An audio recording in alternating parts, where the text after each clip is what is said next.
Do you plead guilty? Great question. Give me a second. 4 seconds ago, I was lying on a hospital table in a paper gown, waiting for a very small and very personal surgical procedure. Now I am standing on a stone platform in front of 2,000 people in embroidered robes, and one of them is asking me to confess to murder. The platform was cold. That was the first real thing. Cold stone under bare feet, mountains stacked up behind the crowd like somebody had photoshopped them in, and a sky so blue it looked rude. The second real thing was the pressure.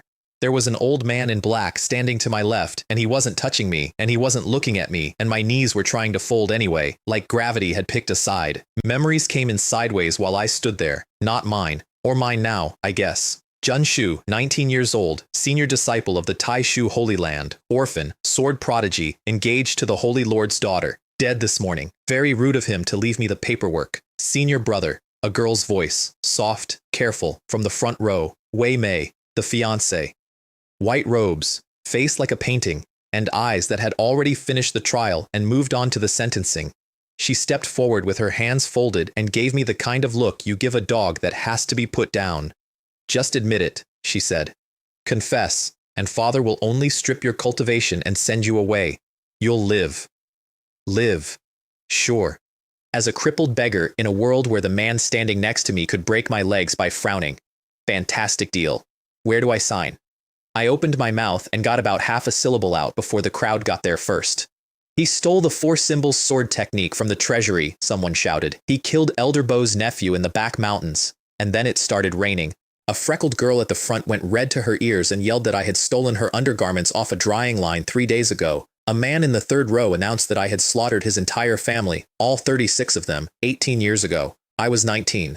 That would have made me a 1-year-old with a very ambitious schedule. Somebody near the back accused me of poisoning his dog. The dog's name was Wang Chai. He said the name twice so I'd feel it. Then a woman said I had assaulted and murdered a girl named Shuer 10 years ago, and the square went quiet in that specific way a square goes quiet when everyone has agreed to believe something. 10 years ago. I was 8. Understand the mood on that platform. Nobody was checking dates. Nobody was checking anything. This wasn't a trial. It was a group activity. Everyone had brought a stone from home. Enough. The Holy Lord's voice landed like a dropped anvil. Wei Han, up on the high seat, a saint, which I would later learn is the kind of thing that can wipe out a city if it wakes up in a bad mood. He looked down at me and his face was doing sorrow and his eyes were doing arithmetic. Jun Shu, tell me the truth. And that is the exact moment a chime went off inside my skull. Supervillain system at your service. I did not react. I want credit for that. 2,000 people staring at me, an old man to my left waiting for an excuse, and a customer service voice starts up behind my eyes like a microwave finishing. Admit the slander and your dream comes true. 2 choices. Option 1. Confess to everything. Bind the system. Receive a beginner's gift package. Option 2.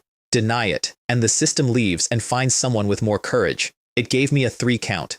Now, I had been in this world for approximately 90 seconds. I knew 4 facts. I was going to be executed or crippled, which here is the same thing with extra steps. The woman I was engaged to had just publicly recommended I plead guilty. The crowd had accused an 8-year-old of murder without breathing hard, and a voice in my head was offering me a prize. 3, 2, yes, I said. The square inhaled. Yes, you're all right. I looked out at them, and I smiled, and I put some effort into the smile. Every single one of you. The technique, the murder, the dog. Especially the dog. It was all me. Jun Shu did it.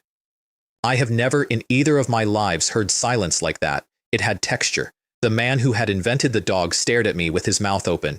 He knew, and I knew, and now he had to stand there while I agreed with him in front of his neighbors. The freckled girl went a color I didn't know human faces could reach. Somewhere in the middle of the crowd, a very small voice said, "Wait, the undergarments too?" And nobody answered her. Wei Mei's face had come apart. She'd expected a confession. She had not expected enthusiasm. And a young man near the front, black robes, handsome in the specific way that gets you free things, let one flicker of joy cross his face. Half a second. Gone. Nobody in that entire square caught it. I caught it. Congratulations. Binding complete. Distributing novice rewards. Something poured into my head. Not information exactly. More like remembering a language I'd spoken as a child. A cultivation art called the Devouring Heaven magic skill. Rated at a tier the system labeled divine. That meant nothing to me yet, except that the number had more zeros than the numbers around it. Then a bell, not a real one. The Tai Shu bell, complete, the way it had existed before somebody broke it 500 years ago, and the Holy Land's own copy up on the mountain was 1/10 of this and cracked. They had accused me of stealing their treasures, so the system gave me better ones. That's the trade. Say yes to the lie and the lie files the paperwork. Then the 4 symbols sword technique. All of it. Their version, the one in their vault, the one they'd been executing me over, was a fragment with a single move in it, and then the system added something I hadn't been accused of at all. You are the 9th prince of the Great Qin dynasty, exiled at birth. The jade pendant around your neck is proof. So is your blood. I stood on a stone platform, freshly convicted of murdering a 1-year-old's worth of people, and thought, well, that's a lot for a Tuesday. You weren't even in the Holy Land a year ago, Wei Mei burst out. She'd found a thread and she was pulling it. The technique was stolen 8 years ago. How could you have taken it? I turned around and looked at her for a long moment. You told me to confess, I said. You stood right there in front of everyone and you told me to confess, so I confessed. And now you're telling me I didn't do it. I spread my hands. Pick one. Genuinely, I'm asking. Which crime would you like me to plead to? Because I'll say yes to whichever one gets me off this rock. She had no answer. There isn't one.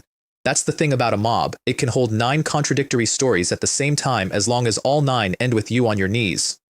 Senior brother, don't be like this, she said. May only wanted, don't call me that. It came out flat and it came out fast, and it was the first thing I'd said all day that wasn't a performance. Your senior brother died this morning, I said. He died the second you stood in a crowd of people who wanted him dead and asked him to make it easier for you. Whatever's standing here now, it isn't him. Something opened up in the corner of my vision then, and I nearly laughed out loud from the timing. Daughter of Destiny detected, Liu Ruyan, luck value 48,000. And beside it, over the young man in the black robes, the one who'd smiled, Son of Destiny detected, Yichen, luck value 735,000. And then my own line, in a color I'd learned to appreciate, host luck rank 0, transmigrator, not recognized by this world's heaven. Villain points 1,000, 700,000 for him, 0 for me. This world had looked at the two of us and picked, and it hadn't picked hard. Fine. I've always done better on the away side. Because here's what the system explained next, and it's the only rule that matters in this entire story, so I'll say it once, cleanly.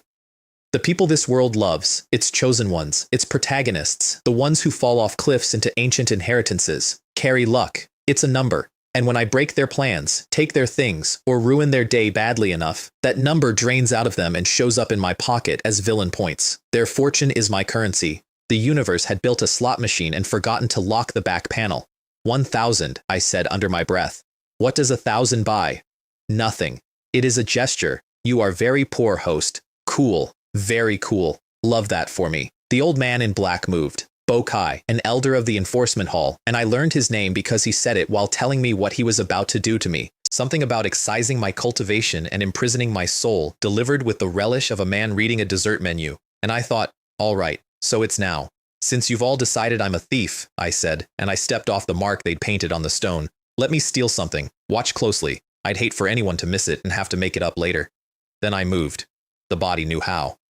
That was the strange part. 19 years of somebody else's sword practice sitting in the muscles like a song you can't remember learning. I raised a hand and fire came out of it in a spiral, 9 turns of it, rising, and the crowd made a noise. That's the fire dance of 9 heavens.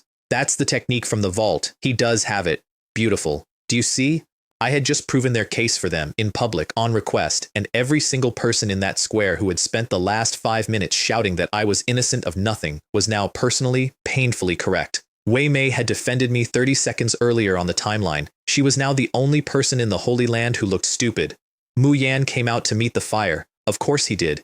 He threw up a shield, some turtle shell artifact, black plate, expensive looking, and my flames broke against it and the shell rang like a gong, so I switched elements mid-step. Metal, a single line of it, thin as a wire, straight through the middle. The shell cracked from one edge to the other and made a sound like an animal. Mu Yan's eyes went wide, and I finally got a good look at what was underneath the handsome.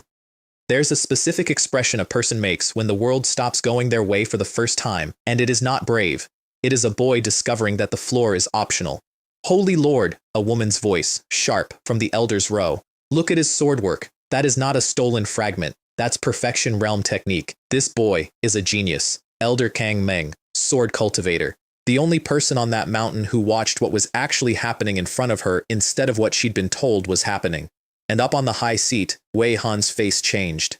I want you to appreciate this, because it's the most honest moment of the whole trial. 30 seconds earlier, he was going to have me killed. Then somebody said the word genius, and now he was going to have me employed. The boy has talent, he announced. 3 years at the Cliff of Repentance, then service in the War Affairs Hall. The crowd murmured approvingly at how merciful he was. I did the math later. The War Affairs Hall loses more than half its people every year. He'd swapped an execution for a longer execution and gotten applause for it. No, I said. What?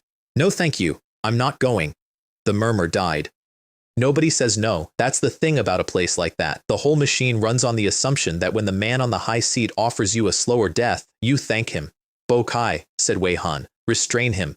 The old man was on me before the sentence finished. Grotto Heaven Realm, which at that point in my life meant a mountain with legs. His palm came down, and there was nothing in me capable of stopping it, so I used something that wasn't me. The Taishu bell came out of nowhere, not the cracked one in their treasury, the real one, the whole one, the one that had been in this world before their holy land had a name, and it dropped on him out of empty air like the sky had made a decision. The impact put him through the platform, and in the front row, Mu Yan said the single dumbest thing of his entire life at maximum volume in front of 2,000 witnesses. That's the Taishu bell. That's impossible. It's in my ring. You could hear the square process it, slowly, like a crowd trying to read a sign in the fog. He heard himself say it. I watched him hear it.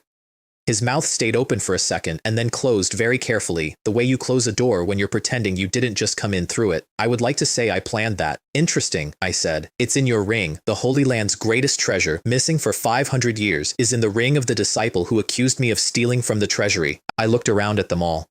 But please, continue telling me about the undergarments. Nobody said anything. Not one of them. And that was the moment I understood the rules of this place all the way down. They didn't want the truth. They'd never wanted the truth. They wanted a name to put on the pile so the pile would stop being their problem, and I was the cheapest name available. Fine. If they were going to write it anyway, I'd sign it, and I'd charge them for the signature. Bo Kai climbed out of the hole in the platform with murder all over him, and consider my position. I had a bell, a borrowed body, and 1,000 points of imaginary money. He had 4 decades of cultivation and a personal grudge against my dead master. The bell had surprised him once. It was not going to surprise him twice. So I did the only thing available to a man with no strength, which is to spend the other guys. Elder Joe, before you cripple me, I said, could you settle a question? My fiancée here says she wants to save me. She also arranged to have me tried. Which of those is the lie? I'm asking for the crowd. Wei Mei's head snapped up. I never. You told me to confess to murder in front of 2,000 people. You didn't ask me if I did it. You didn't ask me once. I let that sit. That's not saving someone. That's tidying up. Daughter of Destiny. Liu Ruyan, state of mind disturbed. Minus 5,000 luck. Host gains 5,000 villain points. Oh, that was interesting. And her father, I went on faster now because I had just discovered that talking was profitable, picked my sentence based on whether I was useful. Execution, then a genius shows up. Then suddenly it's 3 years and a job. Holy Lord forgive me, but that's not justice, that's recruitment. Minus 3,000, minus 1,000. I was making money by being annoying. Somewhere in the back of my head a small voice said, this is going to define your entire life now, and it was correct. Wei Han stopped being merciful. He came off the high seat and hit me with an open palm from 30 meters away, and I went across the courtyard and into a wall, and several things inside me stopped being in the right order. I got up. It took a while. There was blood in my mouth, and my left arm had opinions. If you want to find fault, I said, you'll always find a pretext. That's all this is. You don't need me to confess. I spat, and I looked straight up at him. You want a confession from me? You'll kneel first, and you'll ask. Write that one down. It comes back. Bo Kai demanded my cultivation be excised and my soul sealed. Elder Kang Meng stepped in front of me and begged for my life, and while she was doing it, she caught my eye and mouthed one word. Kneel. Just kneel, boy. Take the 3 years. Live. She meant it kindly. She was the only one there who did. Thank you, I said, but I have no interest in this Taishu Holy Land. And that's when the clouds opened. A woman came down through them on nothing at all. White robes, no sound, and every elder on that mountain went stiff at once. A saint, Han Ki Saint, which was a title. Her name was Kong Shu, and she landed between me and everything that wanted me dead and said, loud enough for the whole square, Jun Shu, I will protect you. I had never met her. Here's why. My junior sister, Mu Long, 16, our master's daughter, the one person in that entire Holy Land who had gone to somebody with power and cried until they listened, had spent the morning on her knees in front of this woman, and the price this woman set was that she would take Mu Long as her personal disciple, her last one, and that Mu Long would never see me again, not once, not ever. Long said yes. She traded her whole future and every version of her life that had me in it, And she never told me, and I found out standing in a courtyard with my arm broken from a woman who had no reason to soften it. I didn't say anything. There wasn't anything to say that would have been worth the air. Somewhere in that crowd, my junior sister was watching me not die and knowing exactly what it had cost, and I couldn't even look for her face because the correct thing to do with a gift like that is not to spend it in public. Wei Han wasn't going to fight a saint over one disciple, but he wasn't going to eat it in front of his people either. Take 3 of my moves, he said. She took 3 of his moves. She lost, barely, in a way that let everyone go home with their dignity. He leaves, Wei Han said. The bell stays. The bell, I said, is mine. It is the treasure of the Tai Shu Holy Land. Then call it. I stood there in the wreckage of the platform with my arm hanging wrong. Go on, it's your treasure. Call it and see whose hand it goes to. Nobody called it. And then the air changed, the way it changes before weather, and something very old walked out of the mountain. The Tai Shu old ancestor. I never got a proper look at him, and I'm fine with that. Han Chi Saint went pale, took 2 steps back and said, Boy, pray for yourself. I did what I could. The pressure came down on me like a building, and a voice arrived from outside the gate, cheerful as a market seller, cutting straight through it. Marquis Sifang of the Great Qin dynasty, Fang Xing, has come to visit. He walked in wearing black armor and about 400 years of confidence. He didn't look at the old ancestor. He didn't look at the Holy Lord. He walked past 2,000 people directly to me, took the jade pendant off my neck, ran his thumb across it, and something red came off it and went into my chest and lit up my blood like a wire. Then Marquis Sifang, who could have leveled that mountain on a slow day, went down on one knee in front of a 19-year-old convicted dog poisoner. Marquis Sifang Bo Shu, he said, greets the 9th prince. Mu Yan took an actual physical step backwards. I looked down at the top of an armored head and thought, I have been in this world for 11 minutes. Marquis, I said, do you know what's happening here? Your Highness? I'm being tried. I gestured at the platform, the wreckage, the crowd, the elder still standing there with his sleeves rolled up. For murder, and theft, and briefly, for a dog. Bo Kai should have stayed quiet. There was a full second where quiet was available. Instead, he squared up and started explaining that I had attacked him several times, unprovoked just now, in front of everyone, which was true. Bo Shu didn't argue with him. He drew and he cut, and Bo Kai came apart at the waist, and the top half of him was still forming the next word when it hit the stone. Wei Han had hesitated, half a second maybe, long enough to run the numbers on whether one elder was worth a war with an empire. He got his answer, and so did everyone else, and the crowd of 2,000 people who had been throwing accusations at me for a quarter of an hour learned something about how far anyone would actually go for them. The dogman had gone very still. The freckled girl had discovered a fascinating spot on the ground. Now, I said into the quiet, since we're all still here, let's finish the trial properly. I turned to Wei Mei. Did you see me kill anyone? With your own eyes? I didn't. Did you see me take the technique from the vault? No. Then what exactly, I said, are you a witness to? She did the only thing left. She put both hands on Mu Yan's back and pushed him forward. Her fiancé was gone. She needed a new one on record fast. Mu Yan recovered well, I'll grant him that. He straightened his robes and said calmly that he had seen me practicing the stolen technique in the back mountains at night. Wonderful. Then you'll open your storage ring for the elders. What? Open your ring. If I'm the thief, there's nothing in it. If I'm not, I shrugged with one shoulder because the other one wasn't available. Well, then there's something in it. My ring contains my private inheritance, he said, and his voice was perfect, and his eyes weren't. I will not be humiliated by a criminal. Noted. I turned away from him entirely, which I think bothered him more than anything else I did that day. Elder Xiao, one question. The 4 symbols sword technique in your vault. Is it complete? Kang Meng didn't hesitate. It is a fragment. 1 move survives. The metal move. How many did I use just now? Silence. I gave them the water move anyway, because I am not a subtle man. I raised my good hand, and 1,000 thin blades of rain came down in a ring around the platform and stood there in the air, hanging, waiting, 1 heartbeat from every throat in the front row. If you have 1 move, I said, and I have all 4, who stole from whom? 2,000 people did not have an answer. Mu Yan. I let the swords go. They dissolved. You slandered me in front of the whole mountain. You'll pay for that. Not today, but you'll pay. And that was when his golden finger came out to save him, which was the single most helpful thing anyone did for me all week. A soul drifted out of Mu Yan's storage ring.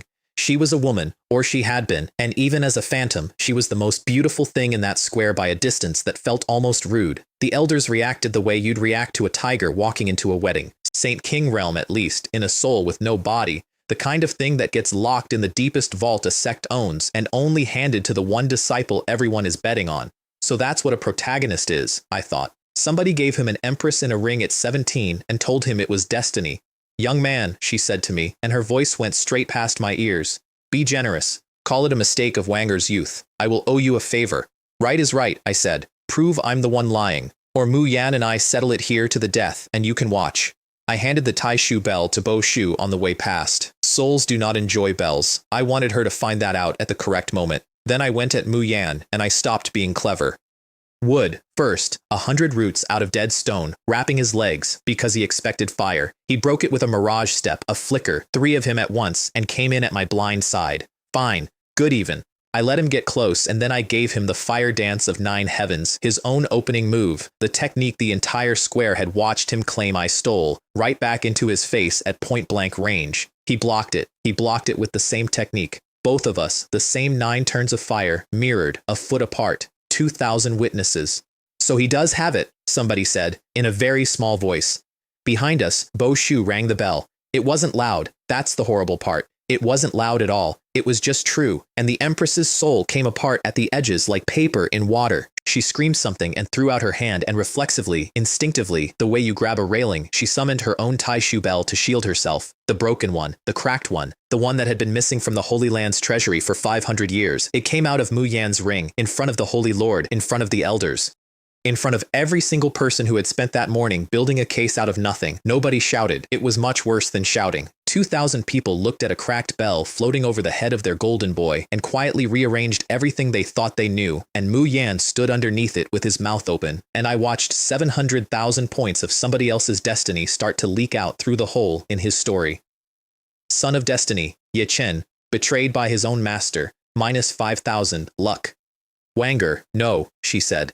Too late, I said. Everyone already saw. Then I put him down. Rain of swords, from every angle, and he had nothing left to block with because the Empress was busy not disintegrating. I got a hand on his chest, and the devouring heaven magic skill did what it was designed to do, and I took the thing out of him that made him what he was. The innate sword bone, born with it, 1 in 10 million, the reason a farm boy from nowhere could hold a sword like a legend at 17. It came out like pulling a splinter. Son of Destiny, Ye Chen, loss of innate foundation, minus 200,000 luck, 200,000. I stood there with his future in my fist and understood completely for the first time what I had been handed. Not a cheat that made me strong, a cheat that made everyone else's strength portable. The Empress went for my soul. She would have gotten it too, except a very large man came through the courtyard wall at that exact moment with an axe on his shoulder and no expression at all. Old Jian, said Bo Shu without turning around. You're late. Marquis Pojun, Jian Lei, also a saint. Also, as it turned out, a man with enemies at home and no one in the capital willing to sponsor him, which is a detail that becomes important in about 10 minutes. The Empress made her choice fast. She threw an escape talisman at Mu Yan, and a black hole opened next to him. And I spent everything I had, all of it, every point I'd earned from a woman's disappointment and a boy's ruin, into one purchase, a soul-binding rope and a soul-striking whip. The rope took her at the wrists, then the throat. Wanger, she said, help me up. He was 10 steps away. 10. He looked at her, and he looked at the axe coming across the courtyard, and he turned and went into the hole. Son of Destiny. Ye Chen abandoned his own inheritance, minus 200,000 luck. The hole closed. She stayed exactly where she was, on her knees in a rope, staring at the empty place where he'd been standing, and her face did something I didn't have a name for yet. I know that face now. I've put it on a lot of people since. Well, I said, he's gone. He'll come back, she said. He will come back for me. Sure, I said. Let's wait and see. I spent 200,000 points on a flag, the human emperor banner, black cloth, plain pole, and when it opened, it did not make a shadow so much as replace the world with one. Step inside, and there is no sky and no ground and no direction. There is only the inside of the flag, and whoever owns the flag owns physics in there. I put her in it. Are you willing, I said, to become the main soul of my banner? She looked at me the way an empress looks at a customs official. I am the Empress Longshu. I ruled an era. Cities were named after my moods. You are a 19-year-old criminal with one arm. You're a prisoner in a rope. Soul-striking whip. I'm not going to make a scene out of that day. It took about a day and a night. She didn't scream, which I respected, and she didn't beg, which I respected more, and at the end of it she said, very quietly, I promise you. All right. Here's the part I did not expect. When it was done, she asked me a question, And the question was not about me. How far away is he? Mu Yan? Far. He's already found a new sect. Nice one, apparently. 10,000 sword manor. He saved a girl from a beast and her family took him in. I checked her face. That was 2 days ago. Nothing moved in it. He had 10 steps, she said. He had 10 steps. She was quiet for a while after that, and I let her be, and that was the beginning of the only honest relationship I made in that world. Outside the banner, Bo Shu was talking to Jian Lei in the low voice men use when they think a prince can't hear them. Everything went exactly as he said it would, Bo Shu said. Every step, he's at divine power realm and he's carrying sacred artifacts a saint would kill for. He's 19. I know what he is. I'm telling you what he did. A pause. Then Jian Lei, quieter. I can't go home. You know that. There isn't a prince in that capital who'll take me. My enemies got there first. Then he might be your last door. I let them finish before I came out. The sword bone went in that night. I'd like to describe it as some kind of ritual, but it was closer to swallowing a lit match. The devouring heaven magic skill took the bone apart and rebuilt it as part of me, and somewhere around midnight the sword stopped being a thing I was holding and became a thing I meant. Sword intent, perfection, cultivation, divine power, realm, 9th level. 1,000 miles away, in a very nice guest pavilion at 10,000 Sword Manor, a young man in black robes woke up coughing blood into his hands and could not explain to the beautiful girl beside him why he suddenly could not remember how to hold a sword. Jian Lei came to me the next morning and knelt without being asked. Your Highness, I have enemies in the capital, no sponsor, and nowhere to be. You may be my last choice. That's an honest pitch. I looked down at him. Here's mine. Follow me and you'll die sooner. Not maybe. Sooner. Everyone who has ever stood near me has had a shorter and more interesting life than they planned on. Still in? He didn't even take a breath. Even unto death. As a villain, said the system, you should have a large number of henchmen. Yeah, I was starting to get that. The system also mentioned, in the tone of a friend passing along office gossip, that the great Jun dynasty performs a bloodline baptism once every 10 years. The royal family's most promising children get their blood washed clean in a pool of accumulated essence. The slots are assigned years in advance. There are 9 princes and 1 throne, and my arrival had just taken somebody's slot. So before I had set foot in the capital, before I had met a single member of my own family, someone in that palace already hated me enough to plan around it. That's a nice feeling. Very welcoming. I went to say goodbye to the Holy Land. Wei Mei was waiting at the gate and she had rebuilt herself overnight. Fresh robes, red eyes, the whole apparatus. Senior brother, she got in front of me. Mei misunderstood you, but you love me so much. You won't blame me, will you? I want you to sit with that sentence for a second because I did. You won't blame me, will you? I hit her. Open hand across the face hard enough to turn her head. The sound went across the whole courtyard. You helped frame me, I said. You told me to confess to a murder in front of 2,000 people. You watched an elder try to cripple me and you said nothing. And you're standing here telling me that because I loved you, none of that counts. The disciples started howling. One of them, very loud, called me an animal and Jian Lei detonated him on the spot without being asked and without changing expression. Just a marquee removing an inconvenience. The howling stopped very fast. The old ancestor made me an offer through the gate. Stay. Be the saint of the Holy Land. Keep the bell. All is forgiven. Just leave a rubbing of the sword technique for the archive. Sure, I said. I'll stay. You could feel the whole mountain lean in. On terms. I'll stay as Holy Lord. Wei Mei becomes my concubine. Every elder here swears to me personally, including you. I let it sit exactly as long as it needed to. No? Then here's my other offer. I looked up at the peak. From today, I have nothing to do with the Taishu Holy Land. And from today, start being afraid. Then I walked out. 2 things happened behind me that I only learned about later, and I want them on the record. The first is that the old ancestor sold Wei Mei that same evening, betrothed her to the young lord of Divine Weapon Valley in exchange for a sacred artifact because the Holy Land had just publicly humiliated itself and needed a friend. She screamed. Her own father told her, and I'm quoting, "You are first the Holy Lord's daughter, and only then, Wei Mei." The second is that I spent every point I had left to buy a single line of information. Is anyone from my mother's family still alive? The answer cost me everything and came back as one sentence. Yes. Awakening. 400 miles into a desert, in a ruin with no name, a gaunt man in rags who had been sitting still for 30 years opened his eyes. I'm not dead, he said, to nobody. So all of you should be. And the air around him started to burn. His name was Bai Jun. He had been at the peak of Holy King Realm 3 decades ago. When he stood up, he did not stop at Holy King, and he did not stop for quite a while after that either, and then he turned toward the great Jun dynasty and started walking. I didn't know any of that yet.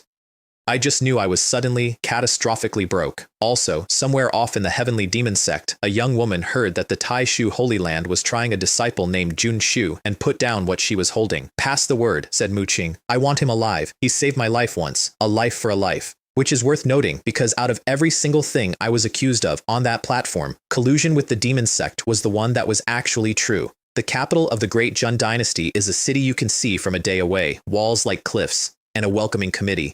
There was a young man waiting at the gate with a document and an escort, and the document was an annulment of my engagement. Sign it, he said, and I'll consider you a friend. Wang Qi, grandson and only heir of Marquis Yingwu, deeply, professionally in love with a girl named Xu Hua, who was engaged to me by imperial decree and had never met me, and who had sent this boy to do her paperwork because that is what he was for. I turned to the clan official beside me, a nervous man named Bai Bing, and asked a genuine question. Who ranks higher? A prince or the grandson of a marquis? A prince, your highness. Obviously, I slapped Wang Qi off his feet. He came up with a sword out, which I appreciated because it made the next part legal. Attempted murder of a prince at the capital gate, I said. Self-defense. No problems, right, Officer Jun? Bai Bing had to physically tackle the boy to keep him alive. And behind him at the roadside, there was a carriage. Black lacquer, screened windows, the kind you can see out of and not into, parked at exactly the angle that gives you a view of the gate. Nice carriage, I said. Is Miss Wei comfortable in there? Nothing. I have a feeling, I said, that there is another man in that carriage. The Tai Shu bell went through it like a boot through a birdcage. Splinters everywhere, the horses screaming, and standing in the wreckage in front of a crowd of about 300 people were a very beautiful young woman in green and a very composed young man in the uniform of the Demon Suppression Division, and they had been sitting rather close together. Simp, I said to Wang Qi, take a good look. Take your time. Xu Hua did the brave thing, which was also the stupid thing. Kang Long and I are mutually in love, she said, chin up, to the entire street. Daughter of Destiny Gu Qing minus 10,000 luck. Thank you, genuinely. Kang Long stepped out of the splinters, and he was, I have to admit, the real thing. 25, 5 elements spirit body, an inheritance from somewhere very old, 480,000 points of the world's affection, and a centurion's badge in the Empire's most feared department. If this had been anybody's story but mine, he'd have been the lead. I opened with the rain of swords. He answered with a technique that turned his skin to gold, and my blades bounced off him like sleet off a roof, and he smiled while they did it. So I rang the bell. That's the thing about golden bodies. They're built to stop edges. The bell doesn't have an edge. The gold light guttered like a candle in a doorway, and while it was dim, I put the metal move through the middle of his chest. Son of Destiny, Lin Juan, minus 100,000 luck. He coughed up something that wasn't only blood, and his hand went inside his robe for something I could feel from 6 meters away. Something old and wrong and much too strong for a man his age to be carrying. And a saint dropped out of the sky between us. Wu Tong, commander of the Demon Suppression Division. He didn't arrest anybody. He didn't ask what happened. He put himself in front of Kang Long and said, in the voice of a man who has never once had to repeat himself, let this matter rest, openly, in the street, a saint of the Empire, personally shielding a centurion, in front of 300 witnesses. Noted. So I did the only thing I could do, which was take the loss and charge interest. I walked past him, put my arm around Xu Hua's waist, and pulled her in against me while Kang Long watched. She can't be my wife, I said. The lady's been very clear, so how about my concubine? Minus 50,000. Then I spent 10,000 points on a prediction because I had exactly one question and no time. When does Lin Juan's backer arrive? Within 3 days. Wonderful.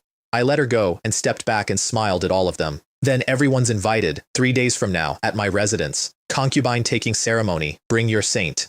And on the way out to Wu Tong, pleasantly, the way you'd thank a waiter.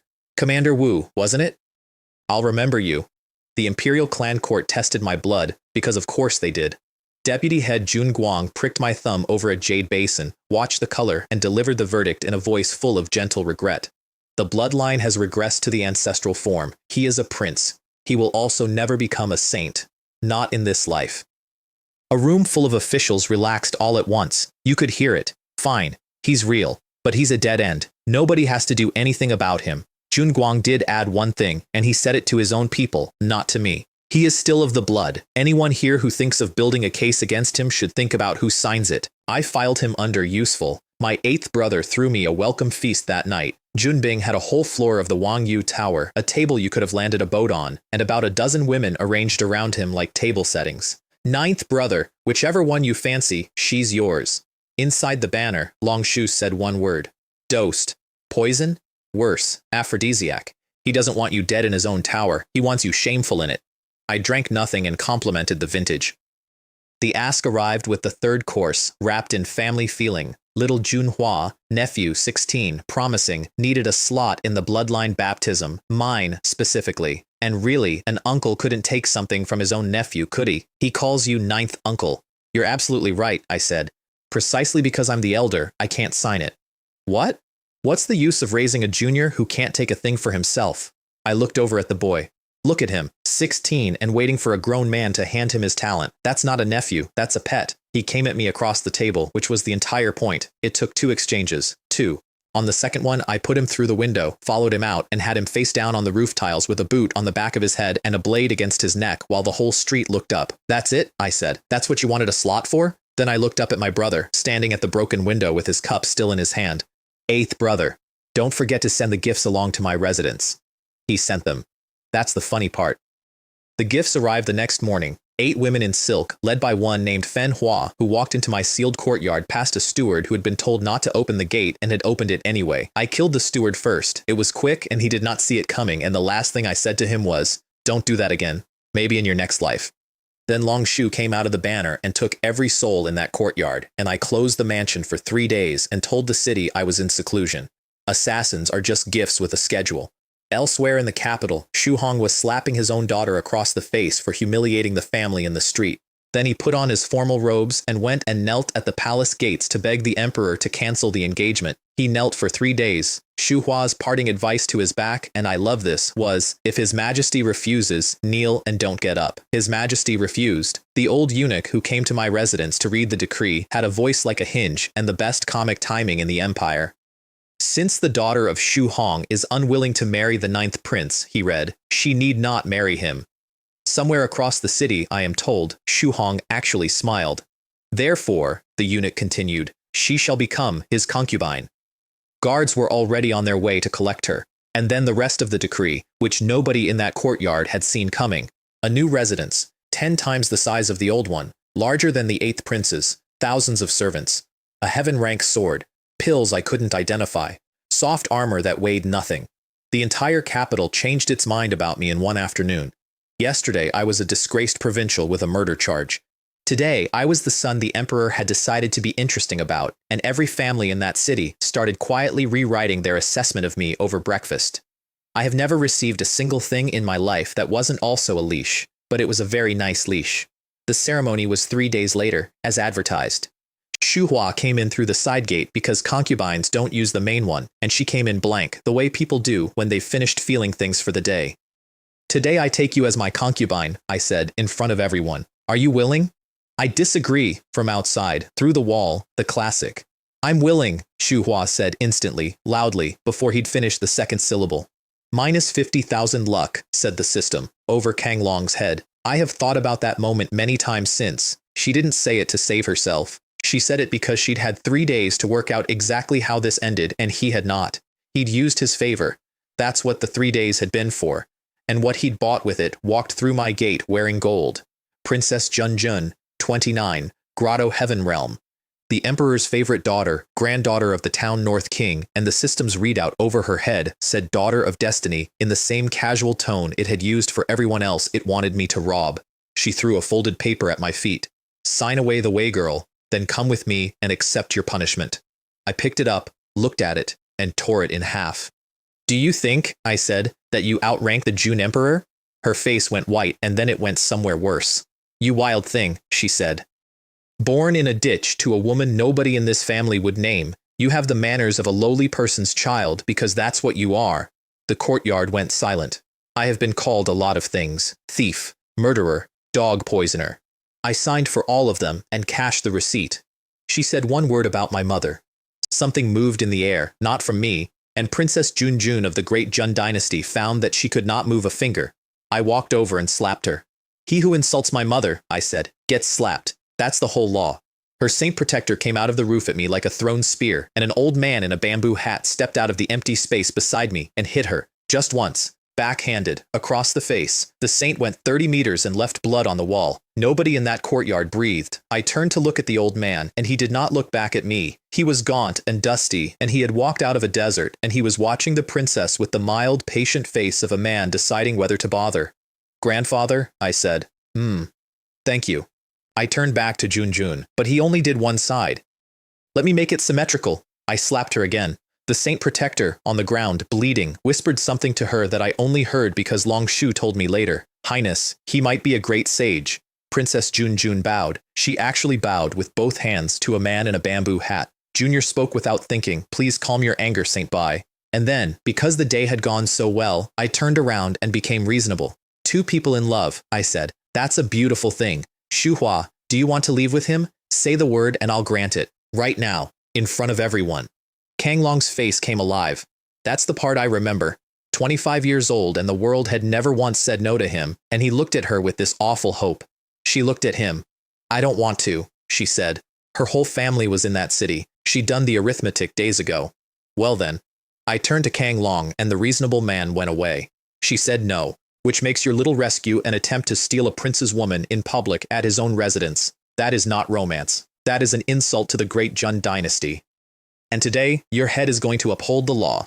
Bell first, to strip the golden body. Whip second, because it hurts souls, and he'd never felt anything hurt his soul before. Then the rain of swords, and he was on his knees in it, and he pulled the black shard out of his robe. I felt it before I saw it. Everyone did. Something old enough that the air went thin around it, the core fragment of an imperial weapon, and it was already lit, and he was going to take the whole courtyard with him. Open the banner, Long Shu said. I opened the banner. The fragment went inside, and inside the banner, other voices started up, soft, ingratiating from the shard, offering things. This servant is very skilled at serving people. This servant can be very useful to you. Long Shu crushed it into silence and kept it. Kang Long, when the banner opened again, was screaming about the rules. We agreed to a duel, one-on-one, and you brought a saint. That, I said, is not a saint. That is my weapon.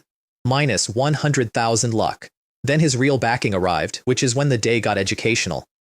A man in white came down into the courtyard, Jun Chang, of the Myriad Manifestation Holy Land, and I learned that Kang Long was not a talented young officer at all. He was the heir of a holy land, planted inside the Empire's Demon Suppression Division, like a seed in someone else's field. And right behind him, with paperwork, came Chu Heng, deputy commander of the Demon Suppression Division, to legally take custody of his own subordinate. I folded him into the banner mid-sentence. You cannot, I said, take away the person under my sword. My grandfather, from the side, not even looking up. You're a deputy. Send your commander. Then I gave the order. Long Shu, drain him.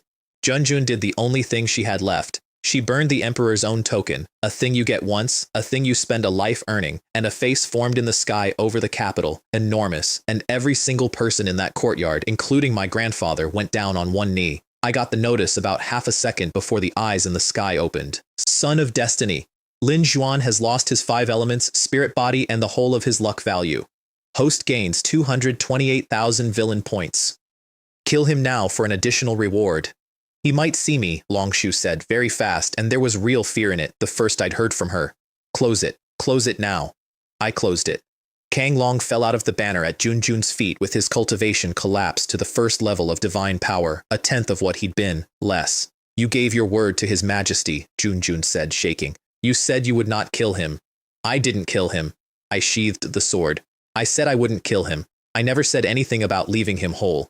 The steward, who was new, cleared his throat and asked whether the ceremony would continue. I looked at Shuhua. She had been standing at the edge of it all this time, watching her lover get taken apart, and when my eyes found her, she smiled at me, fast, terrified, the smile of a woman who has just watched the market rate and is adjusting. I ran her through the heart. The courtyard made a sound. She looked down at the blade and then up at me and got out one word. Why? Because, I said. I think it's dirty. Sword intent, prototype comprehended. 8,800 luck. I let her down onto the stones.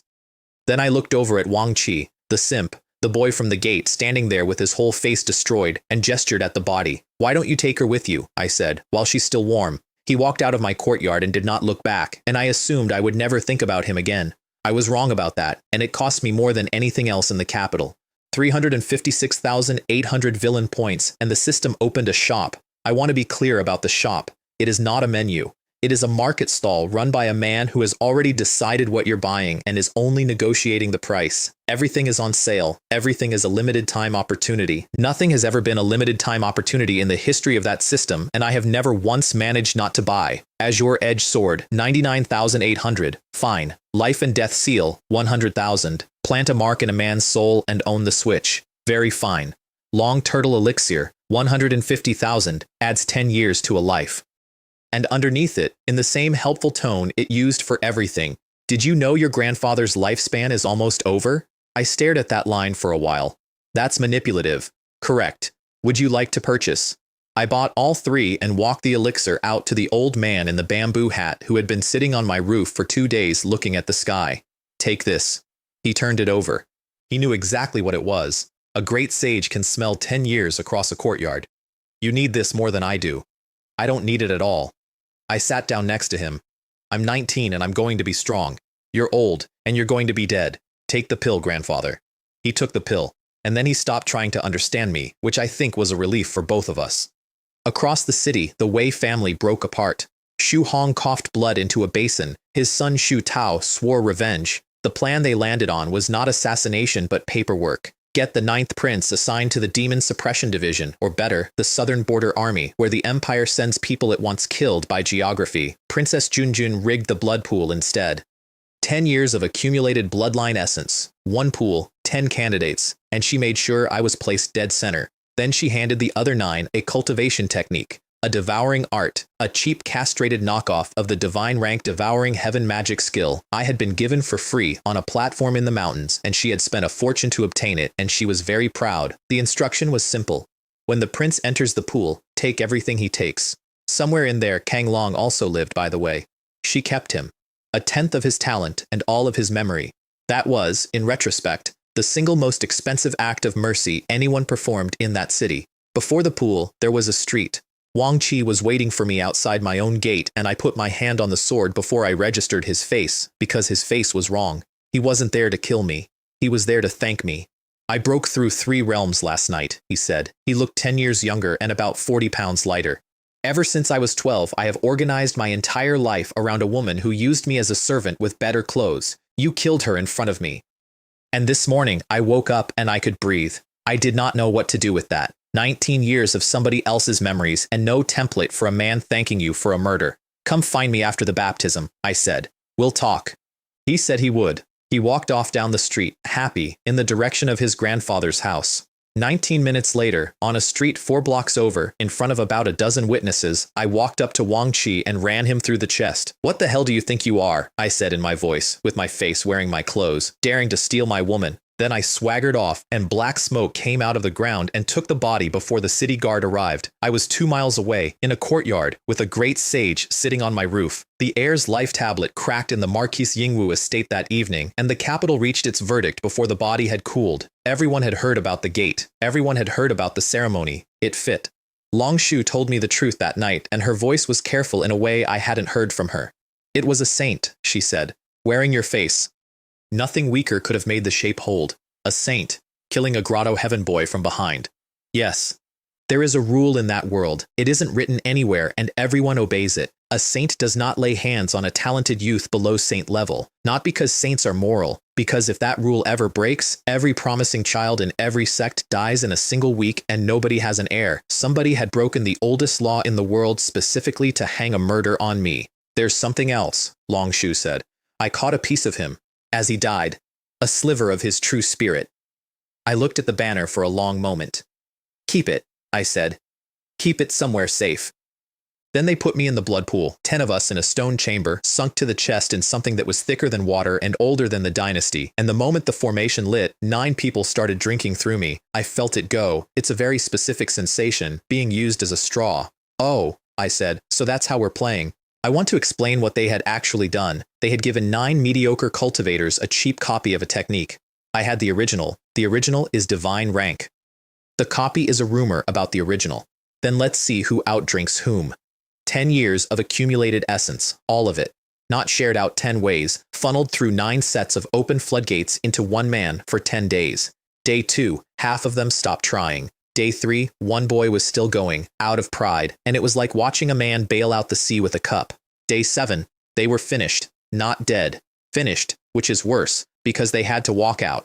And somewhere in the middle of it, my bones started making a noise I hadn't heard before, and the first of the 9 turns of the 9 revolutions golden body art locked into place. I came out of that pool and looked at them, dripping, and I meant every word. Gentlemen, I am truly grateful for your generous gifts these past few days.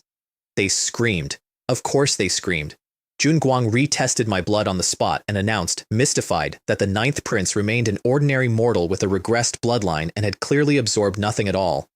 They're trash, I said sadly. They refined nothing. They wasted the pool, and now they're blaming me. Poor children. One of them challenged me on the spot. I don't fight trash. You wouldn't dare. No, I said, disdain. Then the doors opened, and standing there in a Demon Suppression Division uniform with a warrant in his hand was Kang Long, crippled, rebuilt just enough to stand up straight, holding an arrest order for the murder of Wang Qi, with his commander behind him.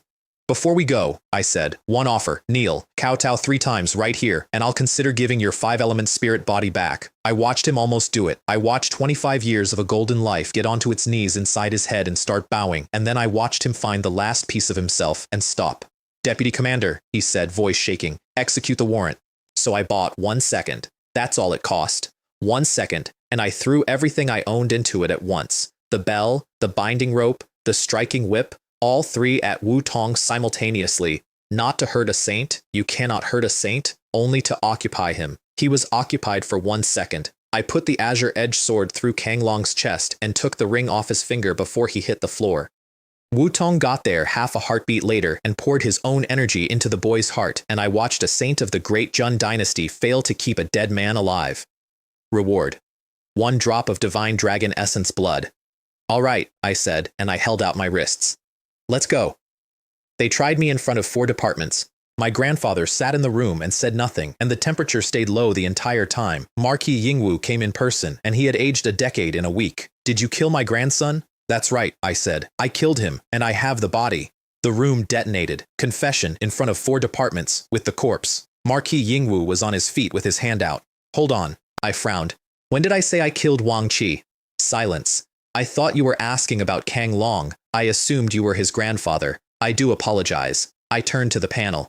For the record, I killed Kang Long. This morning, in front of a saint and 200 witnesses, while resisting an arrest warrant I consider procedurally defective. Wang Qi I have not seen since he left my courtyard. Then I put the boot in, because there was no version of this where they liked me. Brother Wang and I became friends after our disagreement at the gate. When this is settled, I'll bury him properly, next to Xu Hua, I think. So the 2 of them can continue in the next life what they started in this one. Marquis Yingwu had to be held. They brought their witnesses, 12 people who had watched me stab a boy in the street. You say we argued at my gate, I said, and then I followed him 4 blocks to another street to do it. Why? Was my own gate booked? Is my time so worthless that I chase a grotto heaven boy across a district for the atmosphere? I looked along the row of them. 12 witnesses, no weapon, no corpse until it vanished into black smoke that not one of you can account for, and every single one of you is attached to the Demon Suppression Division. I let it hang. So either 12 people are lying, or the division that arrested me has been infiltrated by something that can wear a man's face. I'd like to know which. It affects my sleep. Nobody answered. Then my grandfather stood up, and everyone found urgent business elsewhere, and I walked out neither cleared nor convicted, which in an empire is the same as winning. Junjun caught me in the corridor. You promised His Majesty you would not kill Kang Long. I promised I wouldn't kill him that day, I said. It's been 11 days. Shall we go and ask His Majesty what he remembers hearing? I'm free now. This isn't over. No, I agreed. It really isn't. That night, a man in black robes visited the Marquis Yingwu estate and offered Wang Bing the truth about his grandson's death in exchange for one thing. Junshu, dead. Your grandson, the man said, died in a struggle over a throne. He was never the target. He was a receipt. He signed himself with a single word before he left. North. Wang Bing did not take the deal. He did something braver and much stupider. That same night, he broke into my residence to steal the body back, alone, a fresh holy king with nothing left to lose. I let him get all the way to the room. It's not your grandson's corpse, I said from the dark. It's a very good copy of your grandson's corpse. Your actual grandson is in here. I opened the banner. Wang Qi's voice came out of it. Just one word. Grandfather. I have seen strong men break. That's the only time I've watched one break from relief. He was murdered by a saint wearing my face, I said, while the old man stood there with his hands out toward a flag. Ask him yourself. Take your time. He took his time. When he came back out, he was a different man in a way I can't quite describe, and he asked the only question that mattered. Can he be brought back? Yes. I held out the life and death seal. By me, not today, and not cheaply, and not for free. Take the seal, become mine, and I will put your grandson back in a body. A holy king of the great Jun dynasty knelt down in my study and took a mark into his own soul. That's the second time this week, I said afterwards to nobody, that somebody's kneeled to me and gotten rich for it. I should put up a sign. Here is how a guilty prince gets out of a capital. He doesn't. Officially, there's no acquittal available. There's only atonement through service. 2 doors. The southern frontier, where the empire fights a war with a different species over ground nobody wants, and the resource allocation is a joke, and everybody dies. Or the demon suppression 10 guards. Wang Bing explained the 10 guards to me with the face of a man describing a disease. Defectors, traitors. Traitors' children. They get the missions nobody accepts and the pay nobody wants, and they answer to almost no one. He paused. You can never leave, but there are almost no rules. How many rules? Fewer than you'd like. Perfect.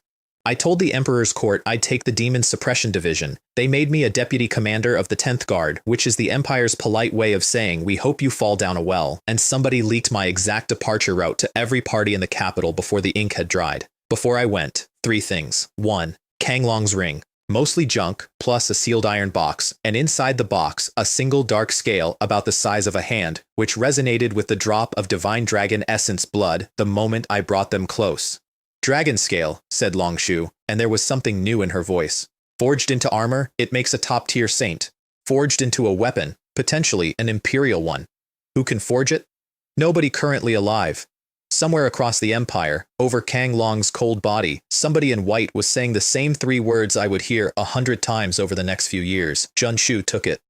2. I whipped my empress until she gave me the 3rd art. I'm not proud of it, and I'm not going to pretend otherwise. She had been holding one back, the soul-refining furnace great art, a fragment left behind by something further up the ladder than an emperor. You build a furnace inside your own soul, then you burn other souls in it and forge yourself, which meant all 3 of my arts now ran on someone else's life. Devouring heaven ate destiny. The golden body ate raw power. The furnace ate souls. I was a very efficient animal by then, and not much else. 3. The system flagged something new.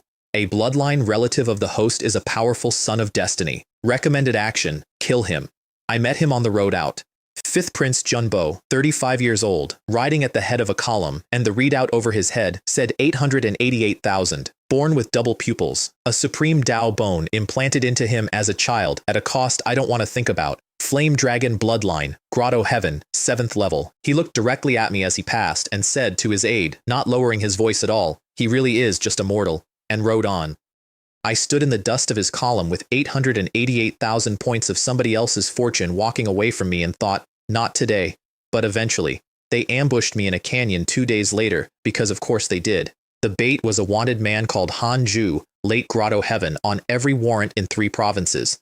The hook was behind him, a veiled woman, a saint, of something called the Hidden Dragon Society, and loitering at the back where he thought nobody could see him was Shu Tao, brother of the girl I'd killed, who had come purely to watch. He got noticed. Bai Ran's sword went through him before he could explain that he was just there to observe. Oh, Bai Ran. I should back up half a page. Qianhu Bai Ran, Grotto Heaven 3rd level, was the officer waiting at the 10th Guard barracks, and he walked out on me on my first day. Former elder of the 9 Bing sword sect. He had killed the sect master's son for what that boy did to his wife, and then he had run, and the only organization in the empire willing to shelter a man like that is the one nobody else will touch. I read his file out loud to his back. Then I mentioned his sister and where she was living and under what name. Kneel. He knelt, and he hated it. Your wife was violated, I said, and you killed 1 man. 1. And then you ran, and you've spent 3 years hiding your family, and the sect that produced him is still standing. I crouched down to his level. That's not revenge. That's a complaint. Take my seal, and we don't kill the sect master. We erase the 9 Bing sword sect. 3 breaths. He didn't use 2 of them. Anyway, the canyon. I picked my first case off the 10th Guard's rejected pile, the Wu Bing Marquise Massacre, 354 dead, prime suspect the Blood Moon Holy Land, and I picked it for exactly 1 reason. It was a warrant that let me walk into the 10,000 mountains and arrest anybody I liked. The men in the canyon didn't know that. They only knew I was worth money.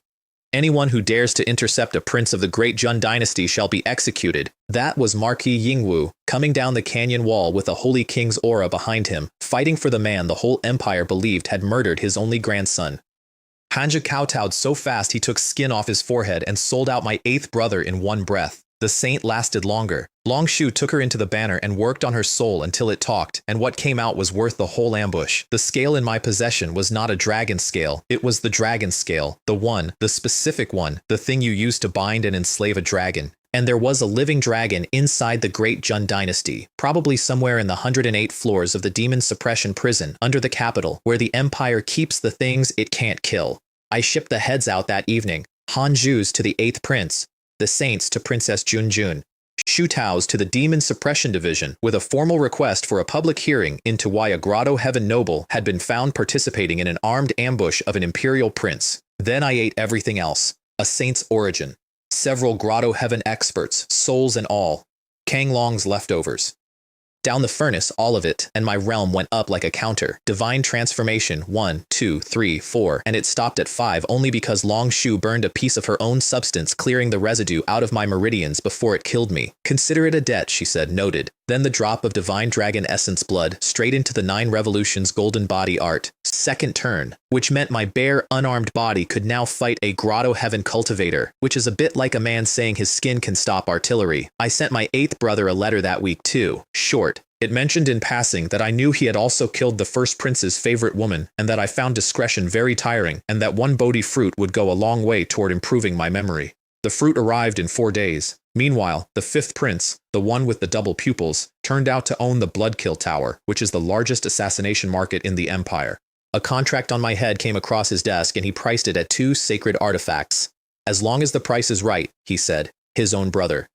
I want that on the record because people keep telling me I'm the villain of this story, and in the meantime the single most destructive thing I did in that entire era was a book. I had Sima Bo publish a storybook, cheap paper, wide distribution, every tea house in the 10,000 mountains. In it, a loyal and fearless young hero named Mu Yan loves a beautiful saintess who is being forced into marriage with a monstrous prince, and every chapter ends with the reader wondering whether the hero will find his courage in time. I made him the protagonist, I made myself the villain, I wrote it honestly, from their point of view, and I distributed it for free. Bo Lingyin of 10,000 Sword Manor read it and made her father pledge to Mu Yan's cause. Wei Mei read it and began, slowly, to believe it. If Mu Yan dares to come, she told her maid, then I dare to call off the wedding.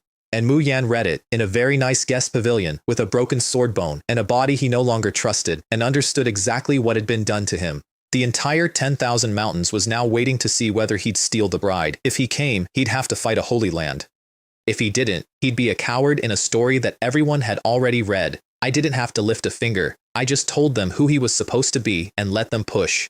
Before the wedding, there was a rehearsal, and I attended it as a guest. Blood Moon Holy Land Saint Wen Jai was taking his 57th concubine. 57th.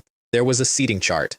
I was placed at the children's table, at the back, near the dessert, because a deputy commander of the 10th Guard ranks approximately alongside a nephew nobody likes. I ate the dessert. It was good. Then a young man crashed the ceremony. Gao Lei, thunder spirit body, true disciple of the heavenly tribulation palace, in love with the bride, doing the whole speech. And Wen Ji, being a saint and therefore lazy, started climbing down gracefully. He was going to let the boy have her. Everyone was going to go home. So I stood up at the children's table with a pastry in my hand and shouted across the hall, "The most irreconcilable hatred in this world is having your woman taken.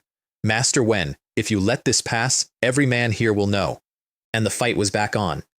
Gao Lei won it, which I'd expected, and took a saint hostage in front of 400 guests, which I had also expected. Then I put down the pastry and stood up properly.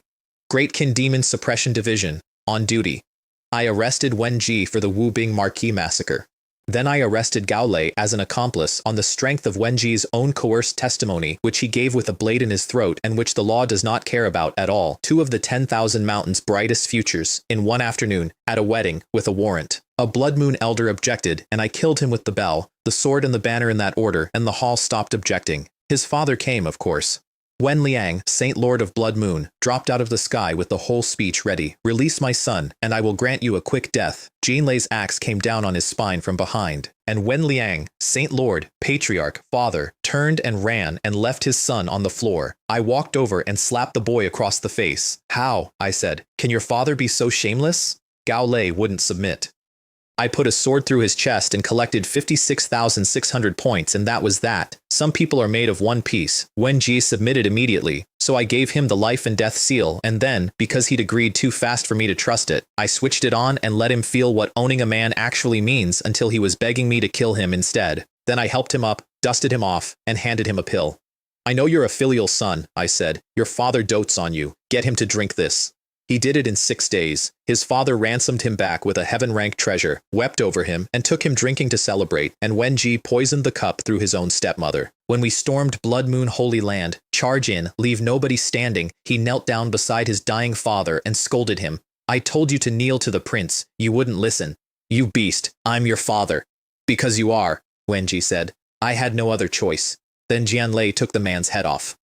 7 Grotto Heaven experts and more than 20 Divine Transformation cultivators went into the banner that day, and 2 days later I came out of it at Divine Transformation 7, and the banner itself climbed a grade and started to feel less like a tool and more like a room with an appetite. The Bodhi fruit I'd extorted from my brother burned the residue out. Everything balances if you steal from enough people at once.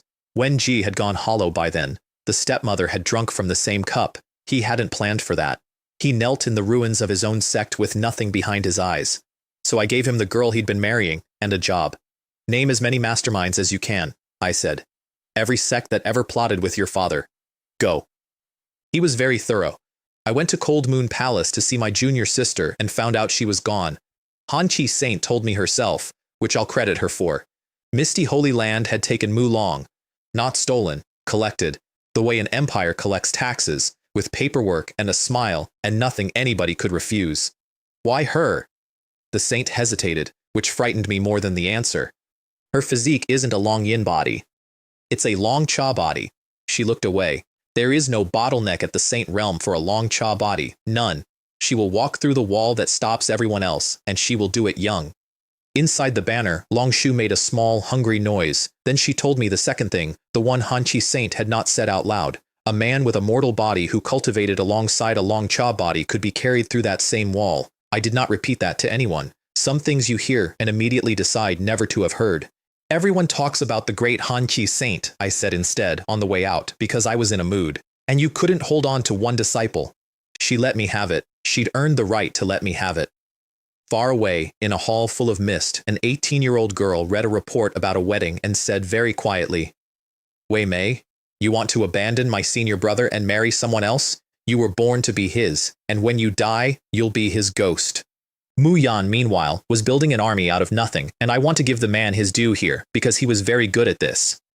He walked into the Danding sect and took their 1,000-year alchemy trial, the one nobody had passed in 1,000 years, and passed it in a single day because he happened to be carrying their own lost myriad spirits mystic elixir technique complete in his head. They made him a saint of the sect on the spot and owed him one wish. He spent the wish immediately. Stand behind me at Divine Weapon Valley, 10,000 Sword Manor, the Yunshan Kang family, Danding sect, all in.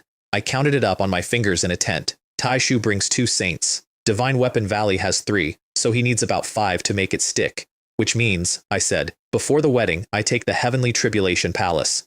Their master had allegedly conspired with Wen Liang, and I had Wen Ji, who was very willing to say that he had personally overheard his father and Bo Ping planning the massacre. And really, could a son slander his own father? We came with my grandfather and Marquise Yingwu. Bo Ping came out with the Thunder Tribulation Divine Chains and got flattened between a Holy King and an axe. Their dying junior martial uncle was hauled out of the thunder pool and forced himself up to Holy King on sheer spite, and Baijun swatted him out of the sky like a man closing a window. Terms, this generation submits, and the next. The third goes free. Bo Ping was still screaming at them not to accept when his head came off mid-word. They accepted. I walked out of there with the Purple Heaven Divine Thunder Hammer, Saint High Grade, unusable without a thunder physique, and I happened to be carrying Gao Lei's, plus the key to a secret realm holding 1,000 years of accumulated thunder source liquid. I kept half. I distributed the rest among the survivors, and they knelt and thanked me for their own property, and I have honestly never gotten over how easy that was. Then, the wedding. Divine Weapon Valley. The groom was Long Jin, a young lord with a round face, a flat nose and small eyes, who had already worked out exactly how the day was going to go, and had arranged for Mu Yan to be leashed outside the bridal chamber as a decoration. He also had a letter in his pocket that morning from a boy named Chu Bing, whose entire family he had once had killed. I'll turn your wedding into a funeral, it said. Everybody had plans for that wedding. Mine were better because mine involved sitting down. I was at the children's table again, back of the hall. I stole a pastry off a 9-year-old, and she looked at me with such open hatred that I gave her 2 of mine. Wei Mei came down the aisle looking like a woman being walked to a scaffold, and her father's last words to her were, "Your first child will be Tai Shu's saint or saintess. Be a good wife. Remember, you cost us the bell. Liu Ruyan can only marry me, right on time." Mu Yan came through the roof in black, alone, and the entire hall turned to look because every one of them had read the book. Then the bidding started, and it was magnificent. Bo Xin of 10,000 Sword Manor stood up as his matchmaker. Then the Yunshan Kong family stood up behind him with their prodigy Kong Ya, 20 years old, divine phoenix bloodline, and Mu Yan's childhood sister in the specific way that means she'd waited for him. Then the sect master of Dan Ding sect stood up and offered Divine Weapon Valley a sainthood pill as an apology for the inconvenience. Divine Weapon Valley was outgunned in 90 seconds. Tai Shu Holy Land, who had already banked the betrothal gift, sat very still and enjoyed it. Beside me, Long Shu had gone completely quiet, staring at Kang Ya. "Her bloodline," she said. "The Divine Phoenix line. It matches my legacy exactly." Meaning that girl is a body. Long Jin did the thing men like Long Jin always do. He put a sword to his own bride's throat rather than be seen to lose. Mu Yan offered him one-on-one. No backers. I have to tell the truth here. Mu Yan at that point was Divine Power Realm, first level, with his sword bone in my chest and his golden finger in my flag. And he burned Long Jin down in 2 moves, using the fire dance of 9 heavens, which he had learned by having it used on him at his own trial. "I won," he said. Wei Mei was crying. "I will." And a voice came out of the mist at the back of the hall like a blade being drawn. "I disagree." Mu Long walked in, 18 years old, saintess of Misty Holy Land, with a half-step Saint King as her escort, and a readout over her head that said 479,000. She did not look at me. She looked at Wei Mei. "You were engaged to my senior brother," she said. "You were born to be his, and when you die, you'll be his ghost. Anyone who stands in the way of that, I'll kill." 10,000 Sword Manor sat down. The Kang family sat down. Misty Holy Land is not a name you argue with. Then she took Mu Yan apart, a sacred artifact bow first, which he dodged. Then a sword formation that filled a quarter of the hall. Then, when he pulled his best secret art, she pulled one better and put him on the floor. Dan Ding's sect bought his life with a 300-year-old Misty Holy Land token, which is the kind of debt even a Holy Land has to honor, and she had to let him go.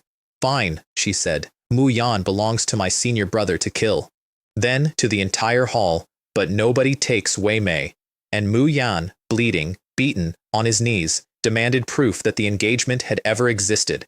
And Wei Han, Holy Lord of the Tai Shu Holy Land, father of the bride, stood up in front of 5 sects and swore on his cultivation that there had never been any engagement between his daughter and Jun Shu. That's when I started clapping.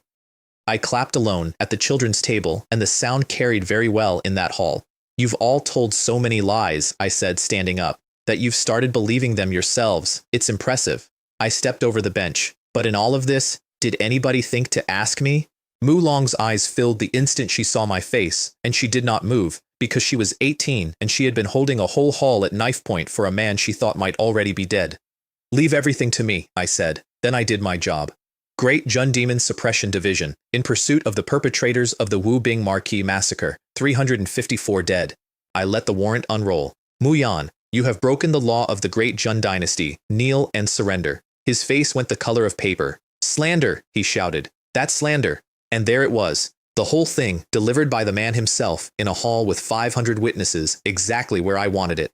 "When you slandered me," I said, "in front of 2,000 people on a stone platform for crimes committed when I was 8 years old, I stood there and I admitted every single one of them, out loud. With my chest out." I looked around the hall. "And now one accusation lands on you, and you can't even stand up under it. I despise you." Then I called my witness, and Wenji named Mu Yan without blinking. Wei Mei panicked and tried to give him an alibi. He was with me that day. He was with me the whole day, and Wenji, without a flicker, put her at the scene too. Veiled, standing beside him. I have never in my life seen a woman destroy herself that fast.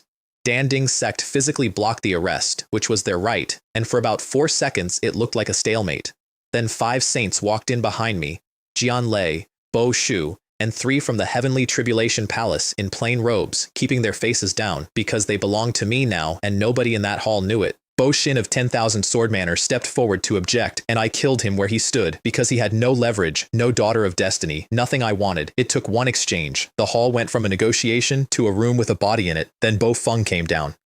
He was the dying old man from the Thunder Pool, the one who had forced himself up to Holy King out of spite and been swatted out of the sky. I had put him back together and given him a hammer. He landed in the middle of Dan Ding's sect's line with the Purple Heaven Divine Thunder Hammer and put their sect master and one of their saints into the floor of their own ally's wedding hall. Bo Lingyan ran to her father's body, and I put the azure edge sword against her throat.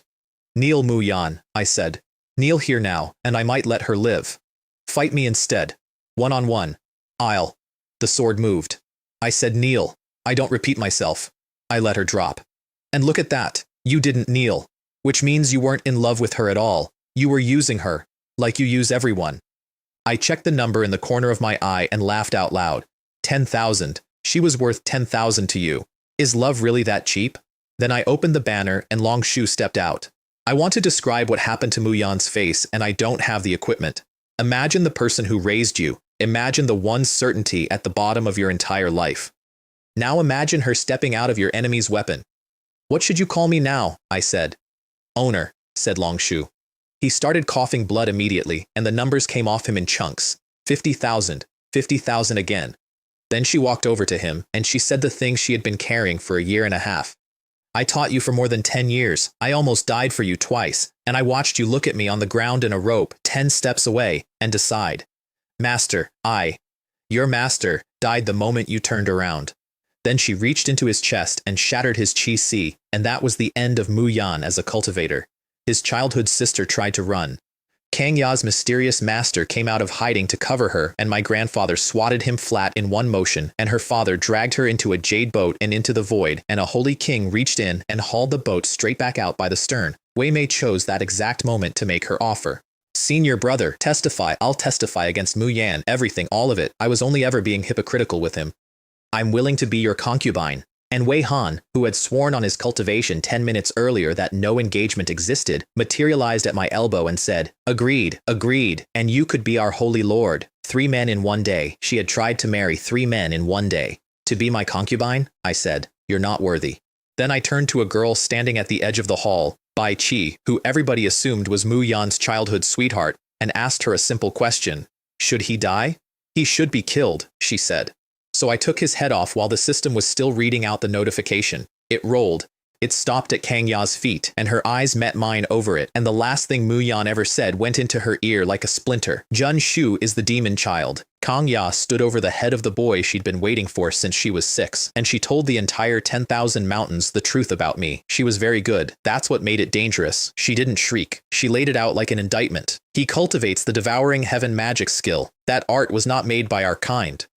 It was left behind by the otherworldly demons, and it exists for one purpose, which is to eat the future of the human race one genius at a time. Look at his record. Look at who dies around him. Every single one of them was somebody's hope. 500 people were listening. Nobody was moving. And that banner, she pointed. That is not an imperial weapon. That is the 10,000 souls banner. Its pole is made from the bones of the strongest warriors humanity ever produced. Its cloth was soaked in the blood of geniuses and emperors, and it is full of souls that were refined into vengeful spirits and cannot die. Every word of it was true, every single word. Wei Mei, crawling, saw an opening and took it. That's why he changed. That's why he isn't interested in my body anymore. He isn't even human. And the system, at the exact moment I needed it, in the exact tone it always used, admitting to her accusations, will consume all villain points, as she wishes. 300,000. Everything I had. I want to explain what I understood in that half second because it is the only honestly clever thing I have ever done. They were not going to stop. Not that day, not that year, not ever. Somebody was always going to stand up and say the true thing about me, and the crowd was always going to believe it because the true thing was true. So the only question was whether the truth was going to be free. Yes, I said. The hall turned. Yes, she's right. I stepped forward so everyone could see me properly. I am an otherworldly demon. That's correct. And she's underselling the banner, so let me be precise, since we're all here. I held it up. The pole is made from the bones of 999 saints. The cloth is a burial shroud soaked in the blood of great emperors, and it holds the souls of billions. Kang Ya's face lit up with vindication for exactly 1 second. Then the banner caught fire. Not real fire. It went gold. From the pole up, the black cloth turned the color of the inside of a temple, and the air around it filled with something every cultivator in that hall recognized instantly, and none of them could have named. The readout scrolled inside my eyes while 500 people stared. 81. Human Emperor's bones. Imperial blood. Tens of millions of souls. Saint high grade. Saint supreme grade. Half-step imperial weapon. There is a thing that righteousness feels like, in a world with rules like that one. It has a weight.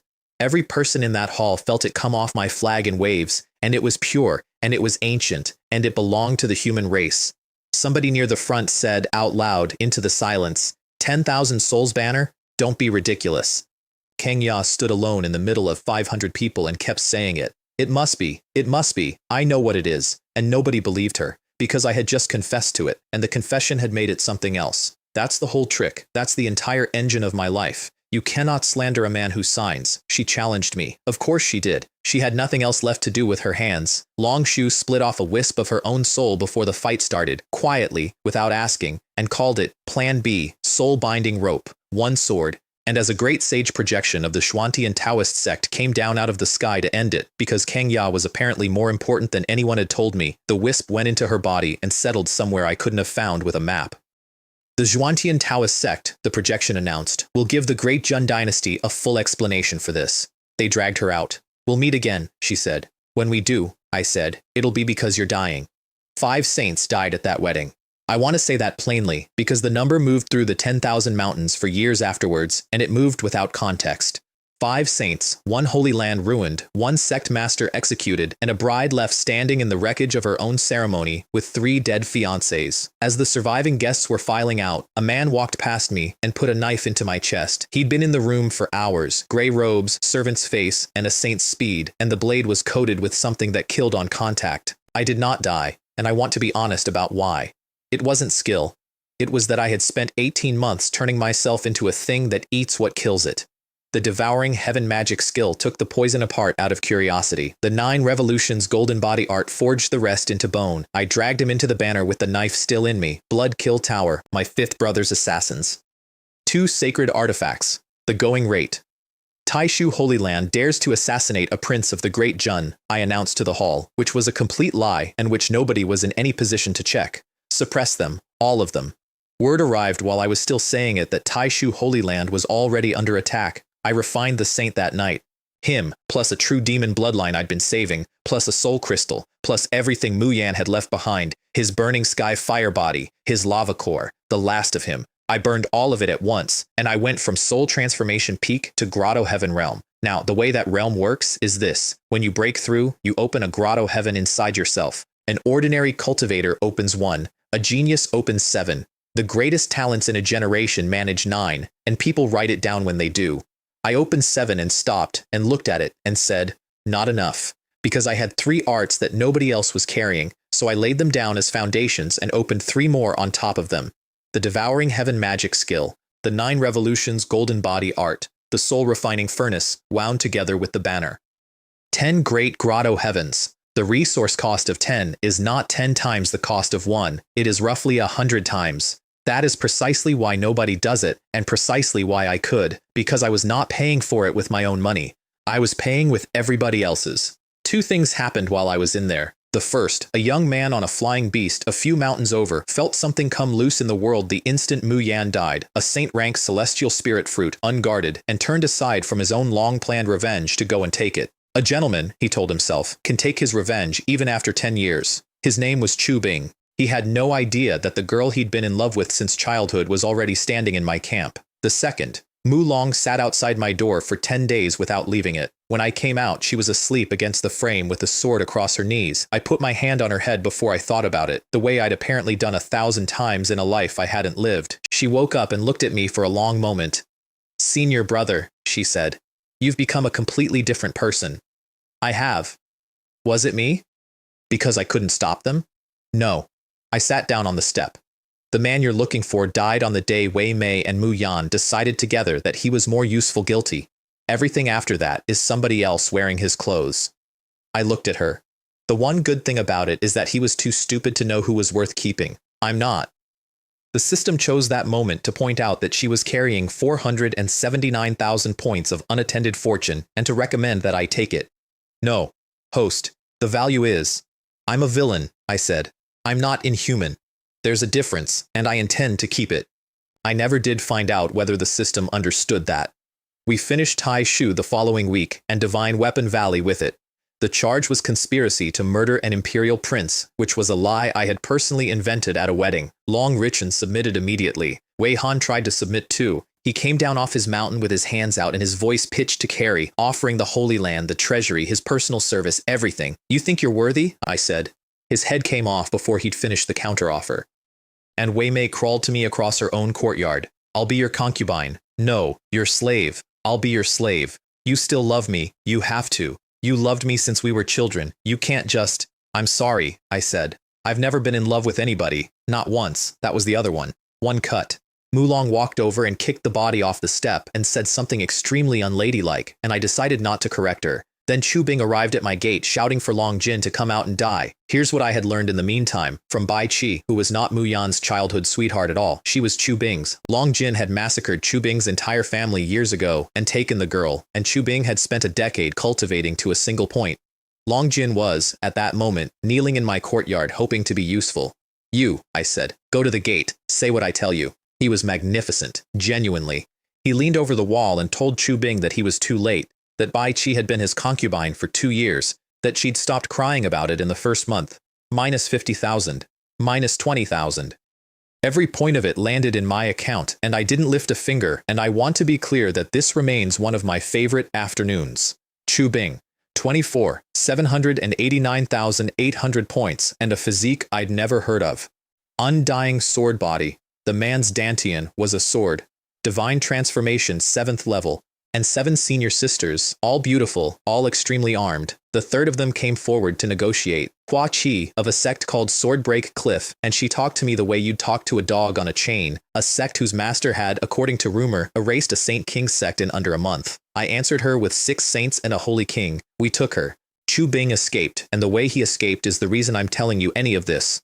The black pendant around his neck opened, and something else got into the driver's seat of his body, and it was not human, and it had exactly the same feel as the true demon bloodline I'd eaten a week earlier. His parting message came back across the mountains an hour later. 3 days. Come to Taishu Holy Land, or your senior sister and your lover both stop being innocent, and then they stop living. Mulong went home before that. She had to. Misty Holy Land does not lose its saintess twice. I'm going to cultivate properly, she told me at the gate, chin up, absolutely furious about it. And when I'm strong enough, I'm coming out, and I'm going to help you become the Jun Emperor. Wait for me. Sure. On the road, her escort Elder Huo Jin advised her to keep her distance from the princes of the Great Jun, and she offered, instantly and cheerfully, to resign as saintess instead. Huo Jin wrote that down, not on paper, but he wrote it down. A woman ran into my camp with her clothes torn, and 3 large men behind her. She threw herself at my feet sobbing, and I looked at her, and I looked at the men, and I kept eating. Don't mind us, I said. We're just passing through, please go ahead. I gestured with a chopstick. If it's not too much trouble, may I watch? There was a pause of roughly 4 seconds during which the entire performance died. She stopped crying, sat back on her heels, and looked at me with an expression of profound professional disgust. You're impotent, she said. That's the only explanation. Then she stood up, tore all 3 of her pursuers apart without straightening her hair, and put her hands on her hips. Whoever directs your operations, I said, is an idiot. Nobody has ever believed this. Tell me about it. Xiao Yueyao, Hidden Dragon Society, sent for the dragon scale. My grandfather pulled her handler, a saint, out of the rocks about 40 meters behind her, and by evening, both of them had taken the life and death seal and gone home as my property. Her orders were specific, and I'd like the record to show I gave them without a trace of embarrassment. Use your techniques on the Hidden Dragon Society itself, all of them. Bring me every secret they have, and especially, specifically, everything they know about the dragon.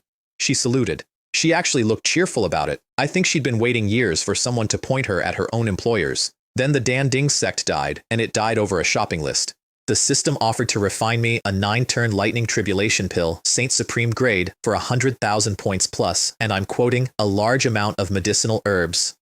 Danding sect had 5,000 years of medicinal herbs. Their protector was Bing Tianquo of Fengyun Pavilion, and I'd like you to understand exactly how he died, because it's instructive. He didn't want to fight. He came out to negotiate. But his own elders were kneeling behind him in the middle of a sacrificial rite, and 100 sects were watching, and a man in that position cannot back down without ceasing to be the kind of man other people kneel behind. So he stood his ground for reputation, and my grandfather killed him for it. And behind him the Dan Ding elders were shouting, I regret it, while the sacrifice burned out. We stripped the sect to a bald garden. One pill came out of 5,000 years, and I fed it to Bai Jun, and he came out of it at Great Saint Middle Stage with a thunder origin, which meant the Purple Heaven Divine Thunder Hammer was now his. Around then, my debt got paid. I arrived at Taishu Holy Land to find it already burning, and Mu Qing of the Heavenly Demon sect sitting on the wall. You saved my life once, she said. I've destroyed this place and kept the survivors for you. A life for a life. And Swordbreak Cliff? No. Flat. Immediate. I won't drag my whole sect into your war to settle one personal debt. That's not a debt, that's a subscription. She threw me a sky-piercing nail instead. Take that and we're even. From today, we owe each other nothing. I like people with principles, I said, and I meant it. And it's one of about 3 times in that entire episode that I said something without a second layer under it. They had the Taishu old ancestor chained in his own dungeon. Taishu Holy Land raised you, he said. It's what they always say. My master's resources raised me, I said.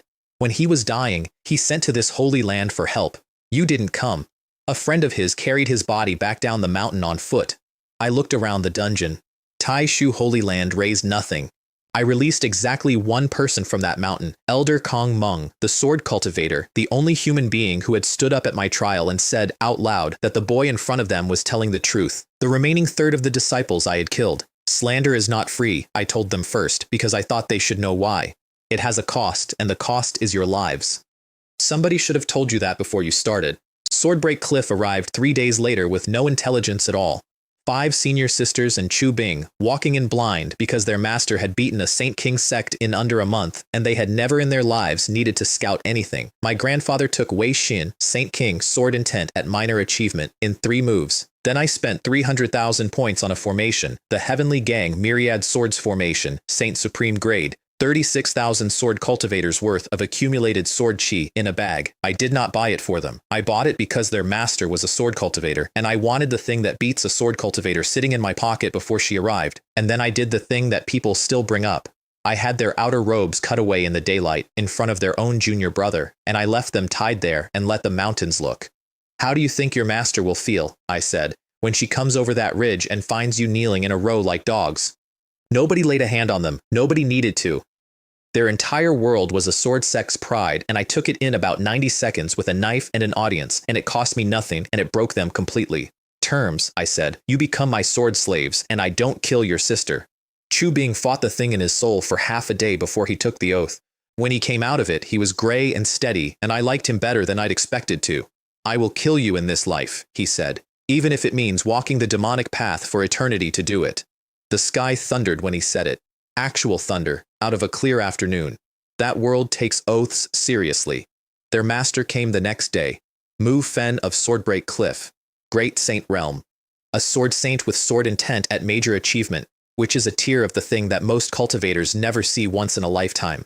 Bai Jun unrolled 36,000 dead swordsmen across the valley and caught her inside it, along with Bo Qing and Chu Bing. Then I spent 200,000 on the Dao Heart Demon Seed Great Art. I should explain this one properly because it becomes the most important thing I own. It is a divine rank art.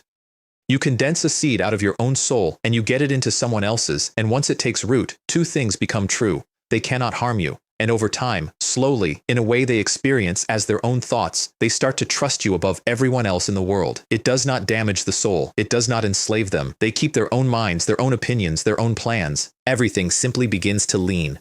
That is much worse, and I knew it at the time.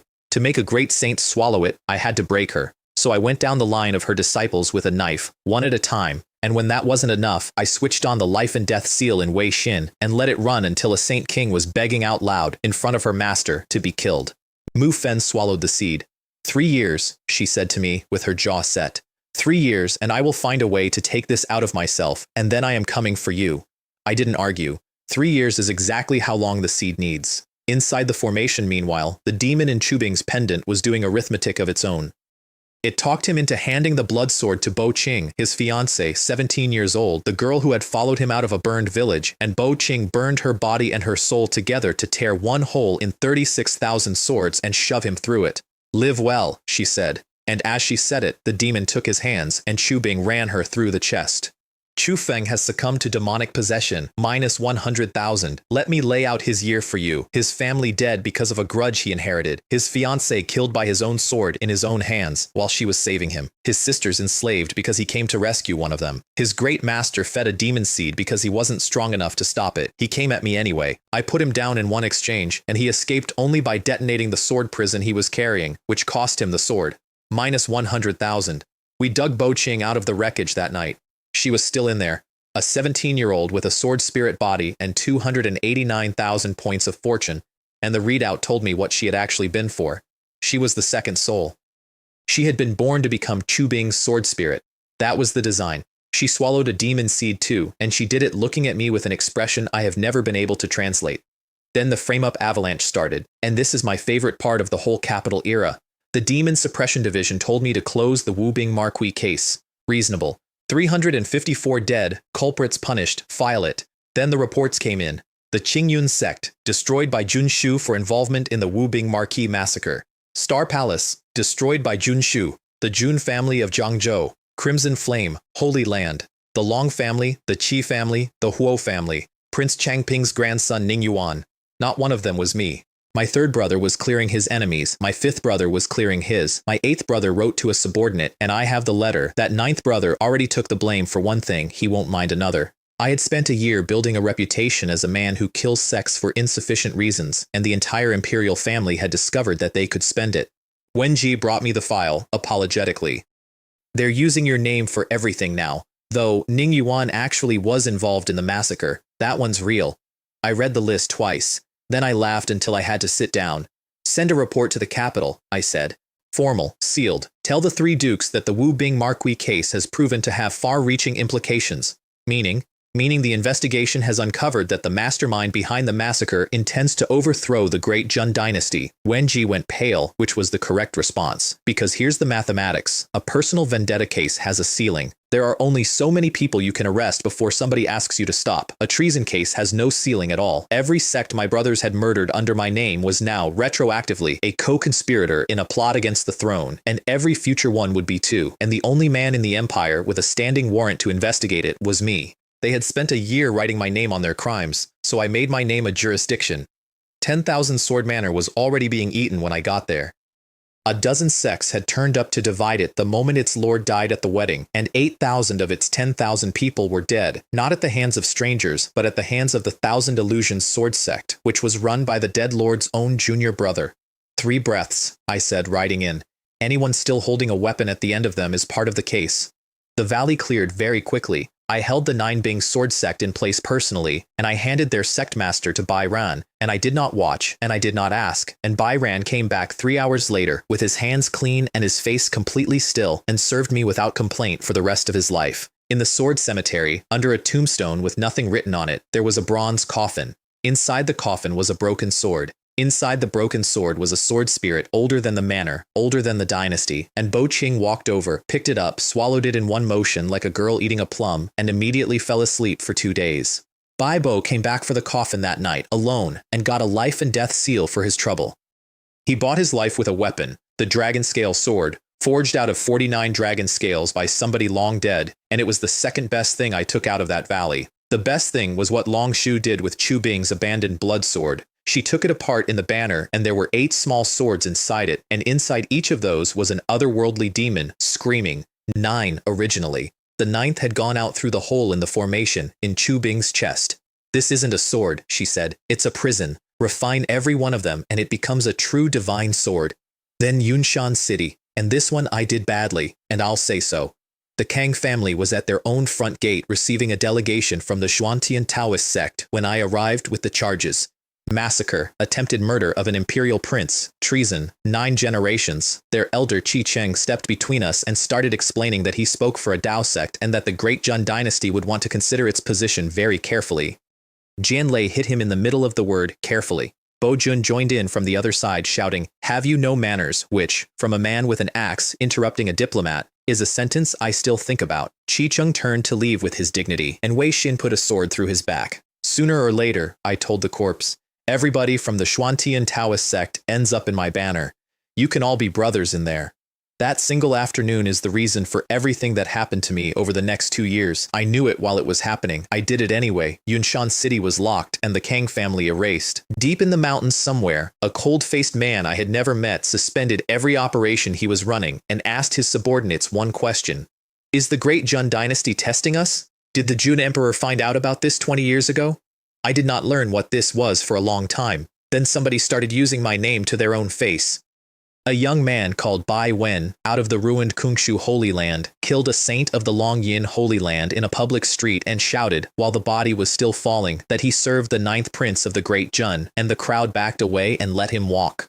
Longyin Holy Land invented a vice-holy lord overnight, a post that had not existed the previous week, and sent him to ask me politely whether I had ordered it.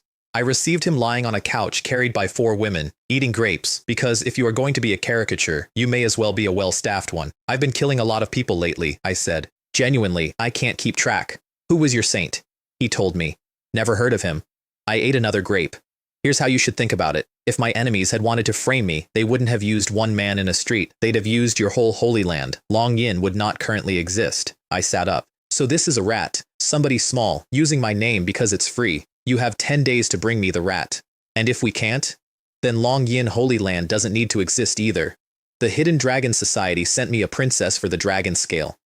Long Jiruo, 38, 325,800 fire spirit body layered over an actual flame dragon bloodline, half a step from saint, daughter of the society's president. Also, and this was not in the file, my 5th brother's woman. The offer was clean, a drop of divine dragon essence blood for Kang Long's thing. I gave her the imperial weapon fragment. She went through about 4 separate emotions in 1 second before landing on rage. That is not what we agreed. When did I lie to you? I spread my hands. I said I would trade you Kang Long's things. Those are Kang Long's things. Did I, at any point, in any sentence, say the words dragon scale? She attacked. She went into the banner. She came out with a demon seed in her and a very firm belief, which I planted carefully over about 20 minutes by pretending to let it slip, that the dragon scale was in the possession of the Jun Emperor himself. Watching her leave with that in her head was worth more than the scale. Then somebody shot me through the heart from about a mile away. Blood kill tower, 2nd attempt.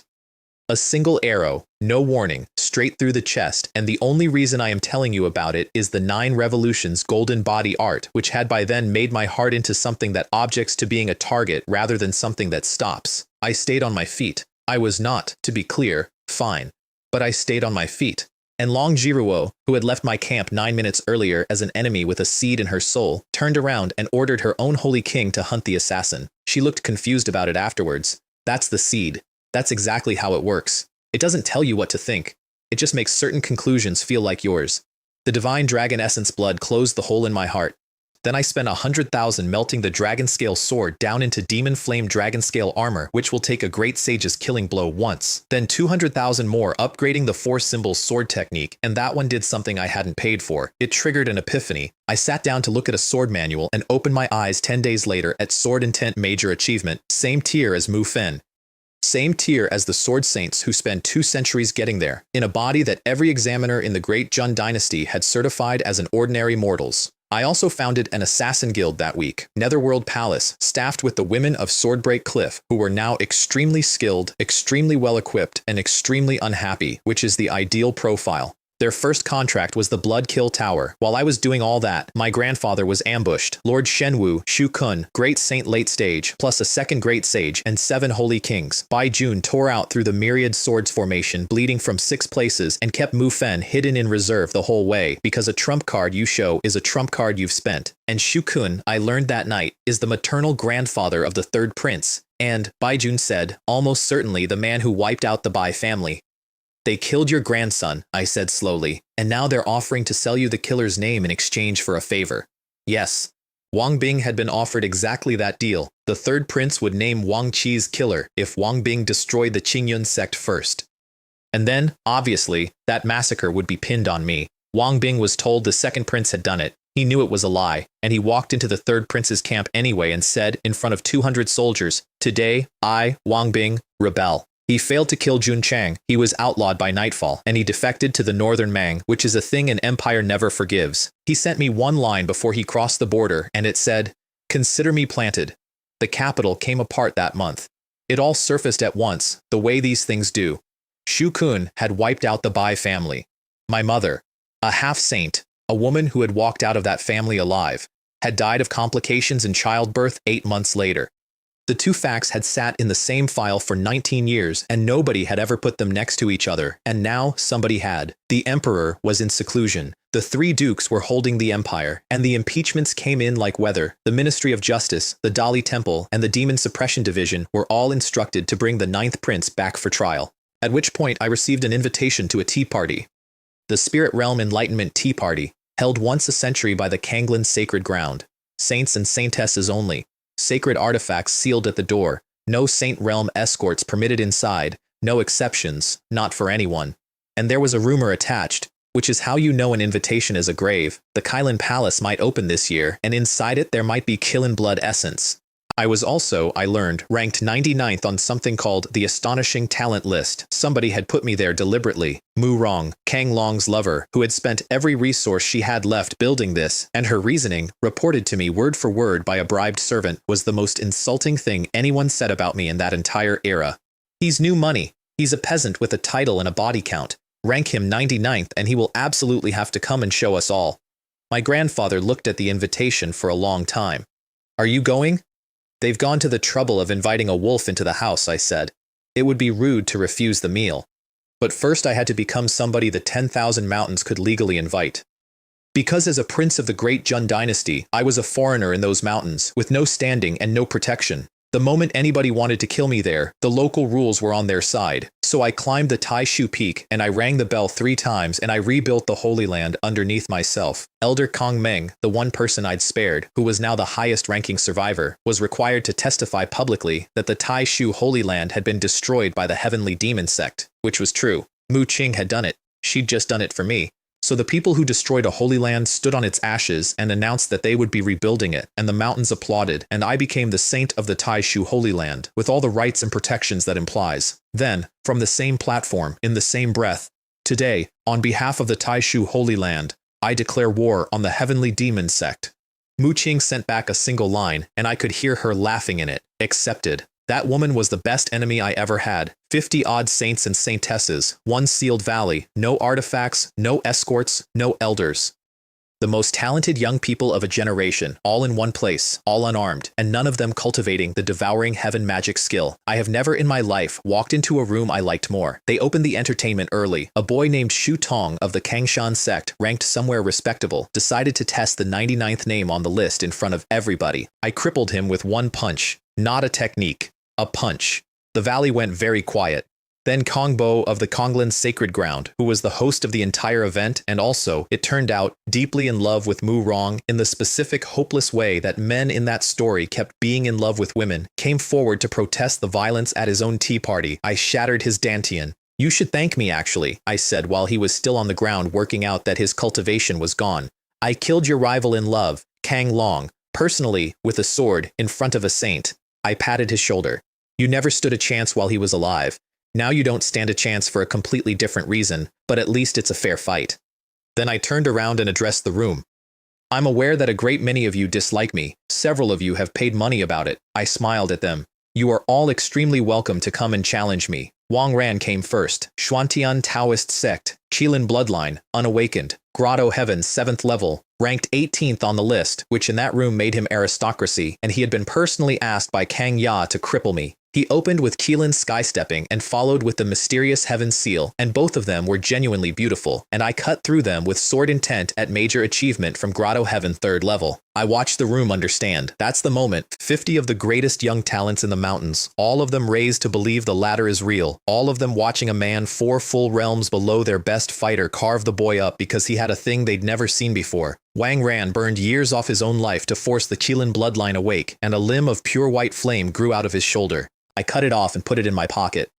5 of them jumped me at once after that, which I respected, and every single strike skidded off the demon flame dragon scale armor without marking it. Fine, I said, into the dust. You've all laid hands on me now, so from this point forward, every single person in this valley dies. The Kylan Palace opened while I was saying it, and Wang Ran got dragged in through the gate by his own sect's people, and I took his leg off at the knee as a going-away present. Then I sealed the exits and started working through the guest list. Jun Shiran of the Purple Firmament, Long Yihan of Wu Yin, a third whose name I really never learned, a fourth, saints. one after another, in a valley with no escorts and nowhere to go, and at no point was it a battle. It was inventory. Mu Rong stood up on a rock and offered herself, out loud, publicly, to any man in the valley who killed me. Are you selling yourself? I called over. Or renting? The pricing matters. Some of these men are on a budget. She was 28, 400,000. Guangan spirit physique, and she hated me with a purity I have never seen in another human being before or since. One person in that valley did something else. While saints were dying 20 meters away, a sword cultivator I'd never noticed sat down cross-legged in the middle of it and started condensing a sword intent from watching me fight. Just sat down, in a massacre, watching my footwork. His name was Han Chi. Remember him. Mu Rong's trump card was called the 10,000 Forms Demon Suppressing Prison, and when she unrolled it against my banner, the thing inside her prison started screaming, not at me, at the banner, at the smell of it. 81 emperor's bones and imperial blood, and whatever she was carrying could smell it through the cloth and lost its mind. I'd like that, I said, to nobody in particular. I'd like that as well, actually. Then the Kylan Palace finished opening and every survivor in the valley ran for it, which was fine because I wanted them in one room. Somewhere behind us, incidentally, the most consequential thing at the entire tea party was happening in a side pavilion, and I missed it. A young man called Bai Han, a demon prince of the giant demon sect who had gotten his invitation by killing the person it was addressed to, robbed two brothers of the Enlightenment tea at knife point, took every leaf in the pavilion, and then, on his way out, cut down the tea tree. The tea tree was 900 years old. It was the reason the party existed. Nobody invited me to drink, he explained to the empty clearing. So let's all not drink. I have never met him. I owe him a great deal. Inside the Kylan Palace, Wang Ran had woken the statue with his own blood and was regrowing limbs in front of it while 3 starved guardian beasts held the doorway. I killed 2 of the beasts, broke the gate, and then did something more efficient than fighting. I turned to the 20 desperate saints packed in behind me and pointed. He's ahead of you. He's regrowing an arm. The inheritance is behind him. Whoever gets there first owns it. They went past me like water through a broken dam. Wang Ran, to his credit, turned them straight back around by telling them the truth, that I'd been eating people all day and would eat them next, so I folded the entire pack into the banner. 7 went in. Nothing came out. Longshu broke half the Kylan statue apart for 3 drops of Qilin blood. The other half went out through the ceiling with Wang Ran inside it. Then the second wave, which was a chaotic hour. Bai Han intercepted Wang Ran at the exit with an axe, purely because Wang Ran was moving fast and Bai Han was bored. Han Chi stood up out of his meditation, walked over, and blocked Kang Bo from escaping. Why? I asked him. You gave me my sword intent, he said, with no particular warmth. I owe you a favor. This is the favor. Then he sat back down. I took Wang Ran's Qilin arm a second time. He crushed the last of the statue and unsealed the thing living underneath the palace. And Mu Rong called down the moon. I don't know a better way to say it. She invoked something. The moon goddess, the Guanghan legacy, whatever the true name is. And she went from Grotto Heaven Middle to Grotto Heaven 9th Peak in about 4 seconds in a column of white light in front of everyone. Then I put her on her knees, because sword intent at major achievement does not care about your realm. Kang Bo took the sword meant for her through his own chest. That was the last useful thing he ever did with his body, and I want to note that he did it after I had already shattered his dantian and mocked him publicly, which tells you something about him and nothing good about her. Wu Qing of Misty Holy Land played the only card he had. Touch me, he said, and Mulong dies. My family holds her postings. Do you understand what I'm telling you? I understood exactly what he was telling me. Then the sealed beast came out from under the palace. Beast King Peak, Great Sage class. It killed 4 people in the first 3 seconds, and Wang Ran, bleeding, one-armed, magnificent in his own horrible way, dove headfirst down its throat because the true Qilin blood essence was inside it. So I poured everything I had into the human emperor banner and swallowed the beast whole, the whole thing, alive. And then I went in after it, because inside that flag it is my world and my rules and my physics, and a great sage-class beast in there is just a large animal in a small room. I took Wang Ran's 3rd arm off, then I took the blood essence out of his remaining hand. Then, as he finally clawed an escape hole open in the fabric of my own banner, which nobody had ever done, I took the 4th. That arm is all that ever reached the Xuantian Taoist sect. Reward: 10,000 swords technique. When I came out, Han Chi was standing outside the banner with his sword across his shoulders, guarding it. He'd been there the whole time. He didn't say anything. He looked at me, nodded once, and walked away, and that was the second time that man did something inexplicable and useful on the same day. Mu Rong was still alive, and Long Shu had noticed something about her. She's ridden, Long Shu said. There's something in her, and it's not from this world. Upper realm, a daughter of destiny is using her as a vessel. I bought the upgraded soul-striking whip for 200,000 and beat the thing out of her, and then I killed them both, and I did not think about it for more than about 4 minutes. Very far away, in a place I had never heard of, in a room I will never see, a body in an ice coffin opened its eyes. You two, it said, are dead for killing my successor. If it requires a war between dimensions, then there will be a war between dimensions. I found out about that much later, and by then I had already sent her a message of my own. Reward: Grotto Reconstruction. Sacrifice the 10 Grotto Heavens and merge them into one. I kept Kang Bo alive. He was face down in the dirt with his cultivation gone, his goddess dead, and the boy he'd spent his life resenting also dead, and I crouched down and gave him a job. Life and death seal. Then you go home, and in public at every opportunity you sever all ties with me, denounce me, accuse me, weep about me, whatever helps. Why?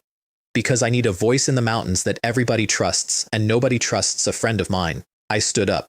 And one more thing, everywhere you go, you tell people what Bai Han of the giant demon sect did to Mu Rong, killed her, dishonored her body, terrible business. He didn't. He's a demon prince who murdered a man for his invitation and cut down a 900-year-old tea tree because he wasn't offered a cup. I dusted off my hands. Prejudice will do the rest. Then I sacrificed all 10 Grotto Heavens and merged them into one, which put me at Grotto Heaven 4th level and made the inside of my body architecturally illegal, and I went hunting Wu Qing. He had made one mistake, which was thinking that a threat is a shield rather than a countdown. I used the 10,000 swords technique for the first time on him, and out of his body came a phantom of an empress of the 10,000 swords sect, an enormous, ancient, furious thing, and it shrieked one sentence that made the whole engagement worthwhile. Don't hurt my cauldron. I want to be clear. Wu Qing was standing right there. He heard it. I watched a man learn, in the last 30 seconds of his life, that the divine protector he'd been bragging about since childhood thought of him as a cooking implement. Then I called down real lightning tribulation on all 3 of us, and he was gone in the first bolt. The lightning did not stop when he did. That's when I learned something important about that world. Tribulation lightning is usually a test. It hurts you and it tempers you and it goes away. This was not tempering me. This was Heavenly Tao itself looking at what I had become and trying, quite hard, to delete it. 200,000 points for a lightning protection pill. The clouds hung over that valley for another 2 days looking for me, rumbling, circling, occasionally striking a rock in frustration. It could not find me anywhere because as far as the sky was concerned, I had stopped existing. I sat underneath it eating a pear. Fewer than half the guests walked out of that valley. Kong Bo performed beautifully. He came out weeping, supported on 2 arms, and named Bai Han of the giant demon sect for everything. Mu Rong, Wang Ran, Wu Qing, all of it. And then a fat man from the Xuanming family added furiously that Bai Han had also cut down the tea tree. The tea tree settled it. Nobody who would fell a 900-year-old tea tree could be innocent of anything. The giant demon sect's great sage had to physically drag Bai Han out of a bathhouse to answer for it. I really didn't do any of that. Then explain the tree. I said I only cut down the tea tree. Do you believe me? Stop talking, said his great sage, in the voice of a man reading a casualty list. Run. Then the real count came in, sect by sect, and the mountains turned on me. Chung Ran, the commander of the 10 guards, met me at the valley mouth with 15 saints and 5 holy kings arranged in a semicircle behind him.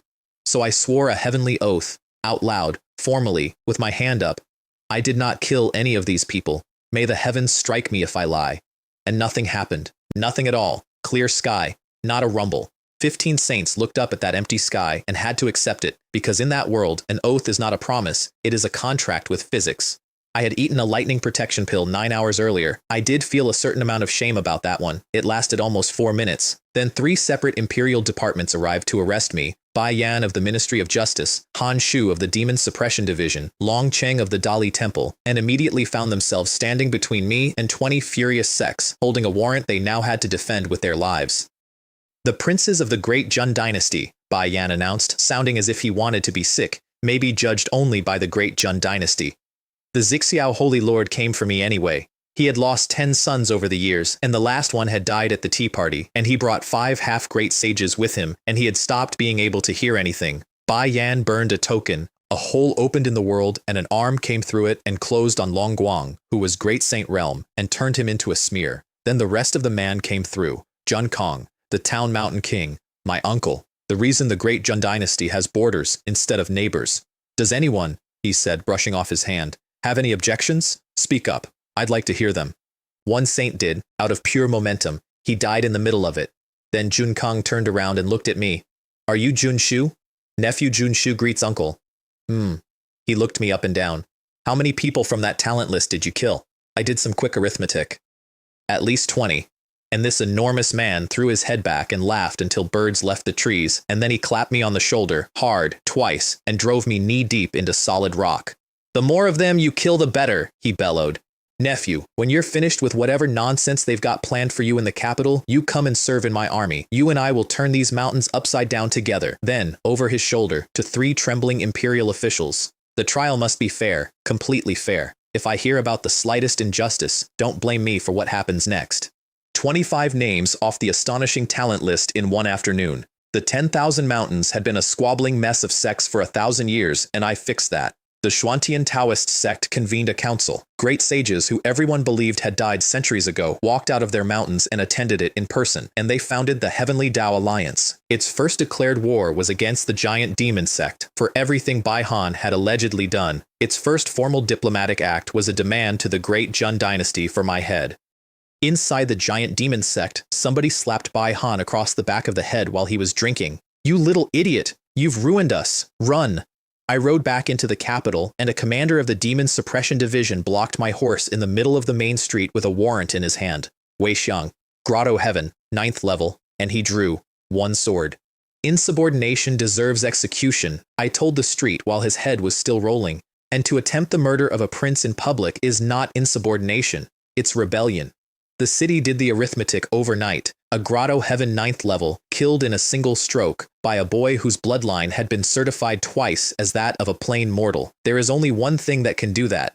Everybody in that capital went to bed knowing that the 9th prince fought at Saint level, and my 8th brother called off every accuser he had on retainer and went into seclusion before breakfast. Then the system offered me a sale, and this is the decision that everything after it hangs on. 2 options, 618,000 villain points each. 1. Temporary Great Saint late-stage combat power plus a guaranteed clean escape from the capital. 2. Materialize the physical evidence for every charge against you. Assist the protagonist in being imprisoned in the dungeon of the Demon Suppression Division, where beauty and wealth await.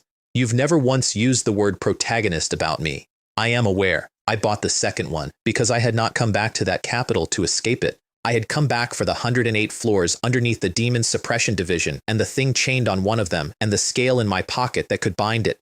They tried me the next morning. Do you plead guilty? I confess. The presiding official actually stopped. I have not yet read the charge. Doesn't matter. I sat down without being invited. Whatever it is, I did it. Read them out quickly, please, all of them, in order.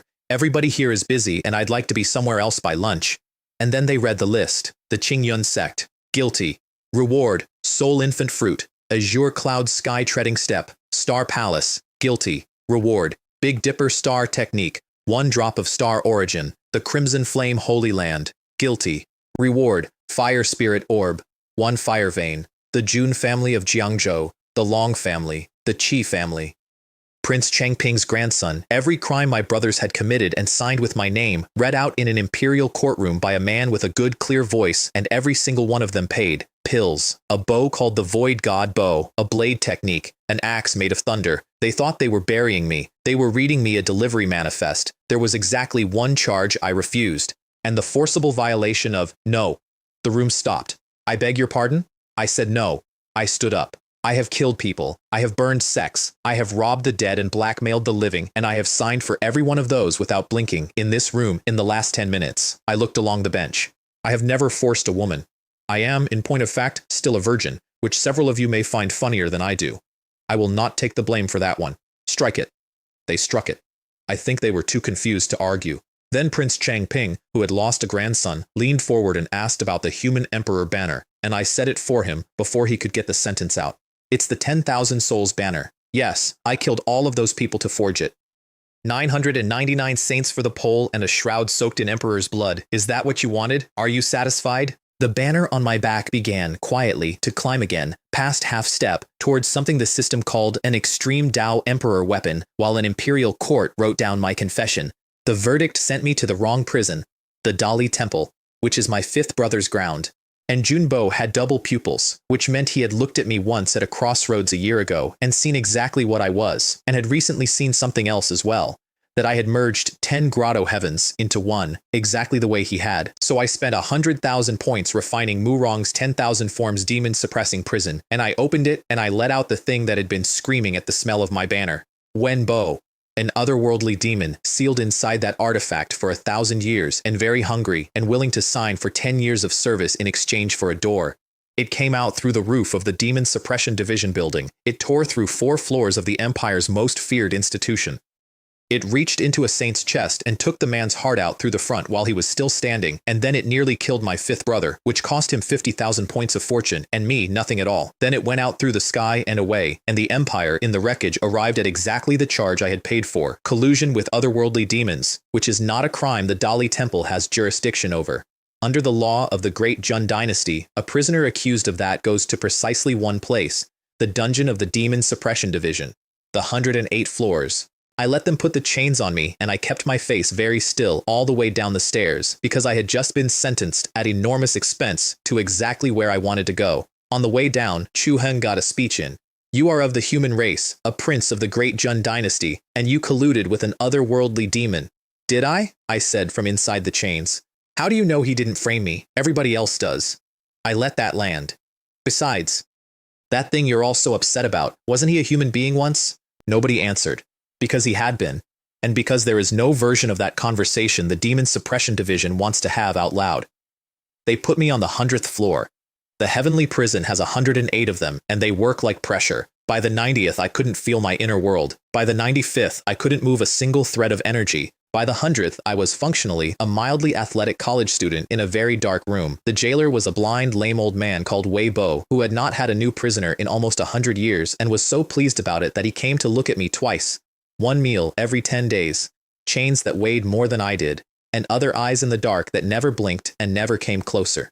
I stayed there for 5 years. I'm going to compress those 5 years because I lived through them 1 grain at a time, and I would not inflict that on anybody. Above me, the world reorganized itself. The giant demon sect was erased for something Bai Han did not do. 1 million people died in the sweep.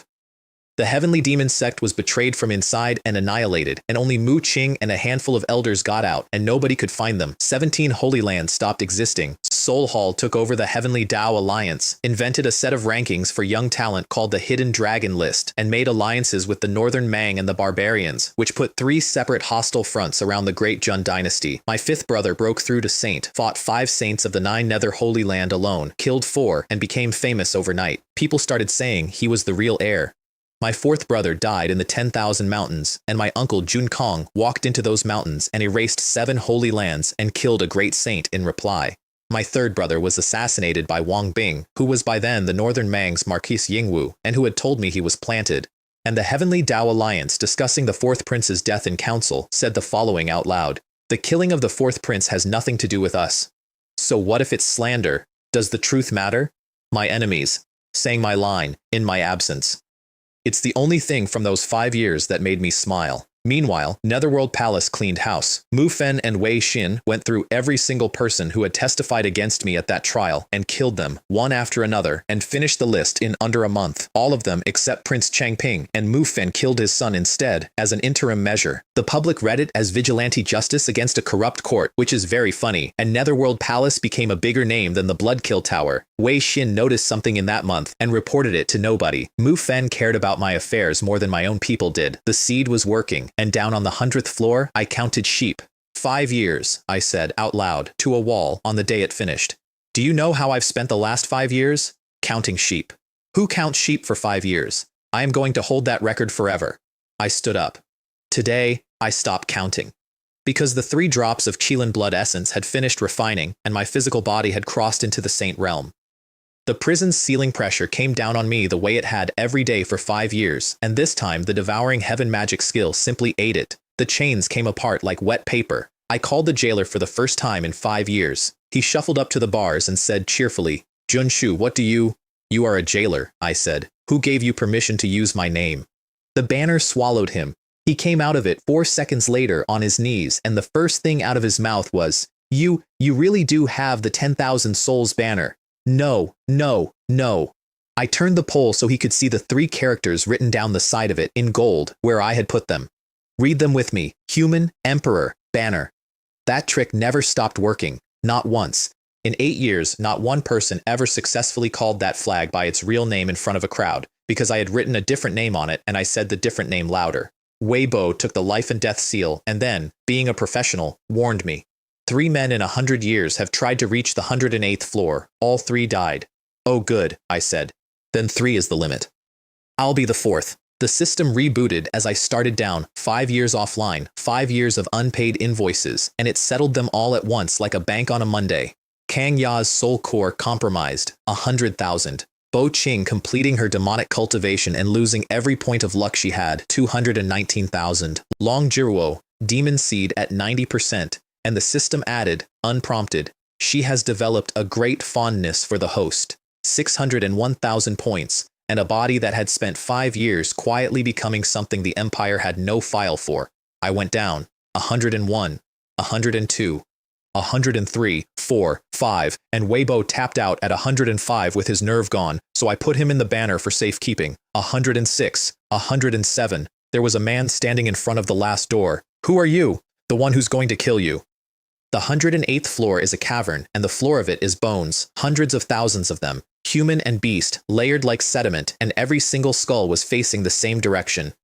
At the far end, on a raised platform, coiled in fire that had been burning for longer than the dynasty, was a dragon, the flame dragon, the thing the great Jun dynasty was built on top of. The heat alone started eating my Saint Realm body before I'd taken 4 steps, and I had to raise the banner just to keep breathing. Then I took out the dragon scale, and every skeleton on that floor, hundreds of thousands of dead things, seemed to look at me, and so did the dragon, and all the pressure went away. I stood in the middle of that graveyard and understood exactly what I was standing in, and I'm going to say this part carefully because it's the closest thing I have to a philosophy. This is a scene from a story, not mine. The story where the chosen one descends into the deep prison carrying the one scale in the world that can bind a dragon, and the dragon recognizes him, and they make an equal contract, 2 proud spirits, mutual respect, and he rides it out through the roof and into his destiny. And the hundreds of thousands of people this dragon ate to get here, they get forgiven along the way, quietly, off the page, because the hero needed a mount. Justice and evil are just seating arrangements. Whoever wins gets to write it down. So, once I have killed every single chosen one in this world, there will be nobody left to write me down as the villain, and then I can put their skin on and be the righteous one. That's the whole plan. That's all it has ever been. You ant, said the dragon in a voice like a landslide. Surrender your power, submit to me, and I may permit you to live. The system offered 2 options. Refine the scale by force and take him, or hand it over and definitely die. Both, I said. Let's do both at once. Strike while the iron's hot. 300,000 points to upgrade the soul-striking whip to Saint Supreme. Then I whipped a dragon. I understand how that sentence sounds. The banner came open and the souls inside it went completely feral, thousands of dead saints chanting, eat dragon, dragon meat from the sky, I want to eat it. Long Shu, who has no body and has not eaten anything in 300 years, said, in a voice I had never heard her use, slay the dragon. Count me in, and the system, gleefully, in the tone of a man planning a barbecue, reinforce the banner pole with its skeleton, smear the cloth with its essence and blood, suppress the remnant soul inside. How satisfying.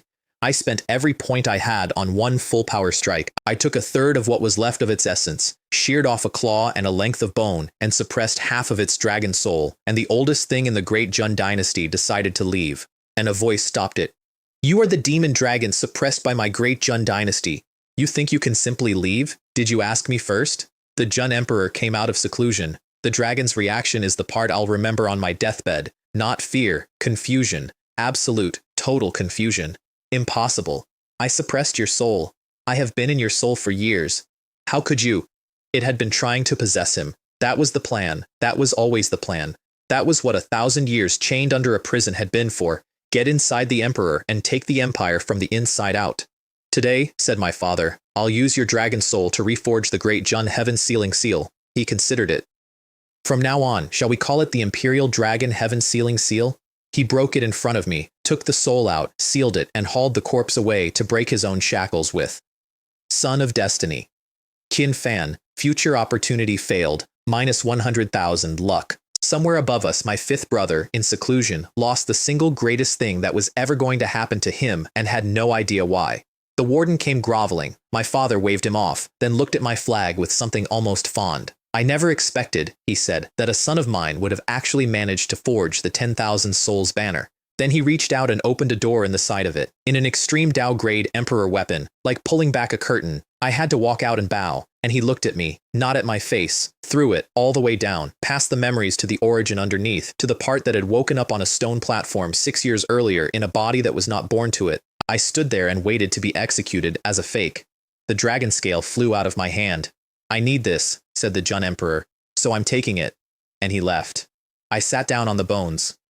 I get robbed by my own father, I said to the cavern. Is there no justice anywhere in this world? From somewhere very far away, already gone, laughing, go to the royal treasury and pick out a high-grade sacred artifact as compensation. How could a father possibly steal from his son? Ridiculous. And in the quiet after that, the system answered the question I had never once asked it out loud. The soul is yours. The memories merged. The master of this body is here. Therefore the identity is reasonable. But is it true? Does it matter? The important thing is to follow your heart. I sat on a floor of bones under 108 floors of prison, and something I had been carrying since the first day, and had never named, quietly put itself down. My father's return shook the capital like a bell. He held court for a full day, and when it was over, the great Jun dynasty was at war on 3 fronts. All-out war with the Heavenly Tao Alliance, a formal declaration against the Northern Meng and the barbarians in the south, who had been at war with us anyway and now got upgraded to official.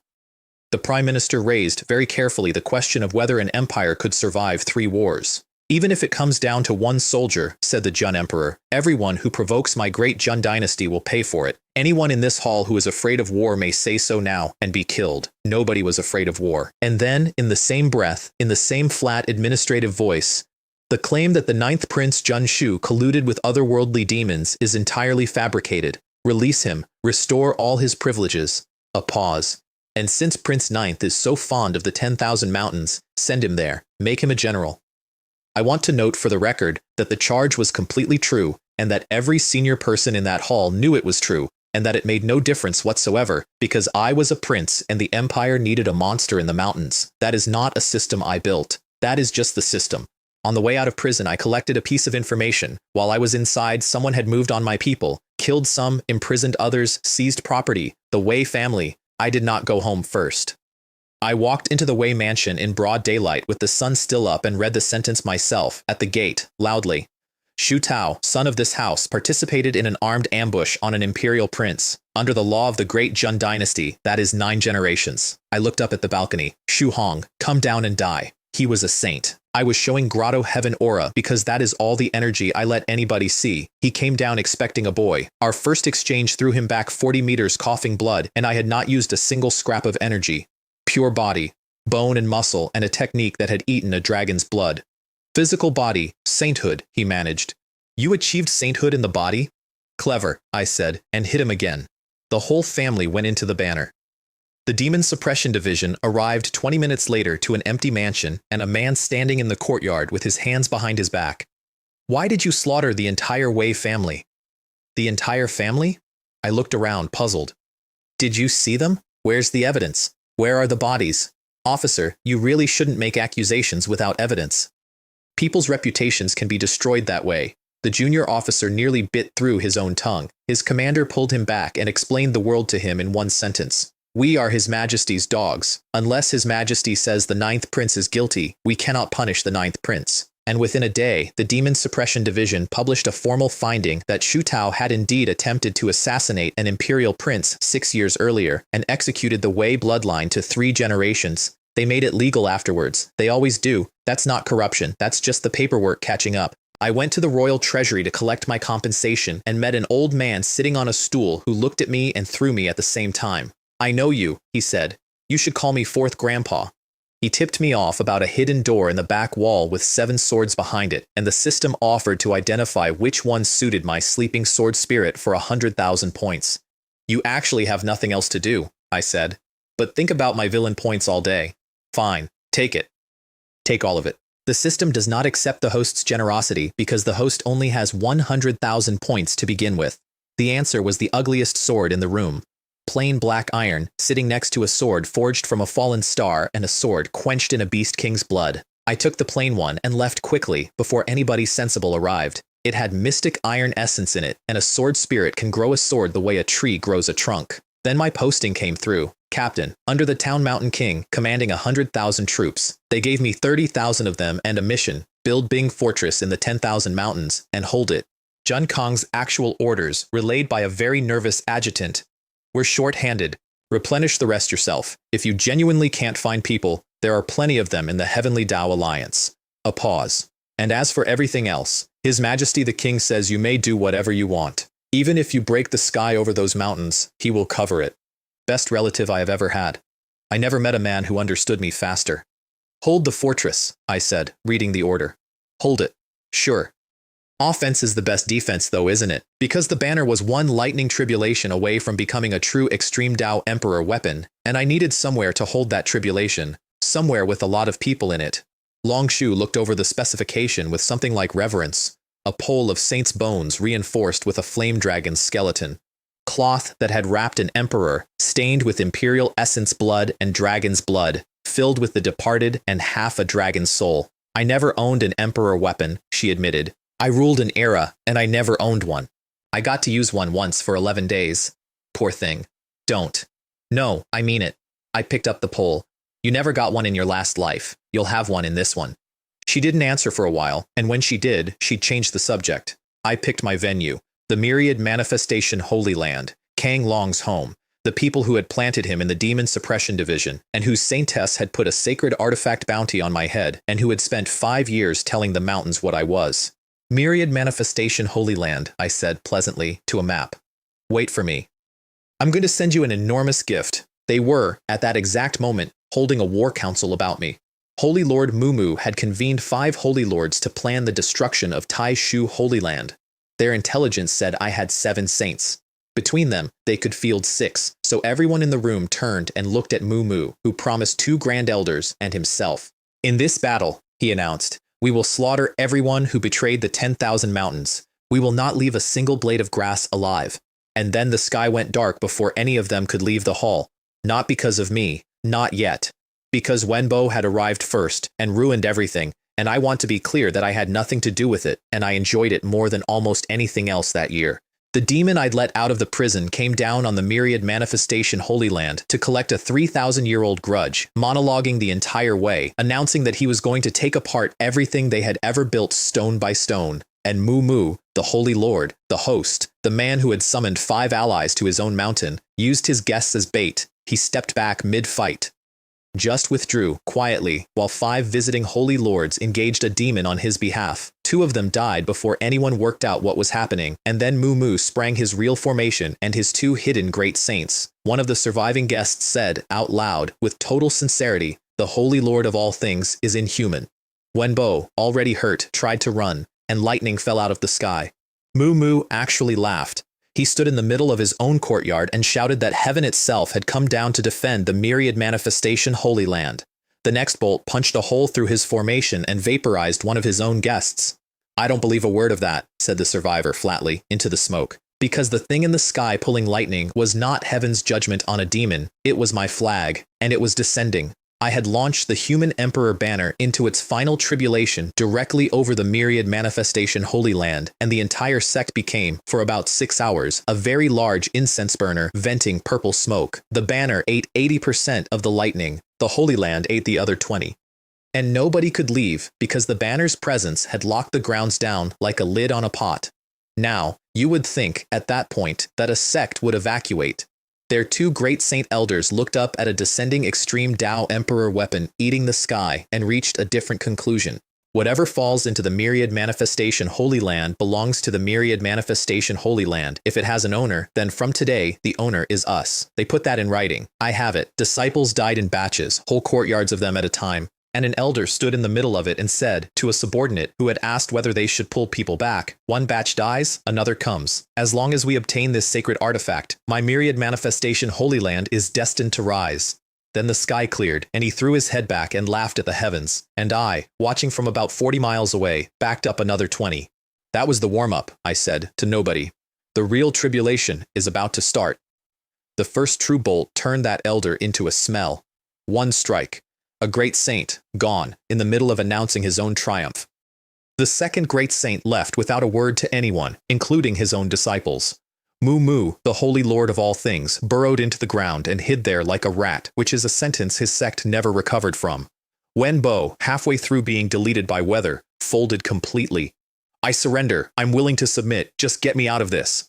The haul from that afternoon, one son of destiny killed, another crippled, a holy land ended, and a flag that came out of the fire gold instead of black. Wenbo, dragged inside it, took one look around and his entire demeanor changed. 10,000 souls banner. Hold on. You're one of us? He sounded wounded. Why didn't you say so at the beginning? Why did I spend 6 months hesitating? Read the poll, I said. He read the poll. Human Emperor banner. Louder. The survivors of the myriad manifestation Holy Land spent about a minute wandering around inside the banner looking for the treasure. Where is it? One of them kept saying. Where's the artifact? You're standing in it. An elder took one look at Long Shu, who has no body and therefore, in his view, no standing, and said something unrepeatable. She turned his soul out of his body while he was still finishing the sentence, just lifted it out, like taking a coat off a hook, and left the meat standing there blinking. From now on, she said, you're furniture. I walked in a moment later, and a chair condensed out of the suppressed dragon soul underneath me, which was showing off, and which I allowed. 5 survivors were brought forward. Mu Mu, Jun Cheng, Mu Qingxuan, and 2 others. You are all extremely lucky, I told them, and extremely unlucky. Lucky, because you may not have to die. Unlucky, because you will spend the rest of your existence fighting for the man who erased your family. Jun Chang had by that point watched me destroy his life on 3 separate occasions, and he asked the only question he had left. Did you kill the saintess? He who kills, I said, gets killed. Then I took their souls out with a gesture, and I erased Mu Qingxuan all the way down so there would be no coming back from any angle. Reward. Blood soul puppet technique. Divine rank. Absolute control of puppets who retain full combat power and can be upgraded with materials. 200,000. I bought it before it finished displaying. Because my uncle had given me a quota of 100,000 soldiers and 30,000 actual men and had told me to find the rest myself. The missing troops have arrived, I said, standing in a room full of corpses. Being a warlord who draws full pay and does no recruiting is a very pleasant life. 10 days of refining. Jun Chang first as a test, and he came out a great saint puppet with all his power and none of his objections. Doing the work pushed my own soul realm up to Saint King level, which is the sort of thing nobody tells you about industrial scale necromancy. Wenbo volunteered his own soul origin without being asked, which alarmed me until he explained his reasoning. Wenbo pays his respects, he said on one knee, to the sect master of the 10,000 souls sect. The what? Whoever holds that banner at Emperor weapon grade inherits the sect. That's the rule. That's always been the rule. He was almost tearful with excitement. It seems my soul erosion realm will reign supreme over this world once again. I had no idea what the soul erosion realm was. I had apparently just been adopted by it. I kept him. You keep people who volunteer. Then I ate the Yunlin Holy Land and the Tianfeng Holy Land, one after the other, in a week, and refined every corpse into a soldier and scraped both sects down to the gold leaf on the walls. Weakness is the original sin, I told the second one, on the way out, and I want you to remember I said it because somebody said it back to me later in a place much higher up and it landed very differently. Soul Hall sent a negotiator into my trap on purpose. Jie Qi, a venerable of Soul Hall, walked into a fortress full of great saint puppets with her hands visible and made me an offer, and I'll give her this. It was a good offer. One of Prince Changping's men is contracted to kill you. That's free as a gesture. She sat down without being invited. And then an alliance. The enemy of my enemy. Soul Hall wants Junbo dead. So do you. He's the only real obstacle between you and that throne, and your 4th brother almost certainly died at his hands. That's all true, I said. Then, let me make you a counteroffer. Kneel on the floor and declare your submission, and I'll give you a chance to live. I smiled at her. It's the one chance. There isn't a second one. Her face went through something complicated and came out as fury. The next time we meet, you will be in my hands. Mu Fen stepped out of the wall behind her. Jie Qi could handle 2 great saints. I know, because she said so. If 2 won't do it, I said, how about 3? A puppet walked out, then a 4th. She hit the puppet with a full soul strike, the kind that liquefies a mind, and it did not so much as break stride, and I watched her arrive at the truth in real time. No, you don't have a soul. It has no soul. She actually backed up a step. Somebody in this world still knows the puppet Tao. Cornered, she detonated a soul-suppressing pearl to buy 2 breaths and dove at the only soft target on the field, which was me. So I opened the banner and stepped inside it and left the door hanging open behind me. You want me? I called back. Come in. I'll wait. She had nowhere else to be. She came in, the door shut. She was on her knees before she finished turning around, because the pressure in there is not negotiable. And then she saw Long Shu standing half a pace behind me and felt an Emperor Realm aura come off a woman with no body. Who is she? What business is that of a prisoner's? I said. You only need one fact. She's mine. That's the detail that broke Ziqi. Not the puppets and not the flag. The fact that Soul Hall's largest unlisted enemy had been a prince they'd filed under nuisance. She offered a ransom. What ransom, I said, compares to a great sage? 3 days of refining, and I want to note that her soul came out an idiot. Not from the process. There was a restriction buried inside it that burned her memories out the moment we went looking, which told me that somebody in Soul Hall has a soul realm above Great Saint, which is not supposed to exist. One fact survived the burn, and it was worth the whole exercise. Soul Hall was going to ambush and kill Jun Kong and wipe out every great Jun army near the 10,000 mountains. I sent my uncle a warning that afternoon and did not explain how I knew. I also, from the same interrogation, got a clearer picture of Soul Hall itself. They had masterminded the destruction of the giant demon sect and the heavenly demon sect, profited more than anyone from both, and were now hunting the survivors who carried those sect's core secrets. Including Bai Han, who was still alive. That man stole my tea, took the blame for 4 of my murders, and cannot be killed, I said. He's a cockroach. I've grown fond of him.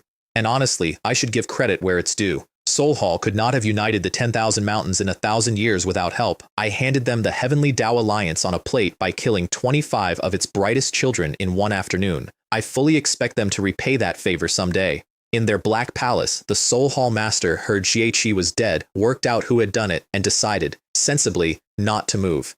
We can't act until we know their real strength. And then he said the sentence that produced everything that happened to me for the next 2 years. Junshu must have a great many enemies. If we simply spread the news of where he is, I imagine there will be people far more eager to kill him than we are. My army did not want me. I arrived at Bing City to find 3 commanders waiting. Jian Lei went down on one knee. The other 2, Han Fei, Marquis Wuling, and Shu Gong, cupped their hands and said, "This humble officer greets the commandant in the tone you use for a temporary inconvenience." Behind my back, in the corridor, one of them said there was no such thing as a good banquet and that he had no intention of pledging to a prince with no future, so I announced a banquet. Every general of deputy commander rank and above, I told the steward, and I do mean every single one. Jian Lei warned me the Cao family were sending a deputy general, 5 marquises, an old blood enemy of his, the kind of family that outlives dynasties. Tell me something, I said.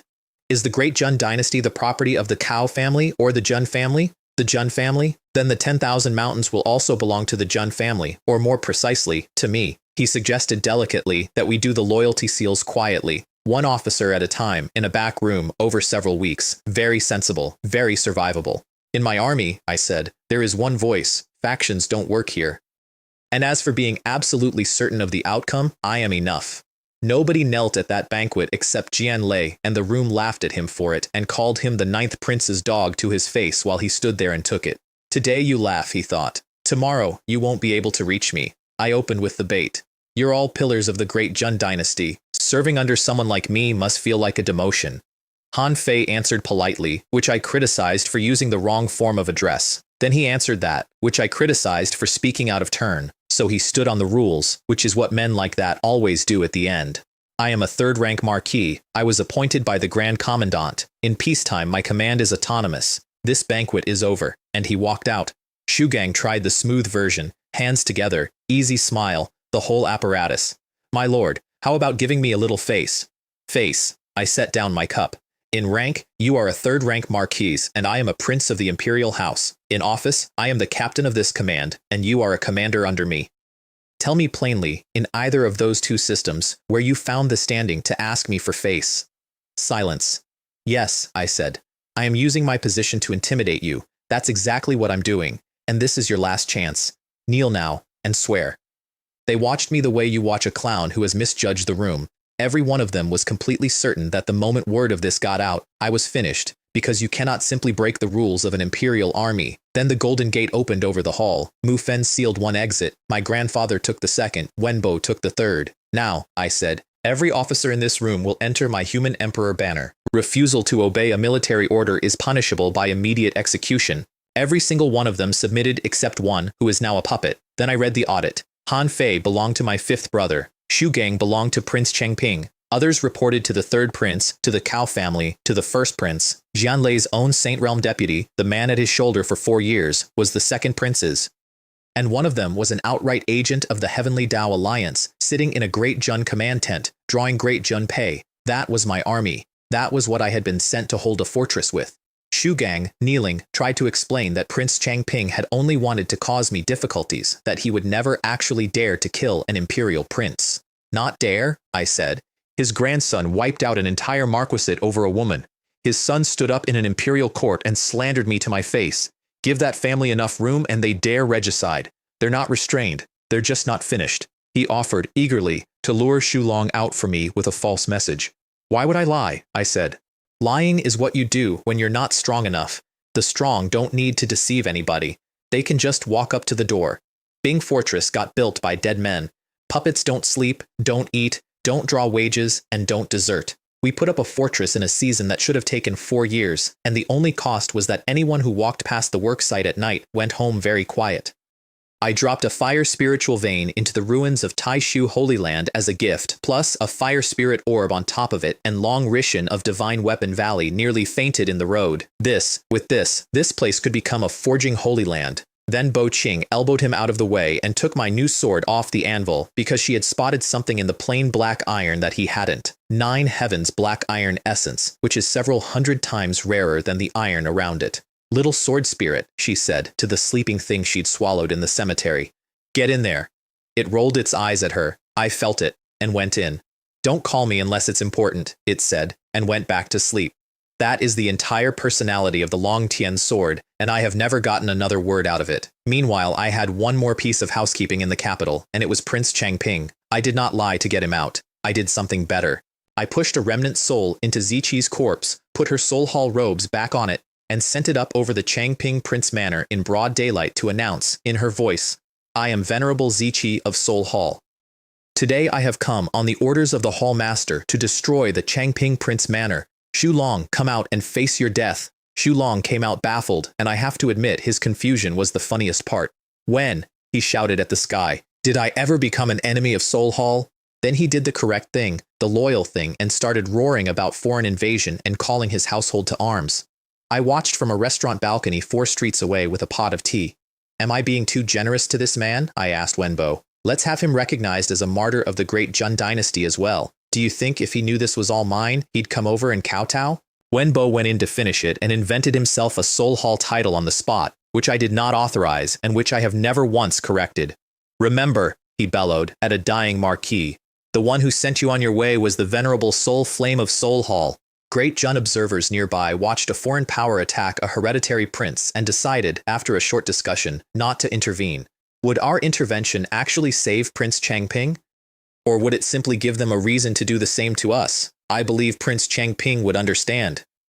He beat Zhiqi back 3 times. Each time, another great saint joined the fight. Mu Fen made it 2, a puppet made it 3, and my grandfather's ambush strike out of nowhere made 4. And Shulong, hereditary Prince Changping of the Great Jun dynasty, went down on one knee in his own courtyard and surrendered.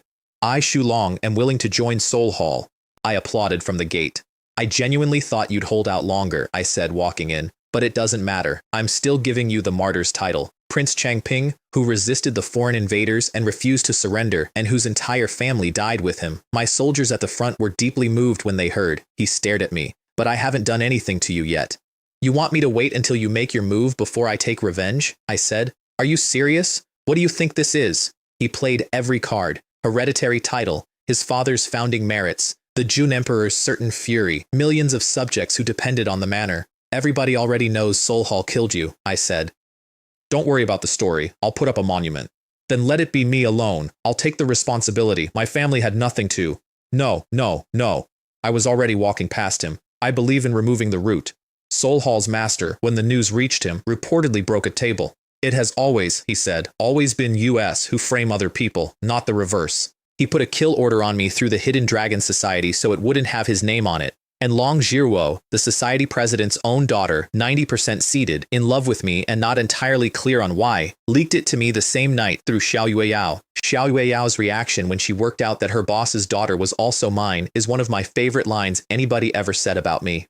Your Highness has such reach, she said slowly. My God, that's terrifying. Then the whole world came to kill me at once. I made sure of it. The crown prince's spy in my camp asked delicately where I'd be next, and I told him, "Tell your master I'm patrolling near Taishu Holy Land." Then I stood in the open at the construction site for 3 days until every faction in 2 nations knew my exact coordinates. The convener was Jun Daoyuan of the Purple Firmament Holy Land, and his pitch to the room was pure grief with the serial numbers filed off. "My children have died at his hands. My descendants have died at his hands. If we do not kill Jun Shu, how do any of us show our faces again?" And the room filled up, because the arithmetic was good. Misty Holy Land sending a great saint. The Xuantian Taoist sect sending a great saint. Jun Daoyuan's own junior martial uncle, freshly broken through. And 2 great saints defecting out of the great Jun dynasty itself, against an enemy their intelligence credited with 2. "The advantage is entirely ours," somebody said. "Jun Shu is doomed." The warnings came in from 4 directions in 3 days. Kang Bo sent the Purple Firmament plan out of Kanglan. Mulong sent 5 words from the Misty Holy Land, and I could hear her voice in them. "Senior brother, leave the mountains now." And a stranger walked into my camp.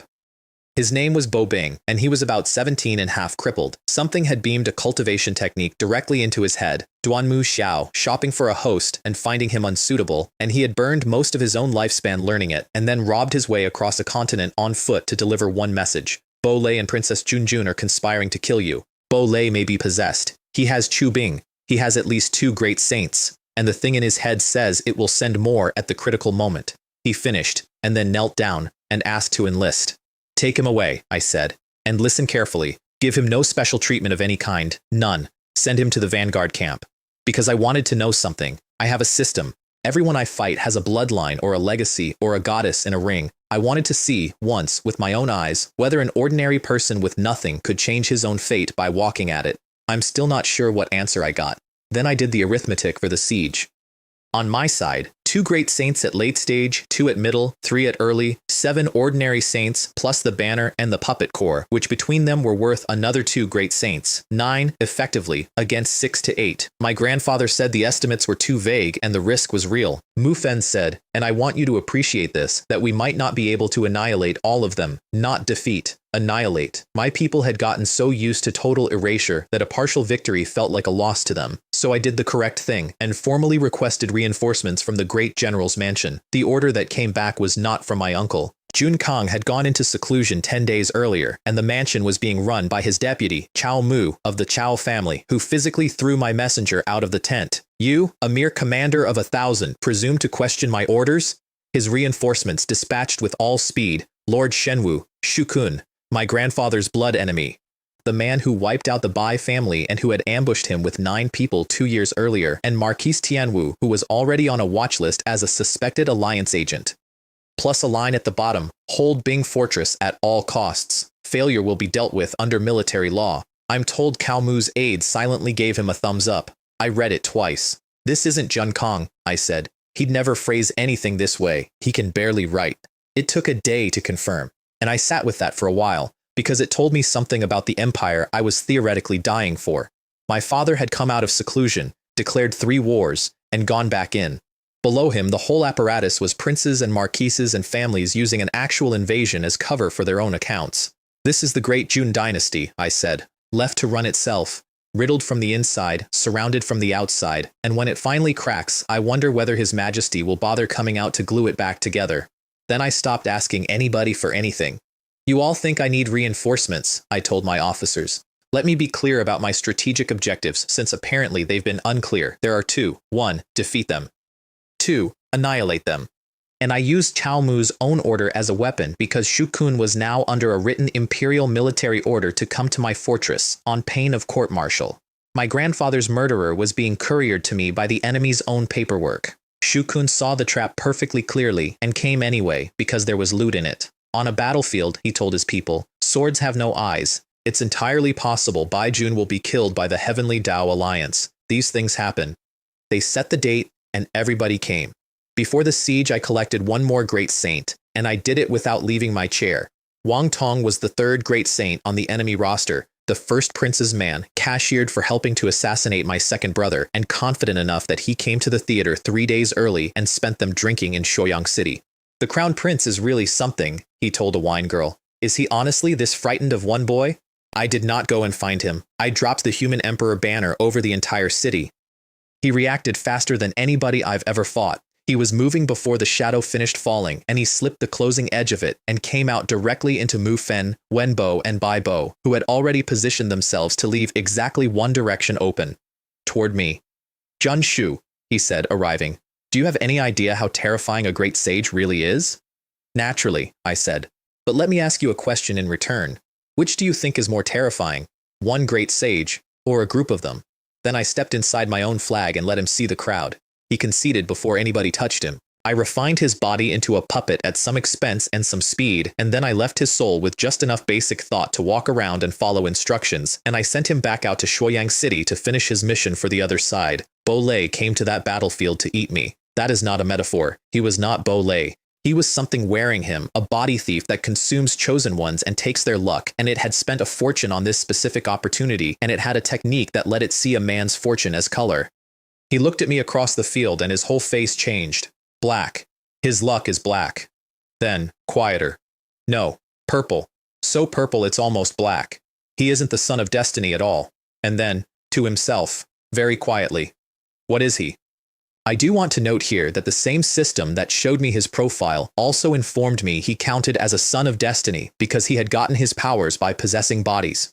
So possession makes you the protagonist, I said out loud, in the middle of a war. But transmigration means I'm only fit to be the villain. Is that the rule? Is that written down anywhere? Nobody answered. It's never written down. Their side had 5 great saints on the field. I had 8. Wonderful, I said. This is a huge profit. Here's how it went, and it went in about 4 moves. My grandfather went out alone against 3 Alliance great saints, with the Purple Heaven Divine Thunderhammer and enough lightning that people 2 valleys away came out to look, while Baibo, Gao Min, and Wenbo quietly closed the net behind them. On the other flank, Mu Fen and Shu Long faced 3, Wang Tong and 2 genuine enemies who did the arithmetic out loud. 3 against 2. The advantage is ours, and Wang Tong, walking along at their shoulder, thought, correct, 3 against 2. Except that relative to you, I am the 2. He put a full power strike into a great saint's spine at the opening bell. Mu Fen's sword was through the man's heart before he finished turning around.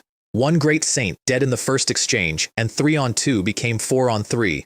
Bo Lei watched his own side come apart in 90 seconds and reached the wrong conclusion at maximum volume. The crown prince tricked me. Jun Jian, you bastard. You were in on this with Jun Shu the whole time. Nobody had tricked him. Nobody had needed to. Then Marquis Tianwu defected in the middle of the battle. Jiang Zhen. Great Saint late stage, one of the 2 reinforcements Chao Mu had sent me. His men were stabbed in the back by their own comrades on his signal, and when one of them, dying, asked him why, he answered honestly, which I respect and which does not help. I have no choice. She's carrying my child, and they're holding her. It may be the only child I ever have. So I need all of you to die. Then he stood up in front of both armies and gave the speech. The great Jun dynasty is ruled by a tyrant. 9th Prince Jun Shu is a monster who acts against all heaven and reason. Today I, Jiang Zhen, rebel. And he was good. That's the thing.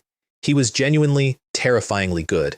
He suppressed Baibo and Wenbo by himself and pulled the ethereal saintess of the misty Holy Land out of a collapsing flank, and she was the woman, and she was pregnant, and he had traded an entire command for her. Shu Kun, sitting in the support position, watched all of this and decided the moment had arrived. Brother Xiao, he said, Baijun must die today, and sent a great saint in at my grandfather from below the battle line. Then he personally joined the fight, on my side, officially, and fought in such a way as to prevent Mu Fen from finishing the last enemy great saint, who could not believe his luck and nearly said so out loud. My own soldiers were dying in the middle of all this. I had intended to blood them. I had not intended to feed them. I released the puppet army. 20,000 things that don't stop. Lord Shenwu, I said, watching my grandfather's murderer carefully not kill for me. You've come all this way. It'd be rude to let you leave. And then Chu Bing broke through in front of me. He came through Bai Han and Mu Qing together and came straight up the middle at me, and I sent Hua Qi, his own 3rd senior sister, out to meet him. Junior brother, stop. You can't win this. Kneel and beg His Highness and I'll speak for you. I swear I will.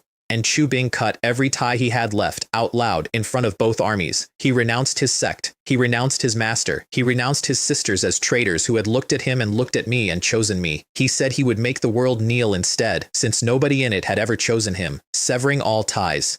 Chu Feng is becoming the sword demon, one with the sword. Sword intent, perfection, luck plus 100,000. Then, a beat later, clarity of thought, unwavering conviction, luck plus 100,000. My reaction was not strategic. He is gaining luck, I said to nobody, offended. Right in front of me, he is doing this to provoke me. And then, immediately, in a completely different voice, go on though, please, continue. The whole battlefield stopped to look at him. Sword intent at perfection is a thing most people go their whole lives without seeing once, and half the great saints on that field forgot they were in a war. Who is that boy? Somebody from the Xuantian Taoist sect bellowed. He must join my sect. Bo Lei immediately began revising his plans from owning Chu Bing to eating him. And inside Chu Bing's head, Duanmu Xiao, an otherworldly demon 3,000 years old, was quietly panicking because the step from major achievement to perfection is not a step, it's a cliff. A grotto heaven cultivator with perfection can kill a saint. We went sword to sword and I lost. Not badly, but I lost. The Longtian sword was a full grade under his demon blade, and the only reason it held at all was Bo Qing living inside it, and after a dozen exchanges he put me back on my heels. He walked me down across the broken wall.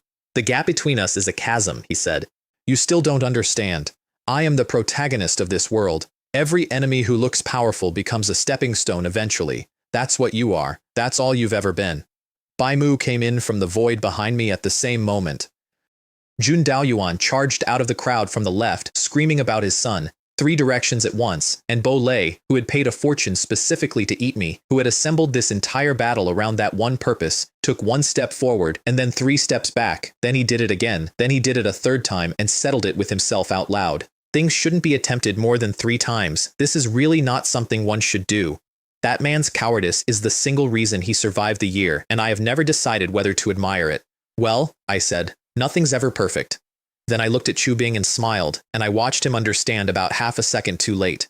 Idiot, the game's over, I'm not playing with you anymore. And I opened the banner and swallowed that entire section of wall. Inside, Jun Daoyuan came apart immediately. Not physically, he just stopped functioning, the way people do in there. Jun Shu, get out here, what is this place? They call it the 10,000 Souls banner, I said, sitting down on a throne that had condensed out of a dragon's soul. That's their name for it. In here, I call it the Human Emperor banner. When word of this gets out, every man in the great Jun dynasty will. Out, I said. You think you're getting out? This is an imperial weapon, old man. In a little while you'll be a part of it. I did not let him die quickly, and I don't have a joke about that, and I'm not going to describe it. Then Chu Bing. I did think about keeping him. I want that on the record. The system had shown me the numbers, and there is a real argument for raising a chosen one like livestock. Feed him, let him grow, harvest the luck when it peaks, repeat. And I sat on that throne and thought about every story I'd ever read in my old life where the villain does exactly that and loses everything to the boy he spared. No, I said, I'm not going to give you a chance.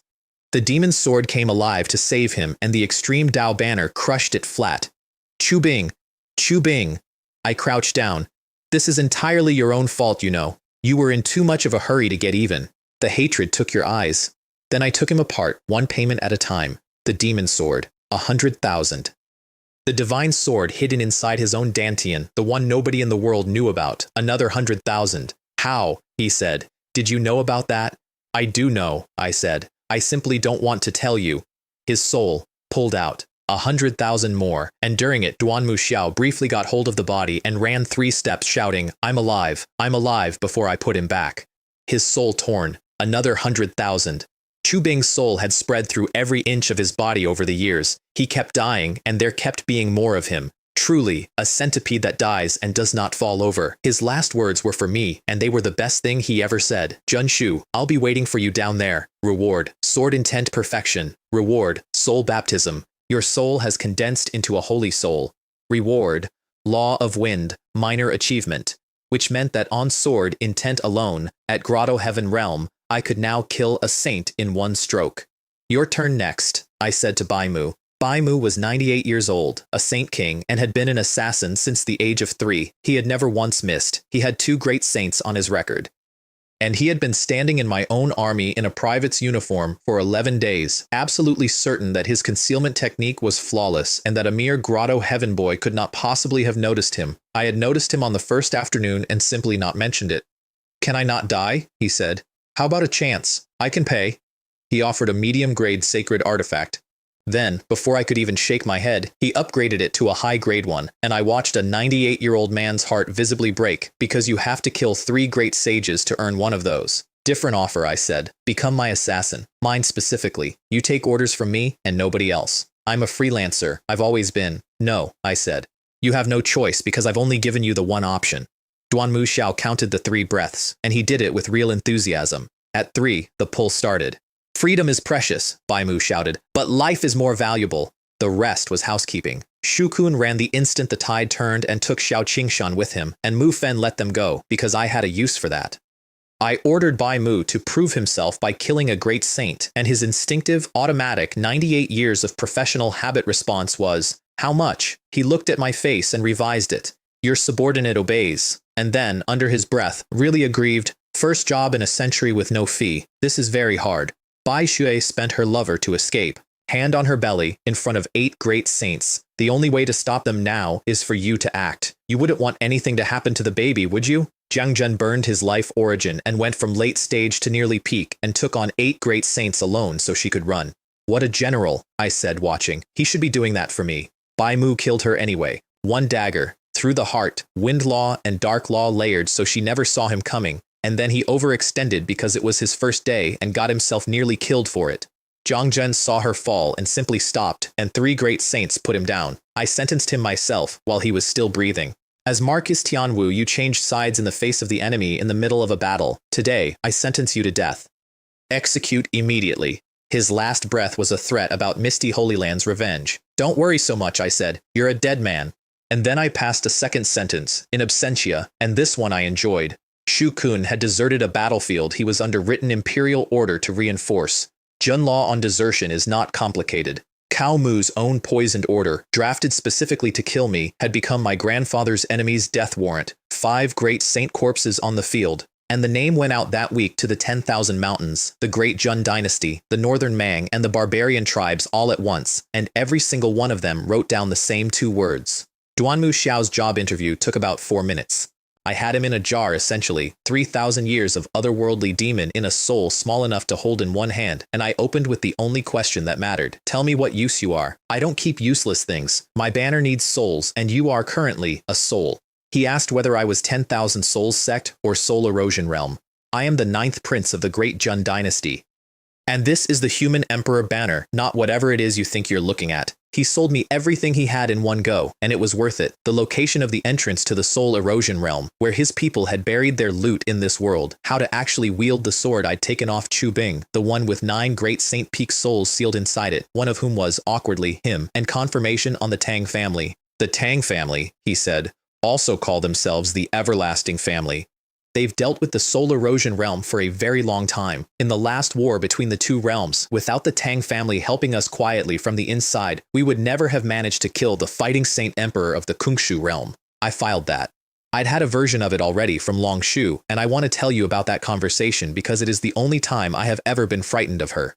She had gone through the Tang woman's soul and come back with this. The Tang family are not from this world. They carry upper realm bloodline. They style themselves the guardians of this world, and what they actually guard is the continued existence of the Tang family. Their standing policy is that no power native to this world is ever permitted to rise high enough to threaten them, and they show up reliably at every single otherworldly demon invasion, and Long Shu's private suspicion is that they are not defending against the invasions, they are letting them in. And then she said, in a completely flat voice, I was killed by one of the people who call themselves the Everlasting Family. The banner started moving. There was no wind. Everyone standing outside it went down on their knees, including 2 great saints, because an empress was grieving inside an imperial weapon, and grief at that scale has weight. It took 15 minutes before she could speak evenly again. I had never seen her angry, not when her disciple abandoned her in a rope, not when I whipped her, not once. I answered her as rudely and as small as I could manage, on purpose. So it's the Everlasting Family. Fine. So what if they're bloodlines from upstairs? Their entire policy is being scared of other people getting stronger. That's not a great power. That's a frightened one. I picked up the flag. I am the ultimate villain of this world. What exactly makes the Tang family think they qualify? She didn't laugh, but her breathing changed. The sword Duan Mu Xiao explained to me is called the God-slaying sword. It belonged to a great saint who called himself the gatekeeper and who guarded the entrance to the soul erosion realm, and Duan Mu Xiao killed him with it and considered him beneath contempt. Rank. Beyond sacred artifact. At least half a step into emperor. Bo Qing took one look and grabbed my sleeve with both hands. That sword can become a divine weapon. Do you understand what I'm telling you? Divine outranks Emperor. If I combine the Long Tian's sword with these two, she was actually vibrating. I want it. Give it to me. I want it. Congratulations, I told Duan Muxiao. You've earned the right to keep existing. I installed him in Zheng Zhen's puppet body, and the first thing he did with a great saint's corpse was reshape the face into a pretty boy. Where to? He asked, admiring himself. The great general's mansion, I said. The general wants an explanation from me. My fifth brother, meanwhile, was having a difficult week. Failed? Bai Mu failed? Bai Mu has never failed in 95 years. A pause. 8 great sages? Zhun Shu has 8? Where did they come from? Did they climb out of the ground? His conclusion was correct, and I want to quote it because it's the most accurate thing anybody said about me in that era. Zhun Shu by himself is more dangerous than any of the great clans of the great Zhun dynasty, which is precisely why Zhun Shu has to die. He accepted the Cao family's surrender, a fence-sitter he called them, but a serviceable knife. He had Cao Mu transferred out of my reach.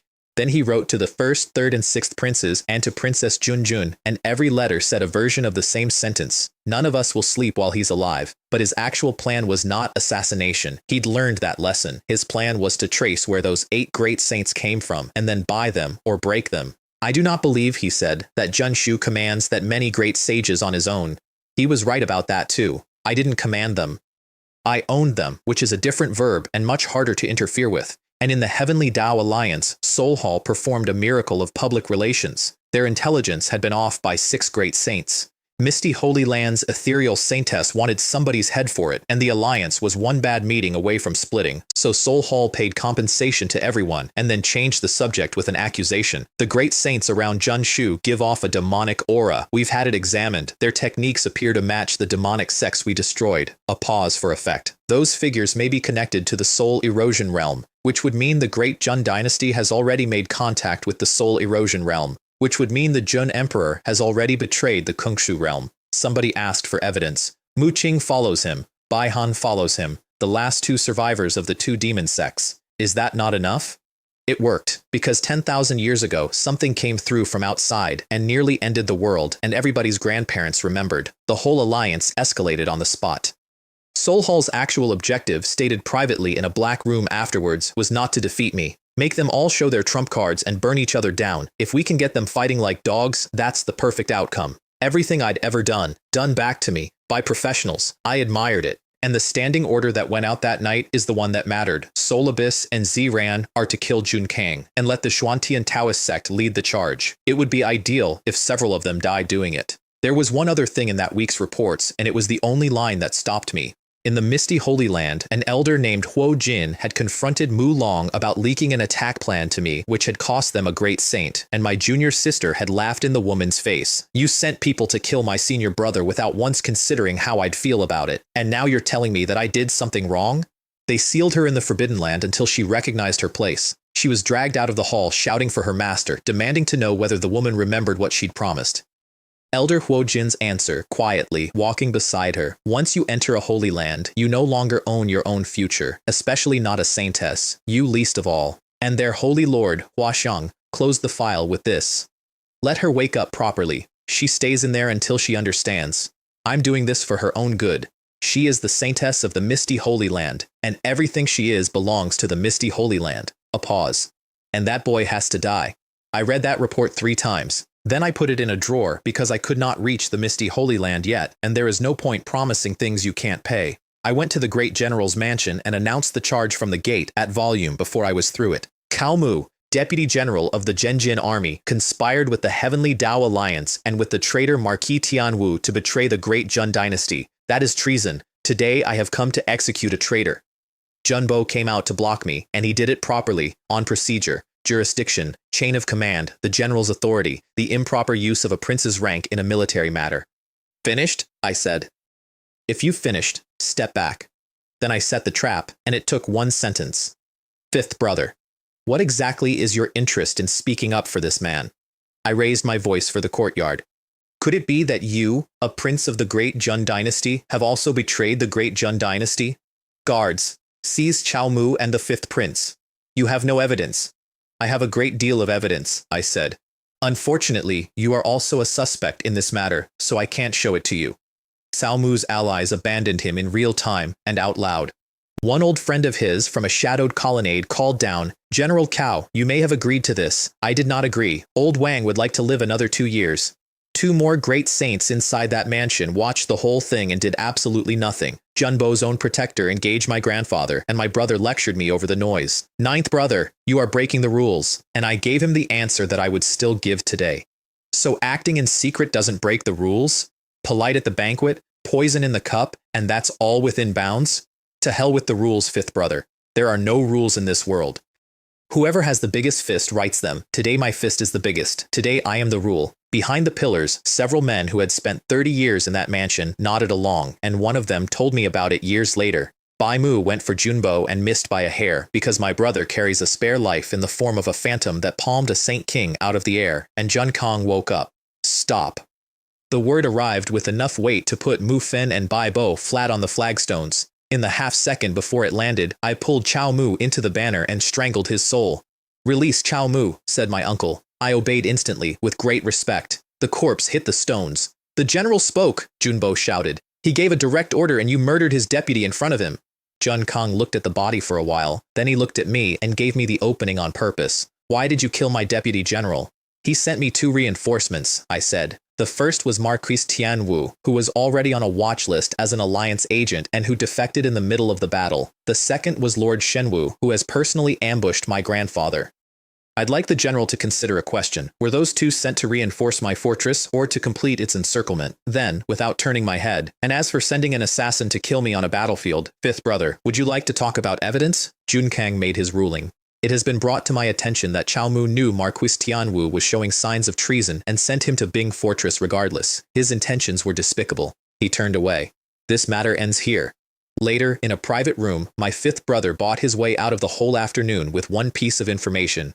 The crimson flame divine lotus was about to ripen.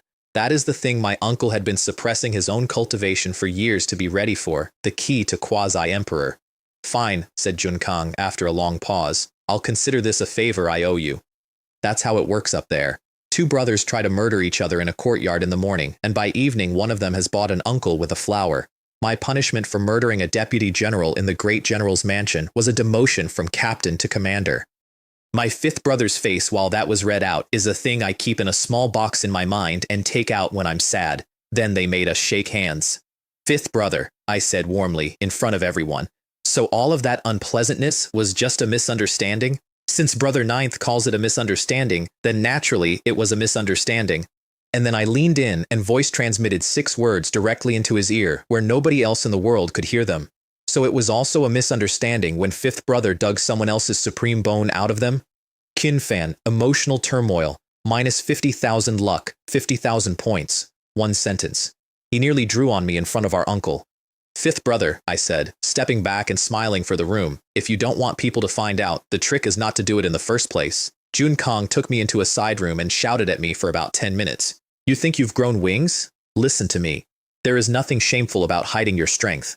There is nothing shameful about running from a fight you can't win and coming back later with more men. Keep your head down for a while. Do you understand me?" "Nephew will listen to uncle," I said, with my head bowed, meek as a quail. I was wrong. I was going to do it again immediately, and we both knew it. Then I gave him the actual news. "Somebody is going to kill you. Not a rumor. It came out of a Soul Hall Venerable's own soul. It is 100% certain." He waved it away. He was a great saint at the absolute ceiling of the realm, law of fire at perfection, a man who had broken past his own peak and compressed himself back down more than once, because he wasn't aiming at quasi-emperor at all. He was aiming at great emperor. That's why he'd never broken through. He had every right to be arrogant. I've read too many stories to enjoy watching it. "People who talk like that," I said, "generally get slapped." So I spent 200,000 points on insurance, a mother-child spatial chain, 2 linked pieces. Activate the child and it drags you to the mother instantly, through any barrier, through any formation, through anything. I put the child chain in my uncle's hand. "Opportunities don't matter," I told Longshu later, when she asked why I'd spent that much on a man I couldn't collect luck from. "What matters is that Jun Kong stays alive. He's the only person in this entire dynasty who pays his debts. If you're good to him, he comes back." He pocketed it, laughing at me. "Don't worry, you little brat. Even if your father dies, I won't." Good heavens. You say that out loud? In a building? Aren't you afraid of being beaten to death? Then, on my way out the door, "I have urgent military duties." "You're talking nonsense." I'm going to kill someone. I'll be back shortly. Who? Shu-kun. I just told you Chao Yi was the last time. I know. I understand completely. Those are the rules. I bowed. So this time I'll have someone else do it in secret and frame the Heavenly Tao Alliance for it. No rules broken at all. My uncle told me years later that his actual objection was never the murder. Everybody does the murder. I was simply the first man in the history of the great Jun dynasty to explain the murder to his commanding officer's face on the way out. I did try to ambush Junbo on the road an hour later. Fifth brother, I didn't expect us to meet again so soon. Have you forgotten, he said, the promise you made to the general? Fifth brother, are you unwell? That promise was something you say to calm down an old man. I genuinely did not think you'd taken it seriously. Then he opened the small black tower. One roar came out of it, and every soul on that road staggered. Mine stayed intact only because the banner shielded it. Then a single chained claw came out of empty air and swatted my grandfather, Great Saint Late Stage, aside in less than a breath. Then it slapped Mu Fen's entire group away at once, not fought, slapped. Fifth brother, I said instantly. I was joking. Obviously I was joking. Is all this really necessary? The mountains don't move, but the rivers do. We'll meet again. And I left at speed, and I am not embarrassed about it. He has too many cards, I complained to my grandfather, who was holding his own ribs. It isn't fun. Bai Jun's assessment of the claw, quasi-emperor grade beast. So I made a decision on that road that determined the next 2 years. He is exactly what a chosen one is supposed to be, I said. Heaven's own son. If he's allowed to grow up, he'll be an emperor, so we don't allow it. Long Zhiruo got the job of mapping every force behind him. Bai Mu and Wei Xin went out under the Netherworld Palace banner. The wars started, I told them. There are no innocent people in it. Shu Kun died at a dinner party. Xiao Qingshan invited him out for 3,000-year immortal wine and drew first at the table before the second cup. Brother Shu, I'm so sorry. Safe travels. Xiao Qingshan, are you insane? Possibly. Xiao Qingshan did not stop smiling. I went insane the moment you abandoned me on that battlefield and ran. You invited me to come and attack Bai Jun with you, and then you ran. Where do you imagine I have been for the last month? Mu Fen sealed the east, Wen Bo put up a wall of black flame across the west, and my grandfather walked in through the middle, wrapped in lightning. Shu Kun, today you pay for every life in the Bai family. Shu Kun played the last card there is. I am Lord Shenwu of the great Jun dynasty. Killing me is treason. The empire will hunt every one of you to the... Don't be silly, I said. Who's going to know? Lord Shenwu was murdered by the Heavenly Tao Alliance.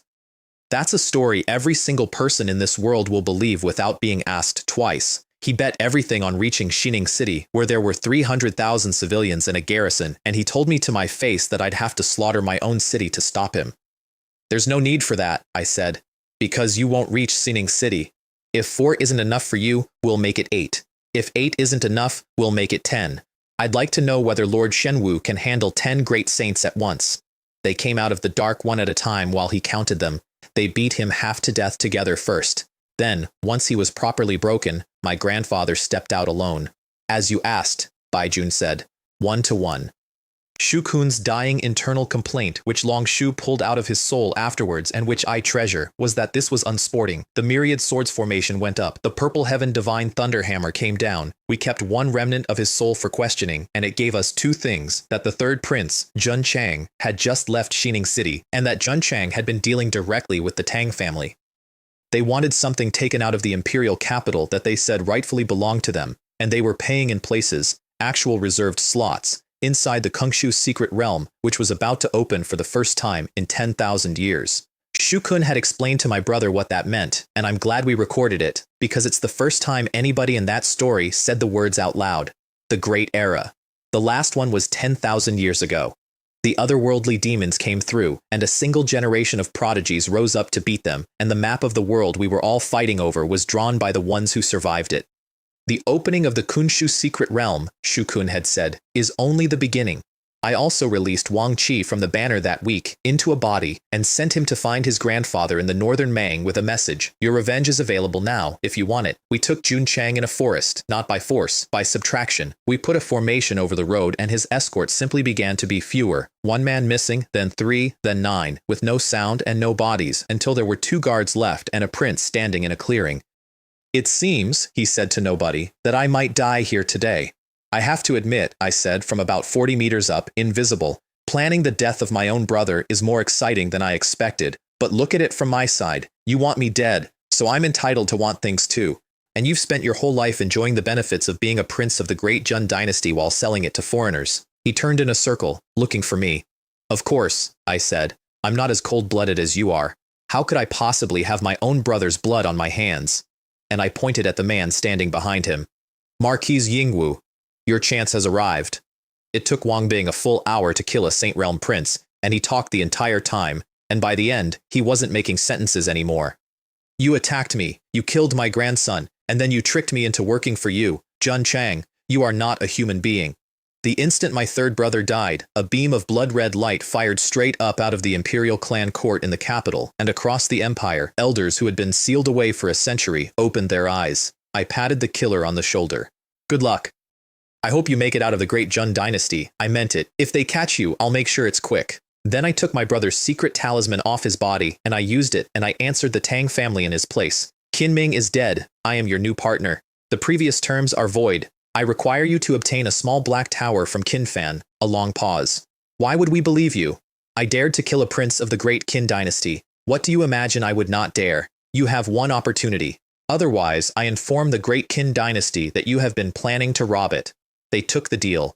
I had just hired my enemy's allies to mug my enemy.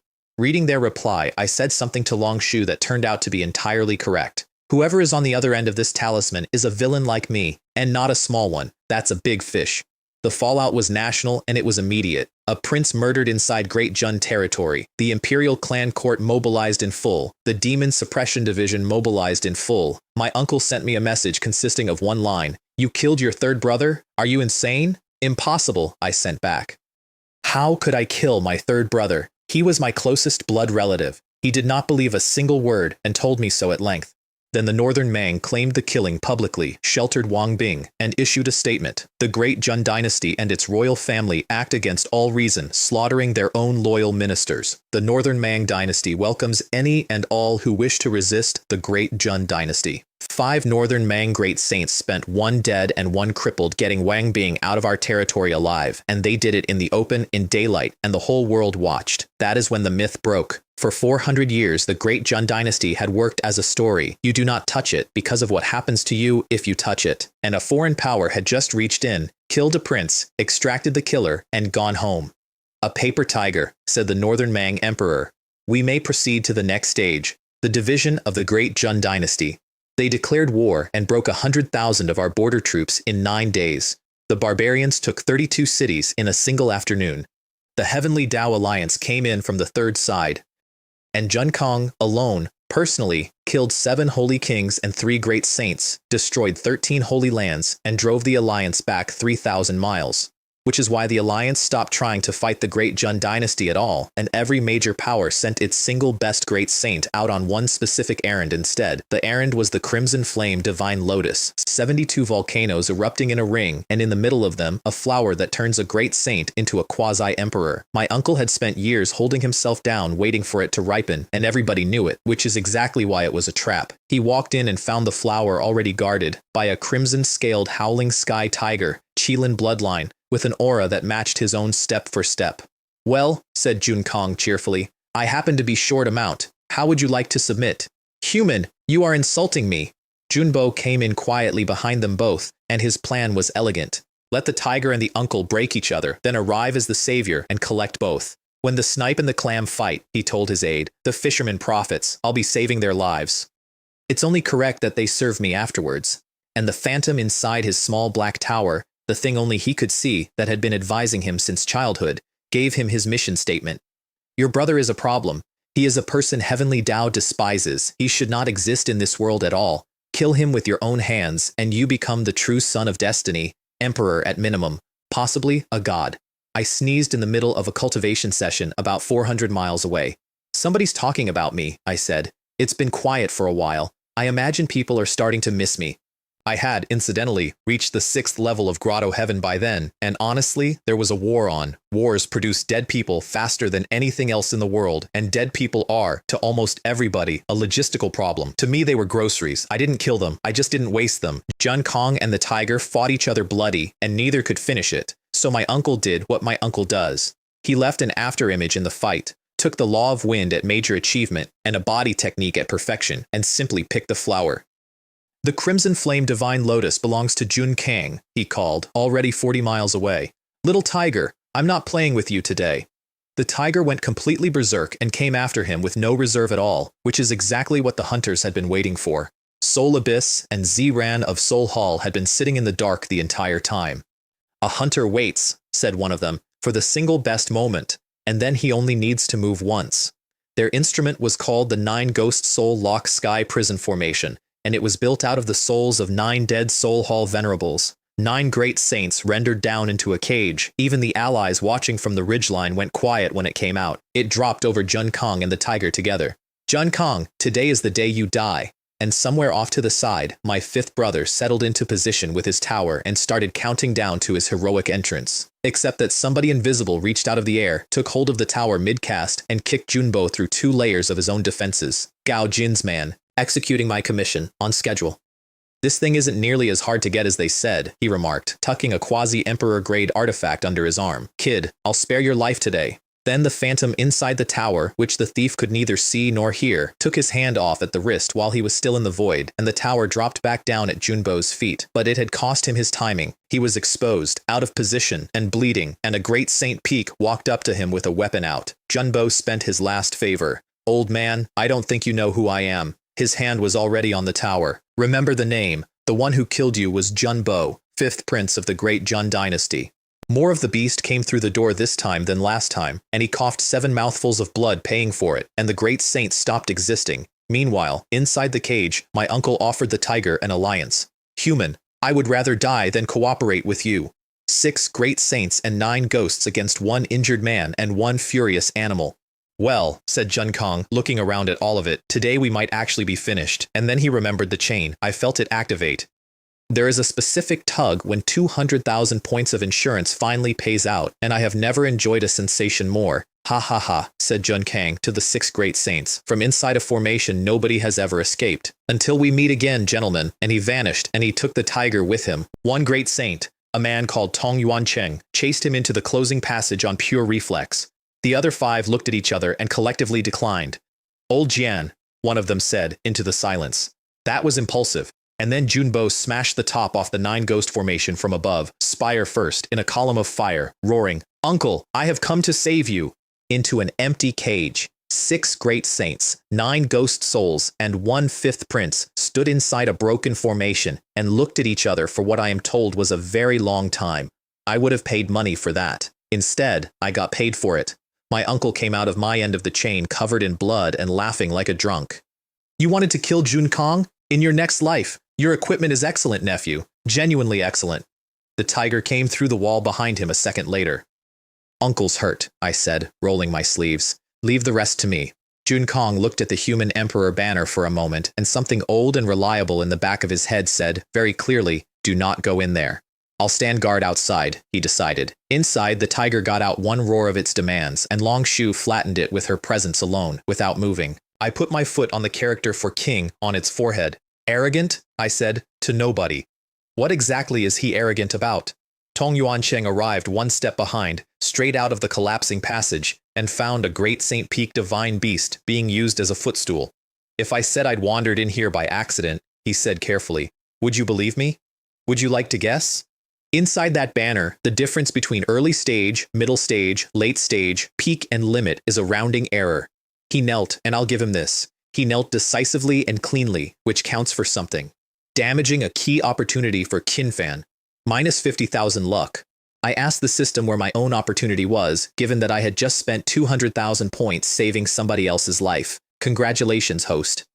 You have acquired a mount. In an era of chaos, one's mount should not merely be a charming young lady, it should be a mighty Yao beast. Please never say that again. I gave the tiger the terms. Submit and become my mount, and you may live. Refuse, and things get considerably worse than dying. Take your time. At which point Tong Yuancheng, watching a divine beast being processed and correctly reading the direction of the conversation, panicked and blurted out, It doesn't want to, but I do. I am willing to be your mount. There was a pause. No, I mean submit. Submit. I meant submit.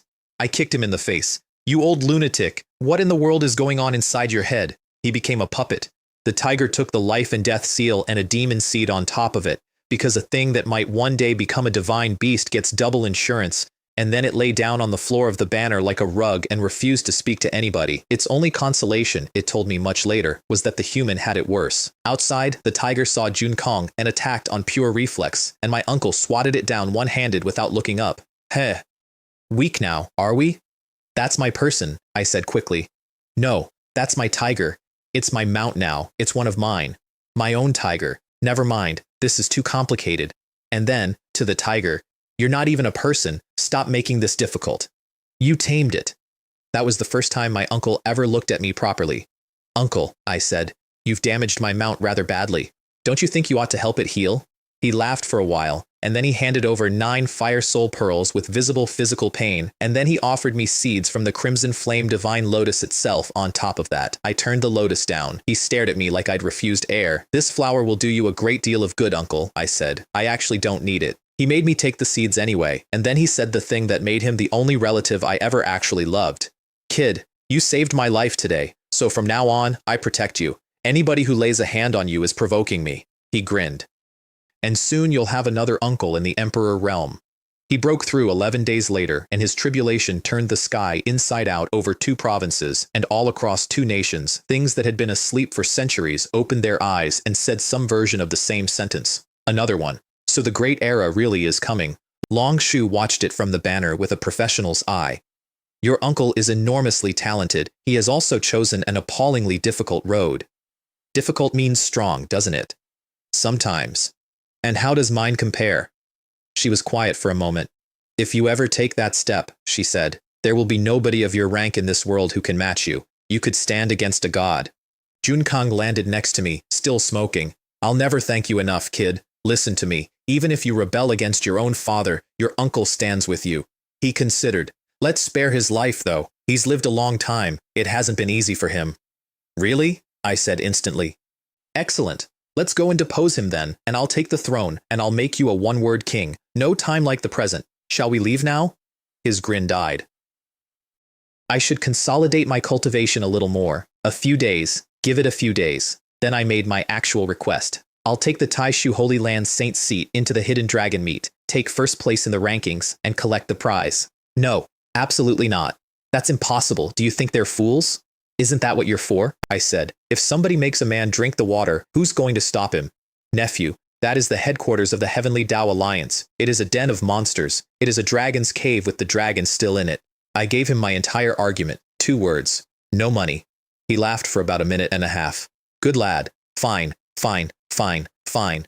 Dragon's cave, tiger's den, I don't care. I'm coming with you. They tried to ambush me. I have a bill of my own to settle. He clapped me on the shoulder, more gently than usual. Don't worry, even if you tear a hole in the sky, I'll cover it. Before the tournament, 3 things happened that I need to lay out. The first is that an old man came back from the dead. Mu Guichen, an old ancestor of the heavenly demon sect, missing for 3,000 years, Great Saint Peak when he vanished.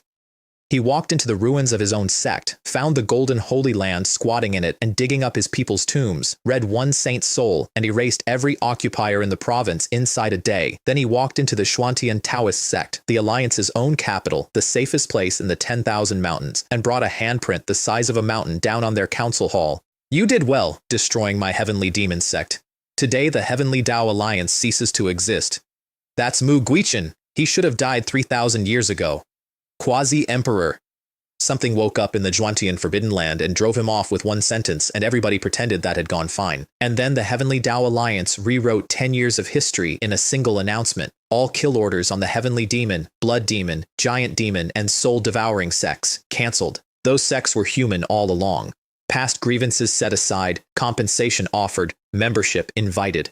The root cause of this entire tragedy, the announcement continued, was the 9th prince of the great Jun dynasty, Jun Shu, who instigated and framed these events. He should bear the blood debt. Mu Qing put her fist through a table. They killed my disciples. They killed my elders. They destroyed the heavenly demon sect down to the foundations. And now one paragraph makes it never have happened, and I'm supposed to be grateful. And Bai Han, thoughtfully, from the other end of the table. To be fair, some of what they said makes a certain amount of sense. Which brings me to the second thing. I walked in on Bai Han agreeing with the people who had destroyed his sect, and I stood in the doorway for a while and enjoyed it. You seem to have complaints. Would you like to hit me? Go ahead. He didn't move. Don't forget they had a second reason for attacking the giant demon sect, I said. You cut down their enlightenment tea tree. Though, I've thought about this. That tea tree should really have been mine. So what you actually did was cut down my tea tree. I sat down opposite him. How do you intend to compensate me? 5 years. 5 years of elders saying it is all because of what you did. 5 years of Baihan cutting down the tea tree is one thing, but why did you also? 5 years of you bear the blood debt of tens of thousands of our people. Muqing finally cut him off, and she said the truest thing anybody said in that room. They came for the keys. Even without the Baihan business, they'd have found a reason, or invented one. Only this idiot thinks any of it was about him.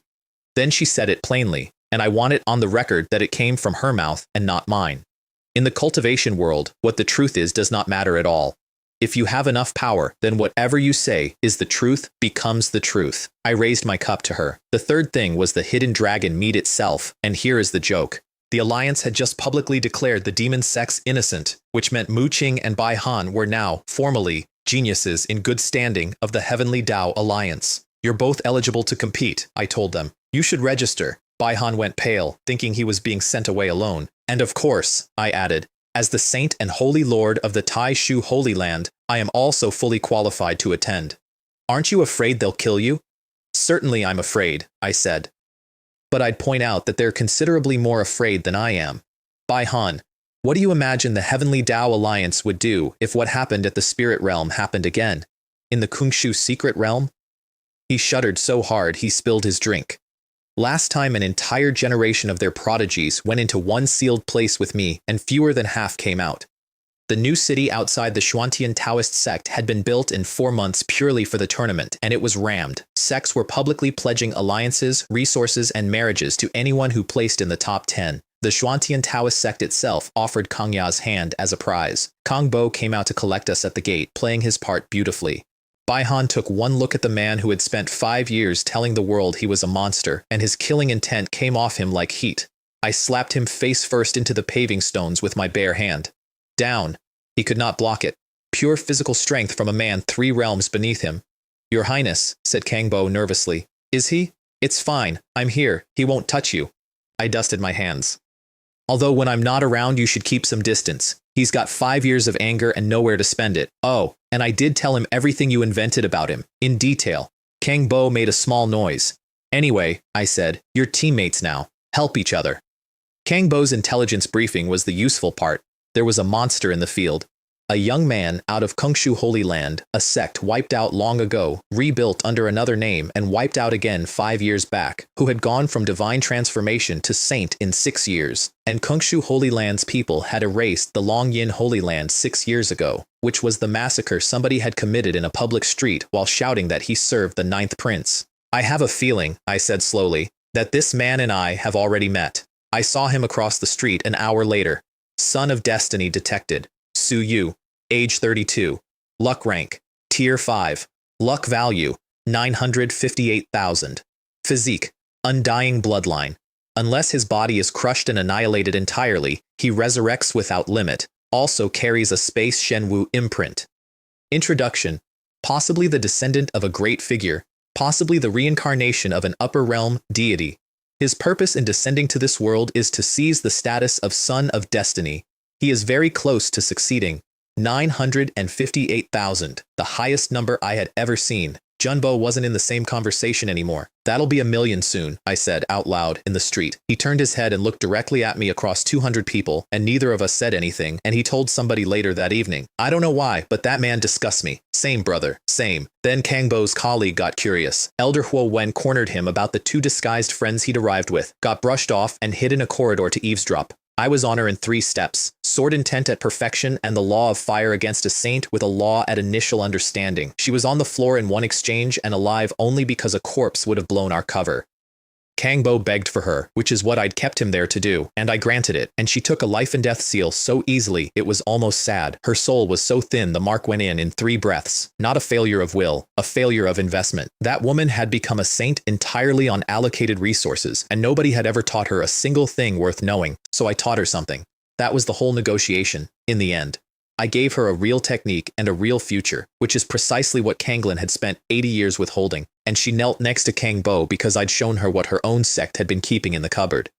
Kang Bo got paid that night too. The Big Dipper star technique, the ultimate art of the extinct star palace, plus a bottle of star origin. He actually tried to refuse it. Your Highness, this is far too. That, I said, is a drop of water in the sea to me. He knelt. Bai Han watched from the doorway and turned an interesting color. Terms for the tournament, announced to all 4 of them. Top 10, and you get a Saint medium grade weapon. Top 3, Saint high grade. And first place, said Bai Han. First place is mine, I said. First place can only be mine. Kang Ya had been forgetting things for about a year, small things at first, then names, then a whole afternoon, once, that she could not account for at all. I'm probably just unwell, she told her attendants. She was not unwell, she was being eaten. 6 years earlier, in a wedding hall full of corpses, Long Shu had quietly split off a wisp of her own soul and put it into a girl with a divine phoenix bloodline and called it Plan B and then never mentioned it again. And for 6 years that wisp had been sitting in Kang Ya's soul doing patient, invisible work. Her luck had stopped growing 18 months ago. Nobody in the Xuantian Taoist sect noticed, because they'd already decided she was their designated daughter of Heavenly Tao and had stopped looking at the numbers. I had Kang Bo send her the one message she could not ignore. I have important information concerning Qin Luo. He may be attending the Hidden Dragon meet. She replied in under a minute. Some people, I said, folding the note, have a heart ailment. A heart ailment requires the right medicine. Fortunately, I am her medicine, and it works in a single day. We met at a restaurant called Yun Wailu. She brought a great saint who waited inside the void where nobody could see him. There will be no difficulty at all, Long Shu said, and her voice was not steady. The problem resolves itself in an instant. The only prerequisite is that she comes inside the banner. 300 years without a body. She had been holding that sentence in her mouth for 6 years. I stepped out. Miss Kang, it's been a while. Her face did something extraordinary. Qin Luo, how dare! She turned to call for her guard, and I was already behind her. Go inside. From where Kang Bo was standing, at the top of the stairs, the whole thing looked like this. Jun Shu came out. Kang Ya went in. Jun Shu went in. Kang Ya came out. And then Kang Ya walked past him to the door, adjusting her sleeve, and said over her shoulder in a perfectly ordinary voice, Elder Wu, let's go back. Her great saint bodyguard never noticed anything. He was 4 meters away the entire time. Daughter of destiny suppressed. Possession complete. Yaoya loses her identity. All luck converted. Reward. Law of water. Minor achievement. The divine phoenix is a divine beast who commands ice. You have enslaved one who carries its bloodline. Your Highness, said Kang Bo in a very small voice. What just happened? I don't understand any of what just happened. You don't need to. She spent the rest of that week walking around the Xuantian Taoist sect appraising the architecture. All of this, she remarked, at a 9-story pagoda, should ultimately be mine. Then she went to sect master Wang Lei and requisitioned a genuine fortune in cultivation resources on the promise that she would reach the law of ice at minor achievement before the tournament opened. She had comprehended the great Tao of ice in a previous life. She wasn't learning, she was revising. Wang Lei approved it all and told his elders, glowing, It seems my Xuantian Taoist sect is about to hold both a son of Heavenly Tao and a daughter of Heavenly Tao. When that happens, the Kungshu realm will belong to us. That night I remembered something. I never used the Tao Heart Demon Seed on anybody, did I?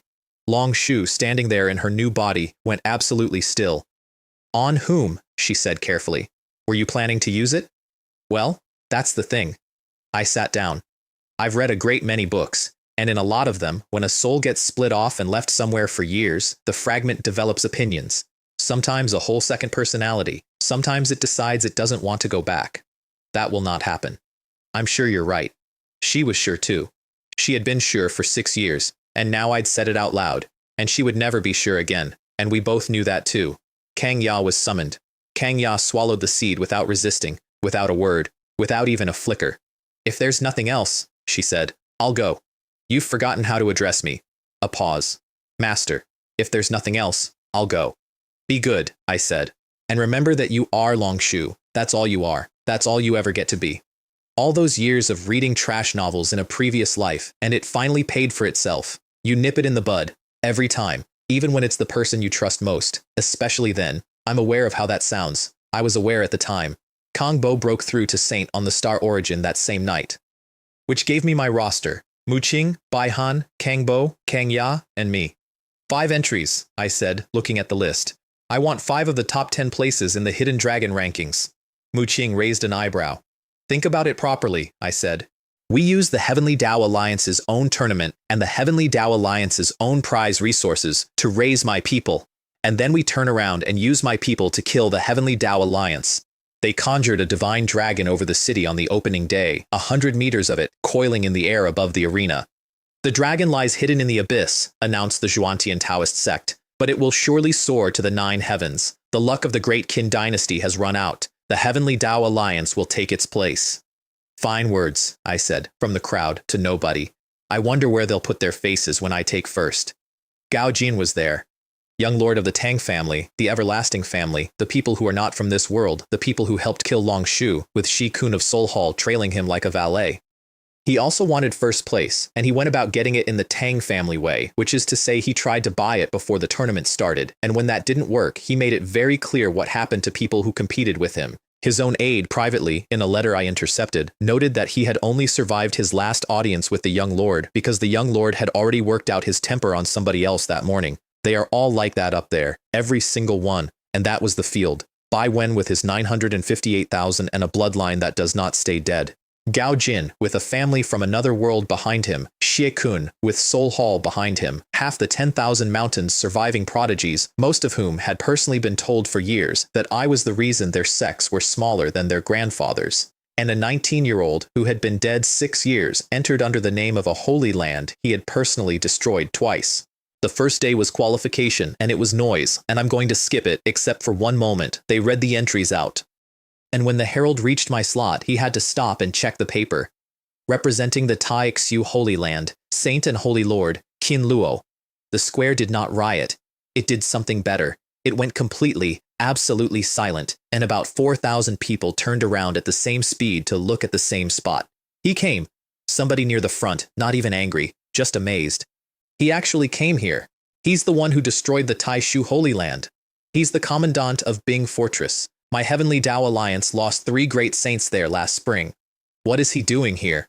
I stood up and let them all get a good look. Today, I said, representing the Tai Shu Holy Land, I am joining the Heavenly Tao Alliance.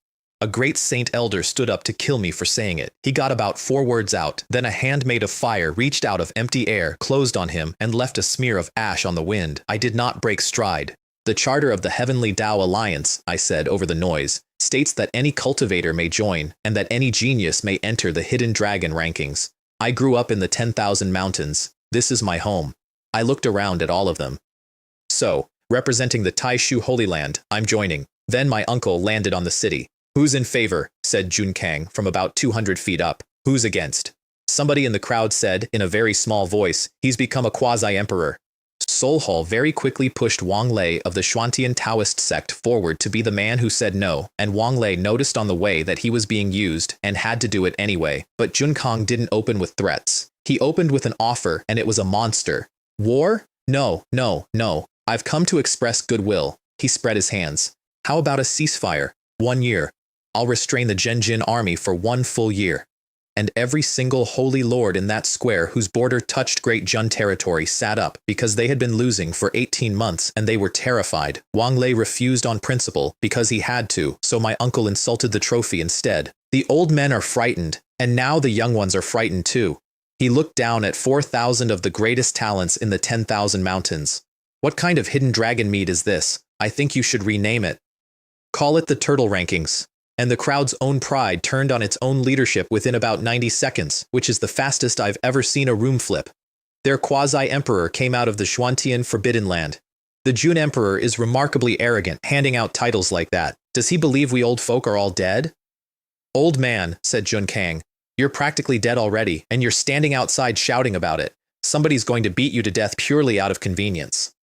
Then he used the technique he had built out of the Crimson Flame Divine Lotus, and the sky over the Zhuantian Taoist sect went black and red at the same time. I'm getting on in years myself, he said, into the fire. So I'll burn you completely. That way the younger generation won't have to worry about you climbing back out of the ground. A charred thing came out of the flames and landed at the sect's front gate. Who else? Wang Lei, white to the lips, having just been privately instructed by his own quasi-emperor not to escalate, said, the Zhuantian Taoist sect agrees to the participation of Bing St. Jun Shu. Seoul Hall added the fig leaf. Fine. But if we ever find evidence you have betrayed the human race, we will hunt you across heaven and earth. Now, I said, walking to the arena, our fight can begin. There were 100 arenas in that square, numbered by rank, and the man standing on number 4 was called Huo Bing, 39 years old, 680,000, innate sword bone, the second one I'd ever seen. Saint, middle stage, and the 9th prince of the great Qian dynasty, an empire across the sea ruled by its women, which caused a certain amount of muttering in that square that I won't repeat. He had come down out of the sky in a carriage drawn by a winged white tiger, and he had explained his goal on arrival with wonderful simplicity. The Azure Lotus Sword is 10th prize. The Azure Lotus Sword Saint was my idol as a boy. I want his sword. A pause. But what if I don't want to be 10th? He looked at me, read a Grotto Heaven's 7th level, and sighed. You made all that fuss just to step onto a stage and be knocked off it? Everyone below Saint is an ant. Still, out of respect for our shared rank as princes, I'll leave you some dignity. I drew the god-slaying sword. His eyes stuck to it because it visibly outranked his own blade, and his own blade was near the top of what exists. You think a sword can close the gap between us? I am Huo Bing, 9th prince of the great Qian dynasty. You look unwell, I said. Bing Saint. Jun Shu. And then I said the thing that broke him, and it took 4 seconds. That's an innate sword bone, isn't it? Very tempting.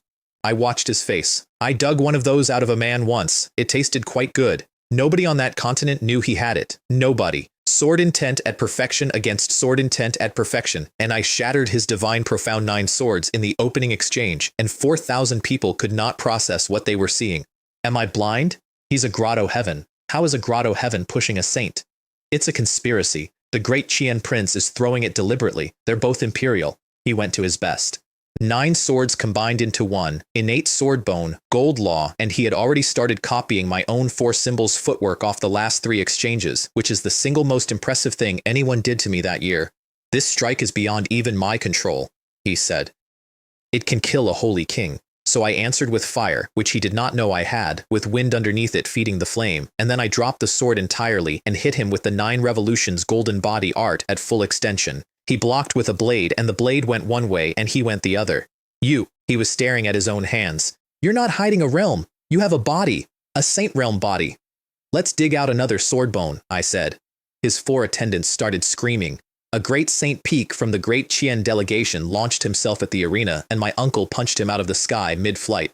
In a duel on the arena, Jun Kong announced to everybody, those who interfere die. Golden armor saved Huo Bing's life at the last moment, defeating Jiang Taishu as a sword cultivator, becoming his heart demon, minus 60,000 luck. A flower grown in a greenhouse, I said, and here's the thing about him. He had a trump card. I could feel it on him the whole fight, something enormous, held back. And he never used it, and afterwards I found out why. That power had not been earned by him, and he refused to win with it. I've lost, he said, standing up, wiping his mouth. One day I will beat you with my sword. Then he walked over to Arena 4 and took it, and his sword realm was visibly better than it had been an hour earlier. I watched him go and narrowed my eyes. I won't sleep properly, I said, until that one's dead. Meanwhile, on Arena 1, Bai Wen was taking Gao Jin apart, the young lord of the everlasting family. The best bloodline, the best training and equipment from a world above this one. And Bai Wen was beating him because Bai Wen gets stronger the more damage he takes, and Gao Jin's entire style assumed that hurting a man slows him down. This villain, said Bai Wen, mid-fight, puzzled. This is what all the fuss is about? Si Kun of Seoul Hall lost to Kang Ya even faster, and then lost to Huo Bing, who beat him half to death for reasons that had nothing to do with him. Gao Jin, thrown off first place, went to second and propositioned Kang Ya from the platform. Become my concubine. My Tang family will make you a quasi-emperor. She answered with the law of ice at major achievement and put him down in 3 moves. He arrived at Arena 3 just as I was leaving it, and out of pure professional courtesy, one villain to another, I stepped aside. You want it? Take it. He read that as fear. Either fight me or kneel, and I might spare your life. I did warn him. I said it out loud to the crowd before I moved. He's brought this on himself. Villains die from talking too much. I've said this before. You're a minor prince of a backwater dynasty. I am the young lord of the everlasting family. Only people with no strength announce their surname. 1 strike, sword intent, and fire. He nearly didn't survive it. 3 defeats in a row, and the 3rd one lasted a single move. 3rd place is yours, I said, walking away. He refused the charity, went and lost at Arena 4 as well, and finally secured 5th place by shouting Si Kun off the platform. 5th. The heir of a family that considers itself the ruler of this world, sitting at fifth in public. Don't be smug, he said to my back. Every one of you dies eventually, one at a time, in front of me. The Kungshu secret realm is the grave you're all buried in, which brings me to Bai Wen and the problem of a man who does not stay dead. I bought the answer before I stepped up. A void lock talisman, 100,000 points, which locks a region of space and switches off space law inside it, because Bai Wen had beaten Gao Jin almost entirely by teleporting. As for the undying bloodline, I was delighted, genuinely. You can't be killed? Wonderful. I'll simply eat you until there isn't any left. We opened with conversation. You impersonated one of my men, I said, to kill the saint of the Long Yin Holy Land. That's right. He didn't even blink. I killed him, and I destroyed the whole Holy Land. Tsk, tsk. I shook my head. Framing an innocent man like that, what a decent person you must be. He blinked twice at that one and never worked out why it was funny. Then he blinked behind me and put a spear through my back, and I smiled, with my back to him, and crushed the talisman. Space locked. He tried to blink out and bounced off the inside of the world, and I got to watch a protagonist's face do panic for the first time. I don't think your name should be Bai Wen, I said. I think it should be Bai Runs Away. 10,000 Swords Technique.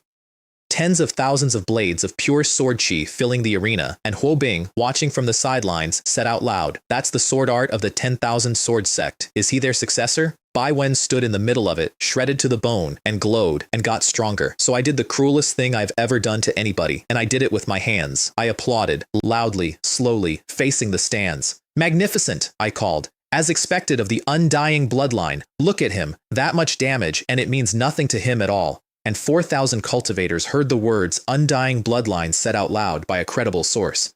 Does that actually exist? Someone with that is guaranteed to become an emperor eventually. Could it be transplanted? Bloodlines can be transplanted for close blood relations, or the origin extracted, refined into an elixir perhaps. I have a granddaughter of marriageable age. Perhaps that would work. Bai Wen's face as he listened to that was the best thing I saw all year. "Kid," he said, and his voice was not steady. "I did that on purpose. Many people are going to remember you." He had just been painted in public in one sentence as a resource for every power in that world, and he knew it, and there was nothing he could do about it because I had done it by praising him. "Today, I'm going to cripple you," he said, "but I want to kill you. Human Emperor Banner." The flag came down on him and pinned his soul flat, and I put my palm on his chest and let the devouring heaven magic skill drink, swallowing Suyu's bloodline origin, minus 100,000 luck. "There's my 100,000 back," I said. Immediately. Bai Wen could not move and could not die, and had to lie there and feel his own bloodline being taken out of him a mouthful at a time. It was, he told somebody afterwards, the first time since he had received the undying bloodline that he had felt what death is. I put the god-slaying sword through his heart, and he still didn't die. "Stop!" Wang Lei came off his seat roaring.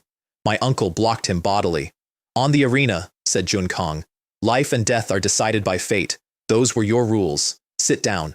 Two quasi-emperors stood up, one Xuantian elder to hold Jun Kong, and an old ancestor of the Kungshu Holy Land out of nowhere for the boy. "So when the young ones can't win," I said, still drinking, "you send the old ones out." Noted. Suyu severely damaged. The seeds of fear have been sown, minus 100,000 luck.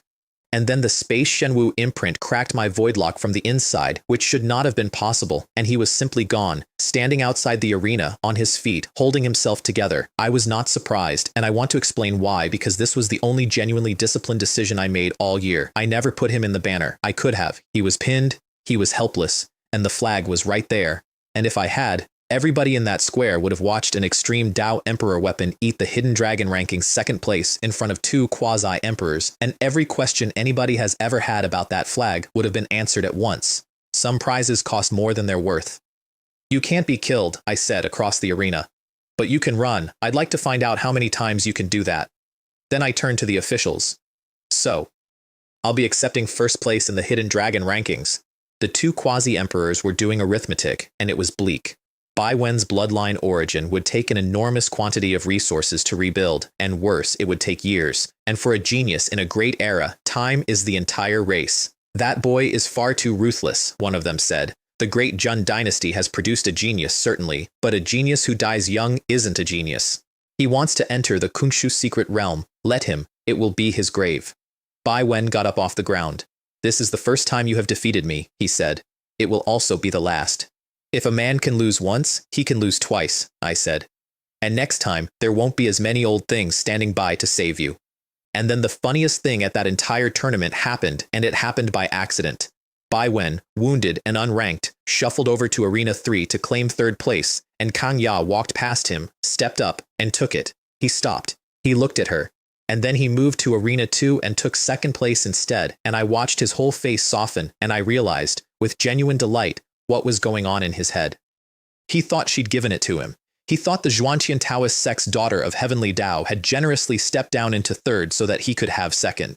Junior Sister Kang is so good to me, I heard him say, to nobody, walking away. Junior Sister Kang, don't worry, I won't let you down. Kang Ya had wanted third place because third prize was a drop of eternal spirit milk. The second prize was an Emperor's Cultivation notes, which are useless to a woman who already has her own Tao and is most of the way through finishing it. She had not noticed him. She has, to this day, never really noticed him. I stood there and watched a man with 900,000 points of the world's affection fall in love with a woman who is my property, based entirely on a scheduling coincidence.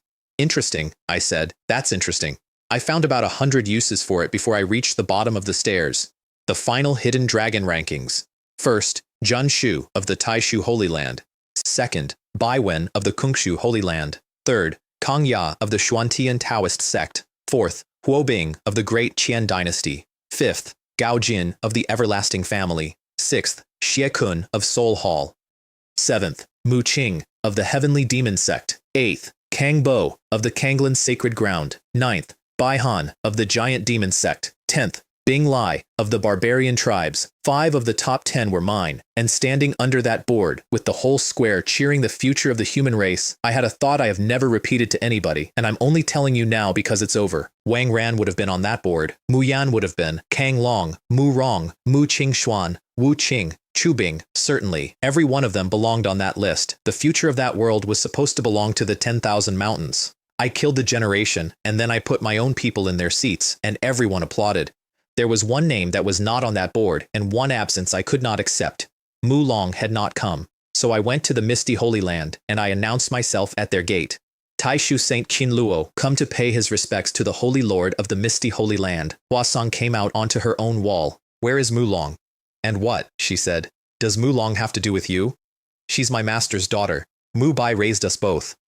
I grew up with her. I looked up at her. As for her becoming your saintess, I never agreed to that. You've hidden her from me. Hand her over, or the Taishu Holy Land declares war on the Misty Holy Land. She actually laughed. Ha ha ha. The Taishu Holy Land? A little ruin, a footnote, a great saints, I said. 8. She stopped laughing. The Taishu Holy Land, my uncle added, from somewhere above the clouds conversationally, is an ally of my Zhenjin army. You declared a ceasefire, 1 year, in front of the whole alliance. A ceasefire, said Junkang, does not mean I intend to stand and watch my allies get eaten. She looked around the sky for support from her own alliance. Nobody moved. Not one holy lord, not one sect. 4,000 people had cheered for the Heavenly Dao Alliance a week earlier, and not a single one of them came out for her. They really are, my uncle observed, a disorganized bunch. So Huaxiang played her last card out of pure spite in public in front of her own disciples. I, Huaxiang, hereby declare that my saintess Mu Long is betrothed to a prince of the Great Qian Dynasty. Across the square, Huo Bing felt my killing intent arrive on him like a dropped anvil and shot to his feet. I don't know any Shen Wanning. It isn't you, Huaxiang said, without looking at him. It's a different prince of the Great Qian Dynasty. I watched a proud man's face go slowly red as he worked out that he had been used as a prop. Old woman, I said, you have just killed your own holy land, not today. But you did it just now, with your mouth, in front of everybody. Then, conversationally, upward. Uncle, shall we beat her up? Certainly. A quasi-emperor's aura came down and pinned the Holy Lord of the Misty Holy Land in the air, and I walked up and slapped her across the face with the flat of the god-slaying sword. Once, twice, 3 times. In front of every leader of the Heavenly Dao Alliance and about 100,000 young cultivators, and not one single person moved. Why? Somebody in the crowd whispered. Would you provoke that madman? It's only a slap. It's not as if he's killing her. For long's sake, I said when I was done, I'm giving you one chance. Correct the mistake. That's the highest virtue there is. If you don't, I turned away. Then dying will only be where it starts. She charged my back, and my uncle backhanded her into her own courtyard. Behind us, the alliance's leadership reached a quiet consensus. He has to die. He has to die inside the Kungshu secret realm. They were extremely organized about it. Xieshu briefed the top 20 personally. Inside the Kungshu secret realm, all of you will work together to kill Junshu. There is no quasi-emperor to protect him in there. Use any means you like. If one of you isn't enough, use 2. If 2 isn't enough, use 3, or 10, or all of you. Then he held a smaller session for the top 4, Bai Wen, Kang Ya, Shikun, and Kang Bo. You 4 are the future hope of the Heavenly Tao Alliance. Support one another in there. Kang Bo reported that conversation to me that night, and I want to lay out what he had realized while sitting in it.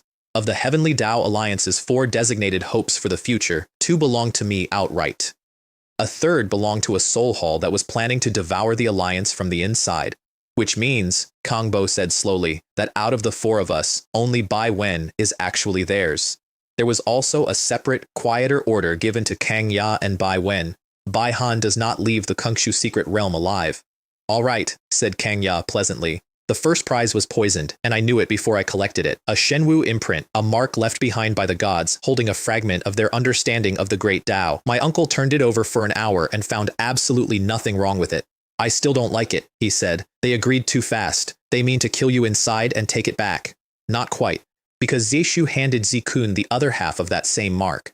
I had originally intended this for Gao Jin, or for that boy Bai Wen, he said. But Junshu's talent is very good, and he will make an excellent soul slave. In future, he may prove unexpectedly useful to us inside the great Jun dynasty. The first prize of the hidden dragon meat was a slave collar with the master's half kept in a drawer.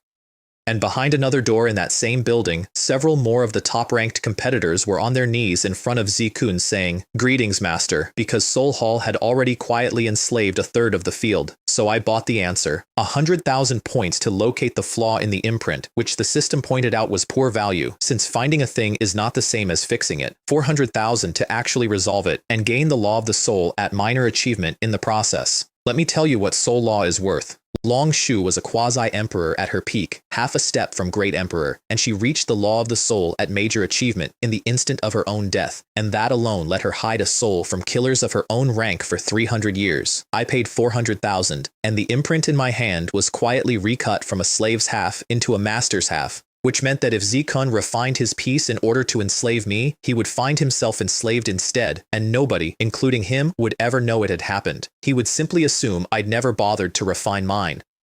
If I'm not mistaken, I said, admiring it, this is Soul Hall's work. They're going to lose the wife and the army in the same afternoon. Before I left, I gave Mu Fen one standing order. Watch the Misty Holy Land, every gate.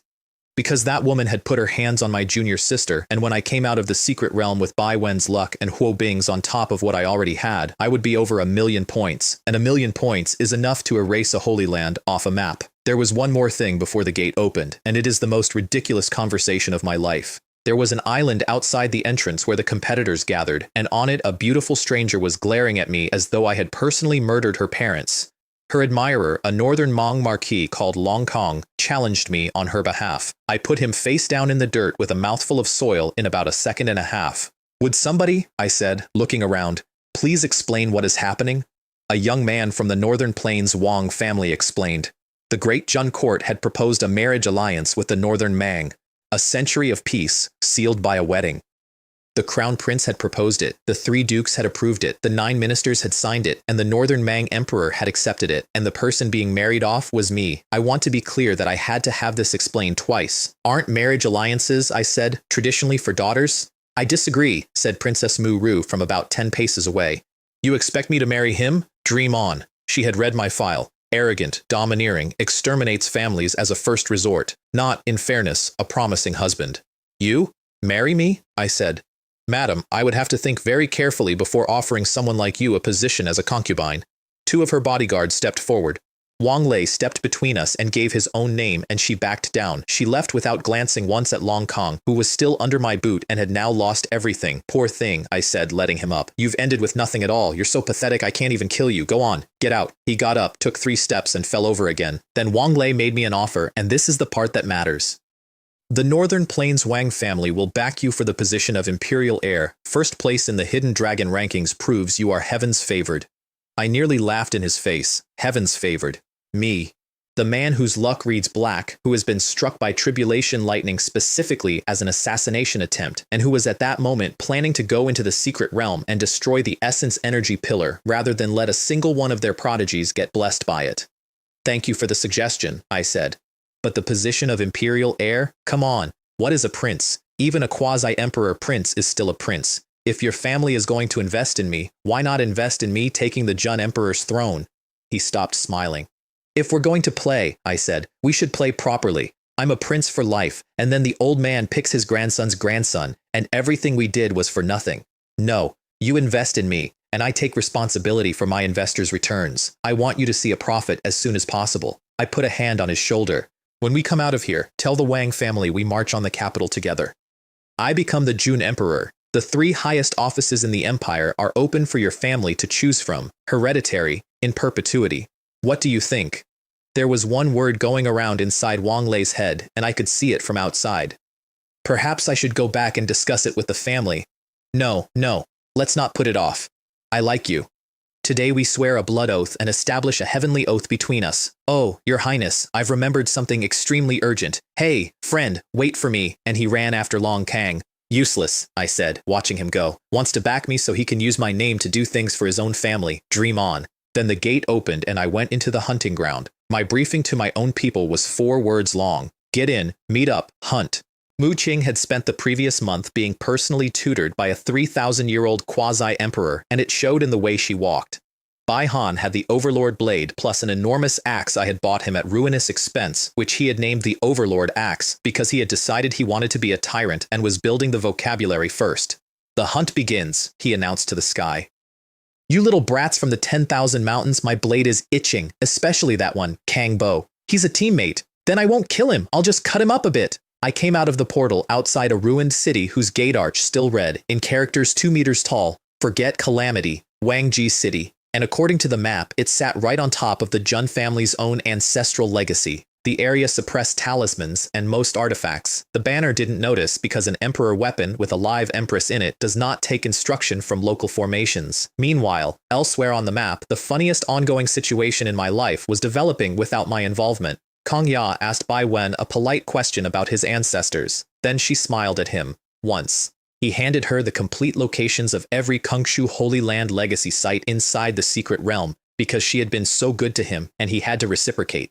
He was, by his own account to a subordinate, already thinking about names for their children. She thanked him, agreed to meet at the 10,000 Dao Stelly Forest, walked through the nearest portal, and came directly to me.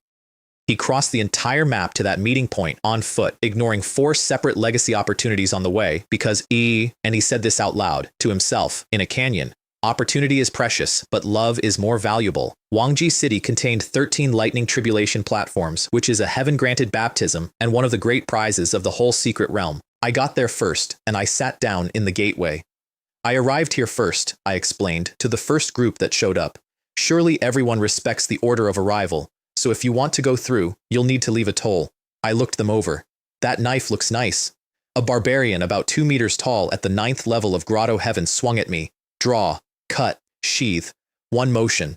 He fell over. I picked up his machete, checked the edge, tucked it away, and threw his body through the archway. There, that's the toll paid. He may go in. I sat back down. Who else wants to enter? Just remember the toll. Somebody recognized me. That's Jun Shu, the 9th prince of the great Jun dynasty. No, let me correct you. I held up a finger. I entered this place under the name of the Tai Shu Holy Land. You may call me the Bing Saint. I'd taken their name along with everything else. There can only be one Bing in this world. And it isn't a mountain anymore. A man called Wang Bai of the Burning Heaven Valley organized the crowd, 8 of them, 3 saints, and 5 half-steps, which was honestly competent work.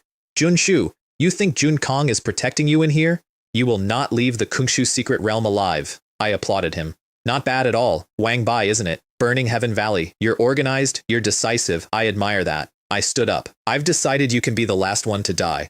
Then I walked, that's all. I walked forward, and the first man's heart burst as I passed him, and the second one folded over, and by the 4th, Wang Bai had stopped shouting instructions. You're all so weak, I said, halfway through. You've spent so many years fighting the mighty son of destiny that you seem to have forgotten how weak you actually are. He tried to rally them one last time. He's used a secret technique. He's exhausted altogether, and then he counted the bodies and found that he was alone in the road. I keep my promises, I told him. I said you'd be last. You're last. He ran. A sword went through him from behind. Don't worry, I said. The burning heaven valley will be along shortly. You won't be lonely for long. Every corpse went into the puppet works. This Kungshu secret realm, I said, wiping the blade, is an excellent place. I think it should be renamed the Hunting Ground. Somebody else was already calling it that. 200 miles north, in a canyon, a man called Junlong of the Soul Erosion Realm had taken 3 cultivators and hollowed their souls out and bound them and sent them off to make more. Kungshu Realm's prey has been nicely fattened, he said, watching them go. It's time to harvest. This is my hunting ground. His actual objective was the city of Providence at the center of the realm, which had not opened yet, and where the essence energy pillar would rise for the luck baptism.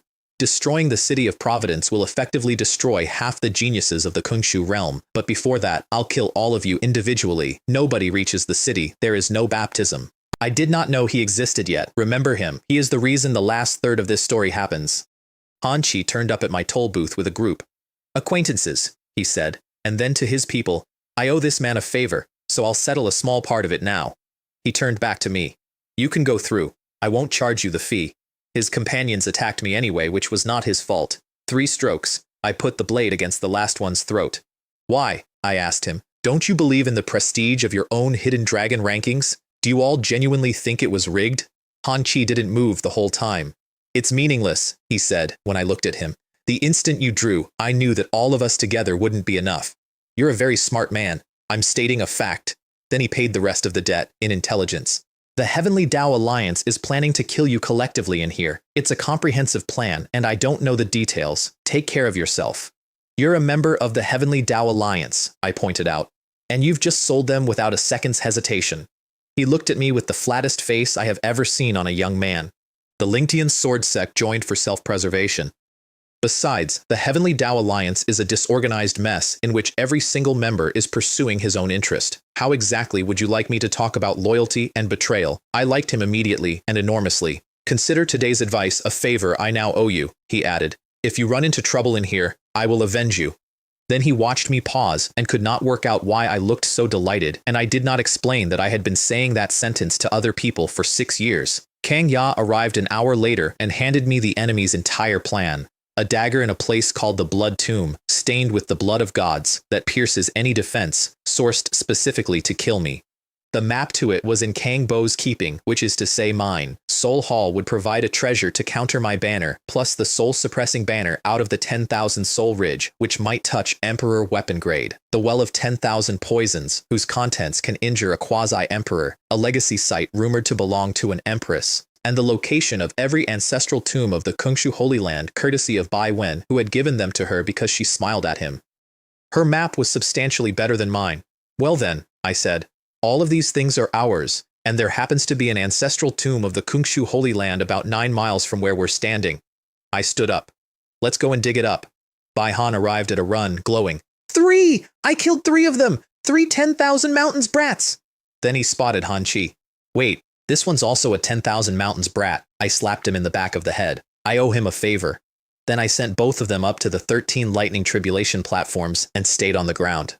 You're not going? Said Hanchi. I have a complicated relationship with lightning, I said. I'm concerned that a tribulation wouldn't baptize me so much as assassinate me. I'll pass as well, said Kang Ya. I'm concerned it might strike me down on behalf of my ex-girlfriend. Then she frowned. Actually, a genuine question. Those platforms are calibrated for 13 people. Do you think there'll be a problem if only 2 of them go up? I thought about it. It's already started, I said. It can't be stopped now. If they die, I'll avenge them later. Round 1. 1 bolt for Han Chi. 12 for Bai Han. You son of A! Was as far as he got.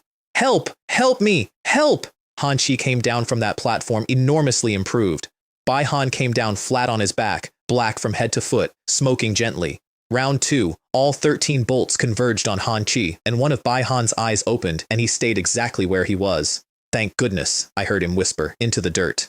Oh, thank goodness. He had fooled a lightning tribulation by playing dead. I hadn't known that was possible. I'm still not sure it should be. Han Chi survived 3 full waves, nearly died in the 3rd, and came out of it with the Thunder Law and half a saint's power. Then he insisted on doing the accounting, standing there with his robes burnt off one shoulder. Today I consider myself to owe you a favor. There's no need for further. Today, he repeated firmly, I owe you a favor. He is remarkably stubborn about bookkeeping. Get up off the ground, I told Baihan. Both of you, we're going to dig up a grave. A grave? Yes, I said. I'm going to show you what it's like to be a tomb raider. 4 Kungshu Holy Land ancestral tombs in 2 days.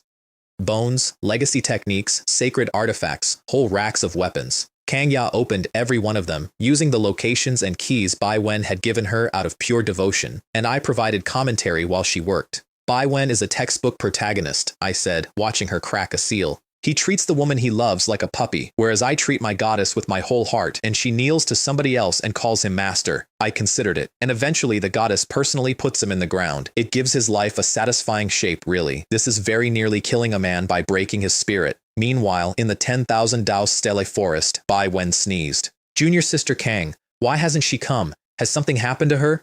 He took 2 steps toward the exit. Then he stopped. No, if she arrives and I'm not here, she'll worry. And he stood there. He stood there so long that out of boredom he comprehended an entire law off the stone tablets, which tells you exactly how heaven-defying that man is and exactly what the world was throwing away. Inside the 4th coffin, the bones were pure white and faintly luminous. We're not wasting these. That's still useful? Said Baihan. Grind them into powder and brew them as tea. There was a pause. Is the tea good? Would you like a piece? Shall I offer you a leaf of Wudao tea and let you have a taste? You weren't serious. I was joking. You weren't? You're serious, I said. Okay, I'm serious. Could you possibly? No, if you want tea, dig your own grave. And from now on, don't stand so close to me. We reached the Jun family's own ancestral legacy and found the door already open. I ran through the list of brothers who could possibly be inside and landed on the 5th, and I was wrong, and being wrong was the best thing that happened to me all week. Gao Jin was in there, with a Jun clansman called Jun Jun, sent as an escort by my eldest brother, carrying a gift. The gift was underneath my own ancestor's coffin. A blood pool, made by suppressing and rendering down a quasi-emperor and 7 great saint peaks from beyond this world. All of this, Jun Jun said, is a present from His Highness the Crown Prince, who hopes you can use it to kill Jun Shu inside the secret realm. My eldest brother, giving away the Jun family's ancestral inheritance to a foreigner to murder me. Gao Jin corrected the man's vocabulary while they worked, and I want to quote it because it's the most honest thing anybody from that family ever said. Don't say otherworldly demons, say people from another world. He gestured at himself. By your definition, that would include me. Then he listed the worlds he knew by name, Soul Erosion, Du Luo, Beidou, and added thoughtfully, perhaps one of my own ancestors died here too. His ancestors were not guardians. They never were. They were the previous invasion. He had his attendant drink a cup of the blood on the threat of being thrown into the pool if she refused. She went from the early stage of grotto heaven to the late stage in about 6 seconds, screaming, with her eyes going red. The red eyes are rather beautiful in their way, he observed. There are side effects, obviously, but it proves the pool works. Then the stone lid moved by itself. The thing that got out of the coffin was dry as paper, with 2 small flames in the sockets, and it looked around at the desecration of its own tomb and said, the world has gone to the dogs. People's hearts are not what they were. It looked at Jun Jun, and I never imagined I would live to see such an unworthy descendant. Jun Jun, who had emphatically not been told that the ancestor might still be ambulatory, made a noise like a kettle. Then the flames turned and found me at the door. Ah, said the Jun family old ancestor. Fortunately, there is still 1 junior left, otherwise this old man would have waited here for nothing. Gao Jin's response to a walking corpse was to shove his blood-maddened attendant into it and knock it back into its own box. It has no cultivation at all, it's a dried husk. How dare it frighten me? Kill it. And my puppets walked in. Bai Han greeted Gao Jin by the wrong name, deliberately, in the tone you use for a low-ranking acquaintance. It seems, said Gao Jin, deciding that concealment no longer mattered because everybody in the room was going to die, that the key is destined for my hands after all. Tsk, tsk. I stepped over the threshold. I didn't expect the first little boss I'd run into to be you. Right at the beginning of the map, too. Your luck really isn't very good. I watched the young lord of the everlasting family register that he had just been described as a low-tier random encounter by a minor prince of a backwater dynasty. Then he brought out the blood soul suppressing sky bell. My eyes lit up. I couldn't help it. Excellent. Gao Jin, you really are a money-giving boy. To express my gratitude, I've decided to kill you personally. From inside the coffin, muffled, boy, hurry and save the old ancestor. I am doomed. The blood-maddened woman was trying to tear him apart, and only 3,000 years of preserved hide were holding. Bell against banner, straight on. The bell lost. I must have activated it incorrectly, said Gao Jin. Second ring. A pure soul attack that made every living man in that tomb bleed from the ears, except my puppets, who don't have souls, and me, because my banner ate it. As I suspected, he said, recovering, that is a copy of the 10,000 souls banner, but you can only block soul attacks with it. Third ring, and this one was real. 3 chimes, a haze of blood, and his cultivation climbed in front of me, saint early, middle, late, peak. This is power, boy. Do you know the law of blood? Do you understand what that means? Bai Wen's undying bloodline will eventually be nothing but nourishment for me. I was by that point really tired. You're very low, you know, I said. Even if I don't kill you today, somebody else will quite soon. You think you're impressive. In front of anybody who matters, you're a clown. Here's the thing about the law of the soul at minor achievement, which I'd bought a month earlier for 400,000 points. An emperor weapon is not limited by itself. It's limited by the soul driving it. Until that month, I had been holding an extreme Dao Emperor weapon with the throttle jammed at a fraction of its output because my soul couldn't feed it any faster. Now it could. The bell screamed. Gao Jin went to his knees. Every backup artifact he activated got smothered before it finished opening. How is this possible? My blood soul suppressing sky bell is strong enough to rival a half-step Emperor weapon. Has it occurred to you, I said, that a half-step Emperor weapon might not be able to stop an Emperor weapon? Impossible. Even actual emperors don't reliably own one. What makes you think? I did not answer that out loud. The answer was standing quietly behind my eyes, making a sales pitch about a limited time offer. Enough, I said. It's a nice bell. My human emperor banner would like what's inside it. And then, because we were both professionals, being a villain in the same era as me is your misfortune. Nothing more than that. The man sending you off shares your ideals. Try not to hold a grudge. His inventory came out as he burned it. 10 Saint low-grade artifacts, 5 medium, 3 high, 1 supreme. The man was a walking treasury, and he spent the entire estate in 90 seconds, and it bought him nothing. So I sheathed my sword, smiled at him, and simply opened the banner. Since you want to play, let's play. Let's find out who lasts longer. And Gao Jin self-destructed the blood soul-suppressing sky bell, his family's heirloom. The thing he had spent a fortune and a theft and his father's patience reuniting 3 weeks earlier, blown apart to buy 9 seconds of escape. Kinluo, I'll remember you. I'll have you suppressed in a latrine for 10,000 years. He got out with literally nothing. I did not chase him, because my soul went cold at that exact moment. Somewhere else in that realm, Si-kun had obtained the soul-suppressing banner, sat down, and begun refining the Shenwu imprint in order to enslave me. He pushed. Nothing came back. He pushed harder. Could it be, I heard him mutter, through a connection he did not know was open, that he never refined his half at all? Was all of this planning wasted? He never once noticed the mark sliding the other way, settling onto his own origin like a bomb with somebody else's thumb on the trigger. Si-kun, I said, to the empty tomb.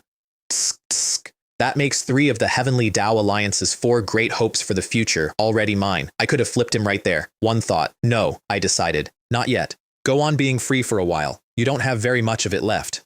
Then I turned to Gao Jin's abandoned retainers. Gentlemen, how would you all like to become brothers inside my human emperor banner? Junjun played the only card he had. 9th Prince, we are of the same clan. By seniority, I am your cousin. Really? I said. Bloodkin? Then you'll need special treatment. I turned. Bai Han, kill him. From the coffin, delighted. Good. What a decisive and ruthless junior. Boy, kneel down and call me old ancestor, and I will impart to you an unparalleled cultivation technique. You should rest, I said. That woman nearly finished you, and I'm the one who pulled her off. You don't seem to want to repay the man who saved your life, but you'd like to be my teacher. Do I strike you as someone who needs that?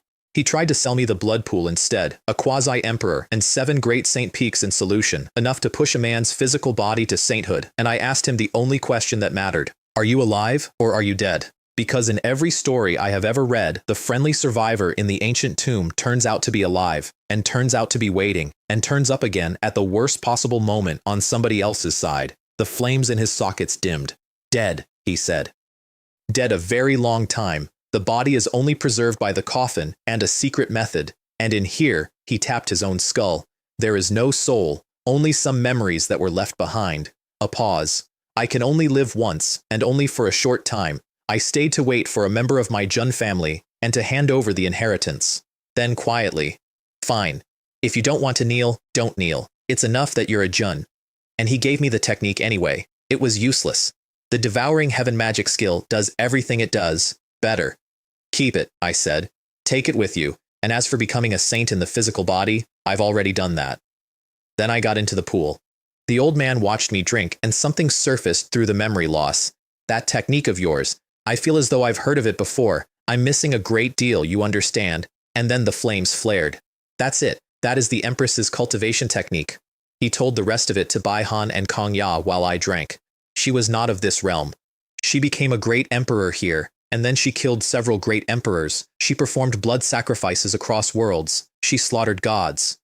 Kang Ya's eyes shone the entire time he was talking, and I want to note that she did not once look away, because that is precisely the life she intends to have. I came out of that pool a third of the way into the fourth turn of the golden body art, with a physical body at Saint King level, and my cultivation at the 8th level of Grotto Heaven, and then the old man went back to his coffin. Right, he said. Let's go, let's go. This old man should be getting on with dying. He decayed as he walked. Flesh first, then the bone going gray, then powdering at the edges. And by the time he reached the coffin, he could barely lift the lid. I walked over and lifted it for him. I laid him in it, and I closed it, and I dragged the coffin down into the empty basin where the blood pool had been, and I bowed to it. I don't know your name, I said, but I know you're the ancestor of this body, and I know you spent 3,000 years in the dark, holding a door for a family that forgot you. I straightened up. You'll have a guard. Your descendants will keep vigil for you. And I sealed Junjun in at the foot of the coffin, alive, fixed in place, as the honor guard. His last scream was that the Tang family would avenge him. Gao Jin, I said, pulling the door shut. His clock was extremely helpful to me. Then I sealed the tomb so that only Juneblood could ever open it again. Next stop, the Well of 10,000 Poisons, and after that, the Empress's Legacy, both of which the Zhuantian Taoist sect had helpfully located, mapped, and delivered to me through their own designated daughter of Heavenly Tao. They've already gone to the trouble of aiding the enemy, I said. It would be rude to refuse their goodwill. Bai Wen waited in the steely forest until the flowers came off the trees. Then he left a note for Kong Ya in case she arrived after he'd gone, and went looking for her, stopping strangers on the road to ask whether they'd seen a girl in white. On the way, he walked into one of his own ancestral tombs and found it stripped to the walls and stood in the empty chamber and swore an oath. Old ancestor, I, Bai Wen, swear I will find the tomb raider who did this and avenge you. A pause. However, at present, junior sister Kang's whereabouts are unknown and, well, she is alive, whereas all the old ancestors have already passed away. You understand. You can forgive me for prioritizing, can't you? He was quite certain the ancestor nodded. 2 more opportunities fell into his lap on the road, because that is what happens to men like him. I took the Well of 10,000 Poisons, venom strong enough to injure a quasi-emperor, and while I was corking the flask, I had a thought I did not like. Is something missing? I said. Something about Kang Bo? And his life and death seal fired. That signal cost the sender soul damage to send. He had never used it. Not once, in 6 years of pretending to hate me in public. Somebody's put hands on my people, I said, already moving. It doesn't matter who they are. They're dead. Kang Bo was running with 4 survivors, and the things chasing them looked human except for the wings. I have a feeling, he said, hauling a woman upright, that those things used to be people. They were, she said. I saw one. It had my senior brother's face. Then understand something, Kang Bo told the group. For us, death may not be the end. It may be the beginning. Do not scatter. If you scatter, they take you one at a time. Then Long Kong came over the ridge with wings on his back. The Marquis from the island, the man I'd let go out of contempt. They kept multiplying. 3 more than the group could handle, then 13, then 4 at Saint level. One of Kang Bo's men worked out what happened to the dead and self-destructed rather than be turned, and the blast crippled his own teammate, who died a few minutes later, hating his friend considerably more than the monsters. I arrived at the tail end of it. Look, Your Highness, said Baihan, delighted. A winged person. That would be a birdman. Should I chop him down? 3 swings of the Overlord axe took Long Kang's head off, and nothing came out of the neck at all. No blood, just a smell. I crouched over the body. This is a puppet, I said slowly. Not my type. Not the blood soul puppet technique, and not the same grade. I looked up. Which means a person made these. A living person, working in this realm, right now. Junlong dropped out of the sky onto Kang Bo's back to finish the job, and the system fired. Discovering Son of Destiny from Another World, Duan Mu Yu, age 43, tier 5, luck 610,000. Physique. Blood Sea Saint body. Born master of blood. Can manipulate the blood inside other bodies, absorb their blood origins, and at full power, condense a blood sea domain. Introduction. A son of destiny from another world, sent here carrying one responsibility, to prevent the rise of this world's son of destiny. Is it true that the enemy of my enemy is my friend? I intercepted him at wind speed and our first exchange came out even, which had not happened in 2 years. He read me instantly because his blood sense sees inside a man. Grotto heaven realm, physical body at sainthood. Then he saw the rest. Sword intent perfection, law of fire, law of wind. And then he made the mistake absolutely everybody makes.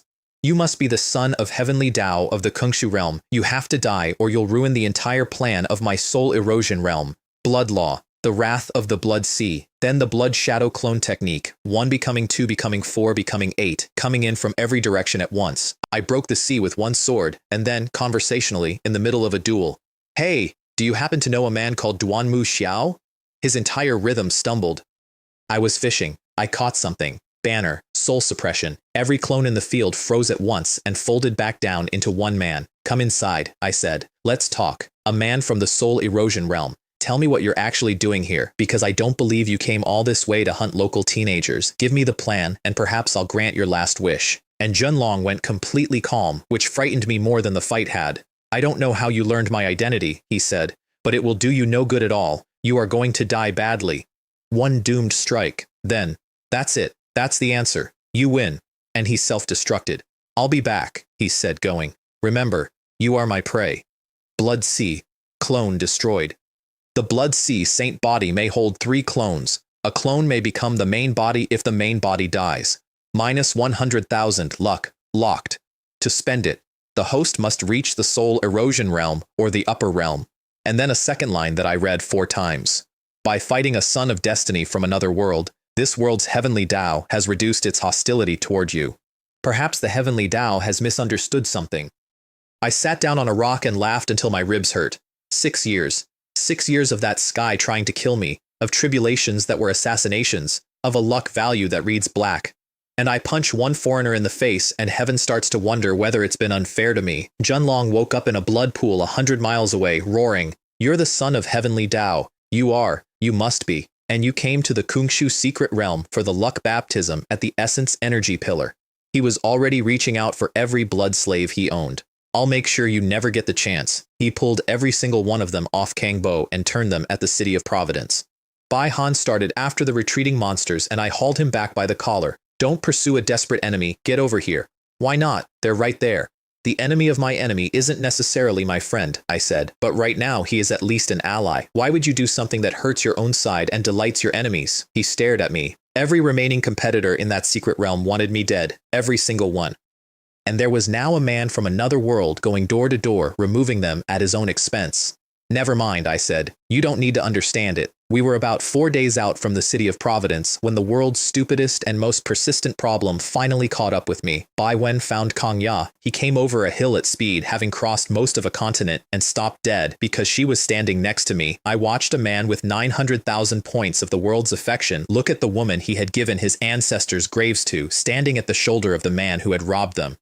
"Junior sister Kang," he said. "Step away from him, slowly. I'll handle this." She looked at him with an expression of absolutely nothing at all. "Why?" she said. "Would I do that?" And I want to be fair to Bai Wen here, because in that one moment, he was faster than anybody gives him credit for. His whole face changed. He got there in under a second. "What did you do to her?" "Me?" I spread my hands. "I've never once lied to you. She came to me on her own 2 feet. She's the one who told me where your ancestors were buried." I paused. "Although in fairness, she only knew that because you told her." He came at me across the hill with everything he had, and Kang Ya put an ice wall in his way. That is the moment Bai Wen became the man he is now. Not the sword, not the bloodline, not one single thing I ever did to him with my own hands. Kang Bo knelt in front of me while his 2 surviving companions watched. "Your subordinate Kang Bo greets your highness. Mission complete. I've retrieved the weapon from the blood tomb." The dagger was dark red and the air bent slightly around the edge of it. It had killed a god once. That is not a figure of speech in that world. His companion did the arithmetic out loud, and it visibly broke her. The saint of the Kanglin's sacred ground. And the Daozi of the Xuantian Taoist sect, 2 of the 4 pillars of the Heavenly Tao Alliance, both standing on the wrong side of the line, in a canyon, kneeling. "It's not an alliance," she said. "It's a sieve." Bai Han killed the man before anybody could plead for him, and I told him off for it, mostly on grounds of technique. Did I tell you to chop him? And what exactly do you plan to do with a man you've cut in half? The woman took the life and death seal and lived because Kang Bo asked me to let her, and because I found it's worth granting those requests where I can. It's the only thing that makes the seal worth anything. Then, I tested the dagger on myself.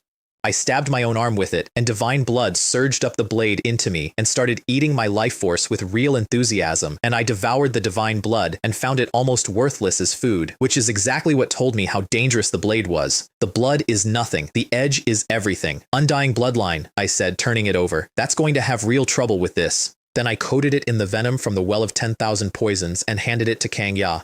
At the critical moment, in the back. Okay.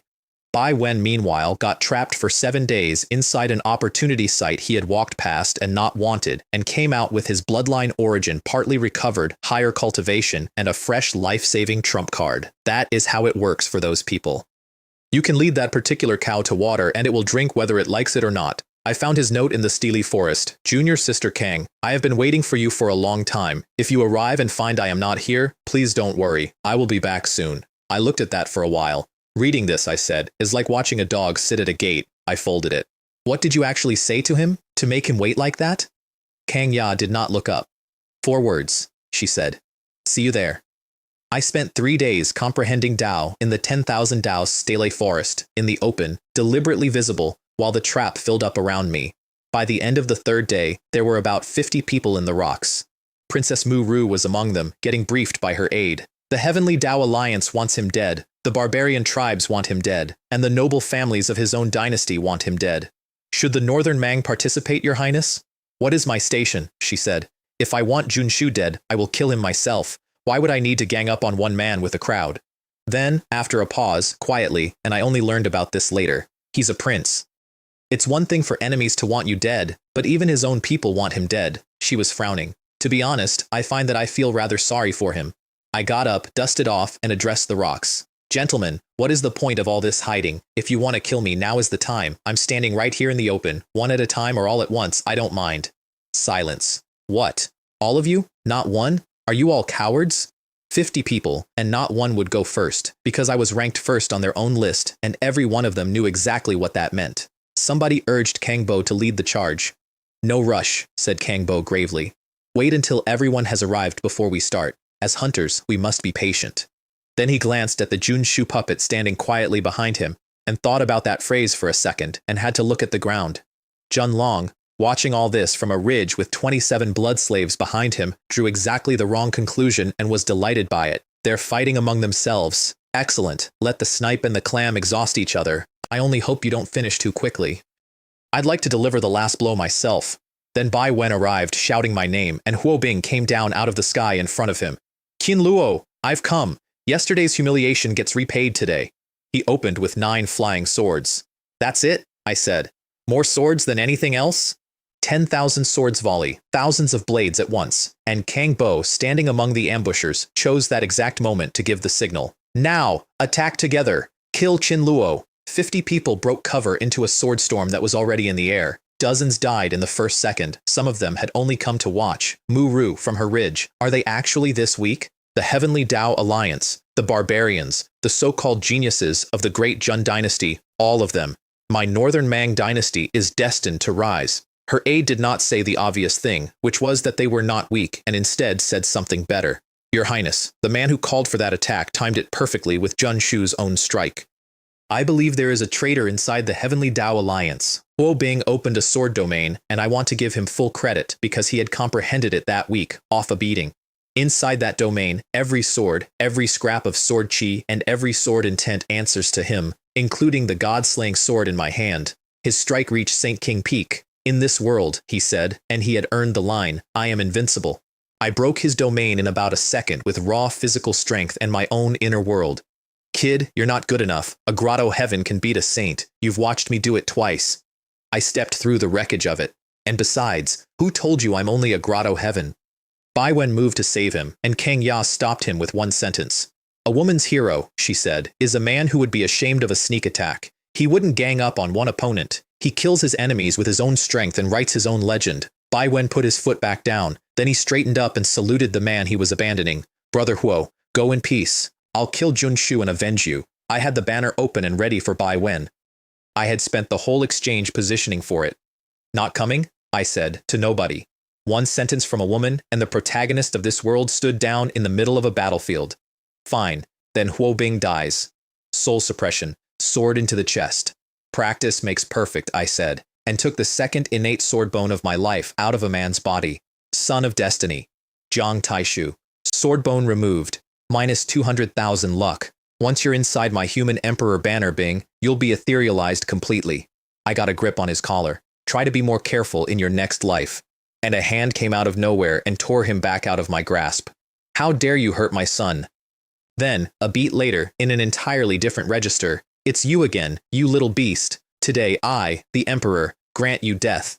The empress of the great Chen dynasty, projecting herself across an ocean into a sealed secret realm which should not be possible and which she had apparently done before on my account. Her palm came down on me and the demon flame dragon scale armor held. She can't put much power through, I said, mostly to myself, relieved. Huo Bing looked at his own sword bone in my hand, and I watched him wipe his eyes with the back of his wrist, and then he ran. Woman, I said to the projection, you've interfered in my business repeatedly. One day I'll have you on your knees at my feet. I raised the banner. And your son can run today, but do you imagine he runs forever? He is not getting out of the Kungshu secret realm. One sweep and the projection came apart mid-threat. Get lost.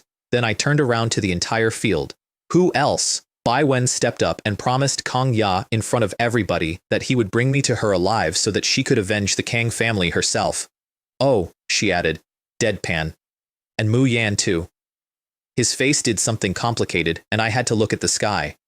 Then she nodded to Kang Bo, and the real ambush began. They ambushed me, Kang Bo bellowed from the middle of the Alliance's own formation. Senior brothers, the great Qin dynasty has ambushed us. And the Heavenly Dao Alliance's line dissolved into a knife fight with itself, while Bai Han and Mu Qing worked the edges like men shearing sheep. Junlong saw Bai Wen use space law and instantly reprioritized.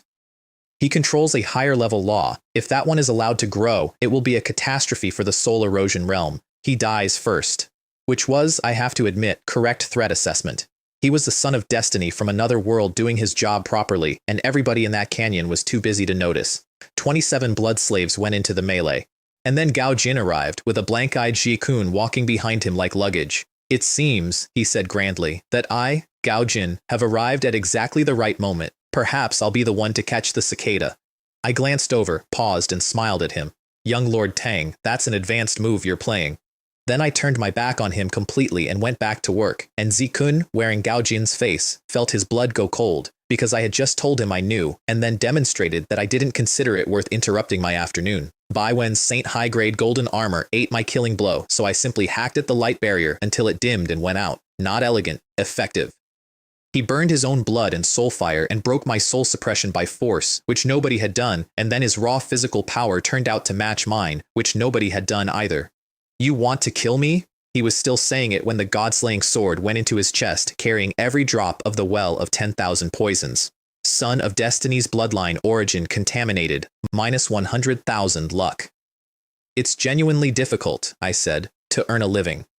He cracked my void lock with the Shenwu imprint a second time and disengaged, because the venom was eating his origin and he had to purge it or lose it.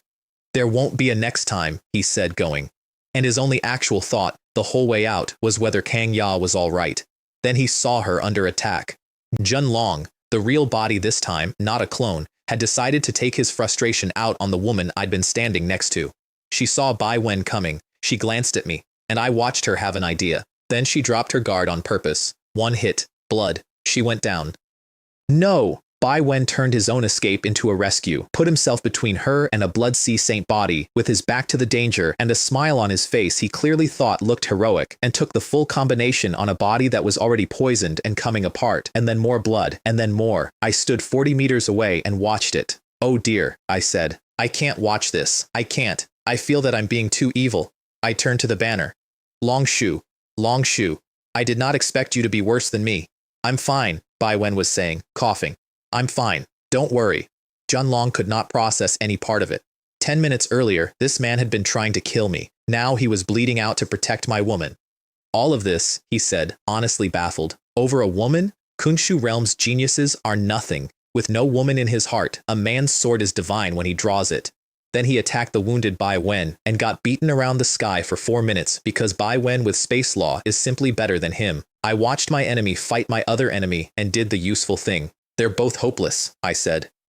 Without my help, I'm fairly confident this foreign son of destiny would have been a sitting duck in here. Then I voice transmitted 6 words directly into Junlong's ear. Give it everything. Force him out. He blew his own blood sea apart to flush Bai Wen out of the void, and the instant Bai Wen was solid, I released the strike I had been charging since the fight began. Wang lay, watching from cover.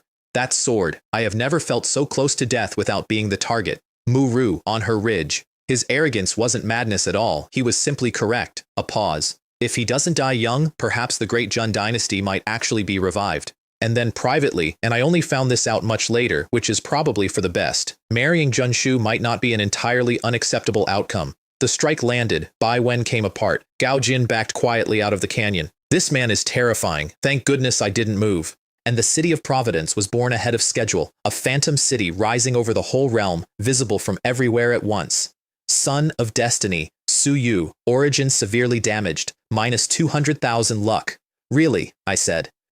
200,000 from one man in one afternoon. A single drop of his blood in the grass 40 meters away swelled up and became a whole new body. The grudge of today's death, said Bai Wen, standing up in a fresh body, will be repaid. And a masked man came out of nowhere, grabbed him, and ran. Enough talking. Move. Junior sister Kang. Good luck to her. If she dies, avenge her.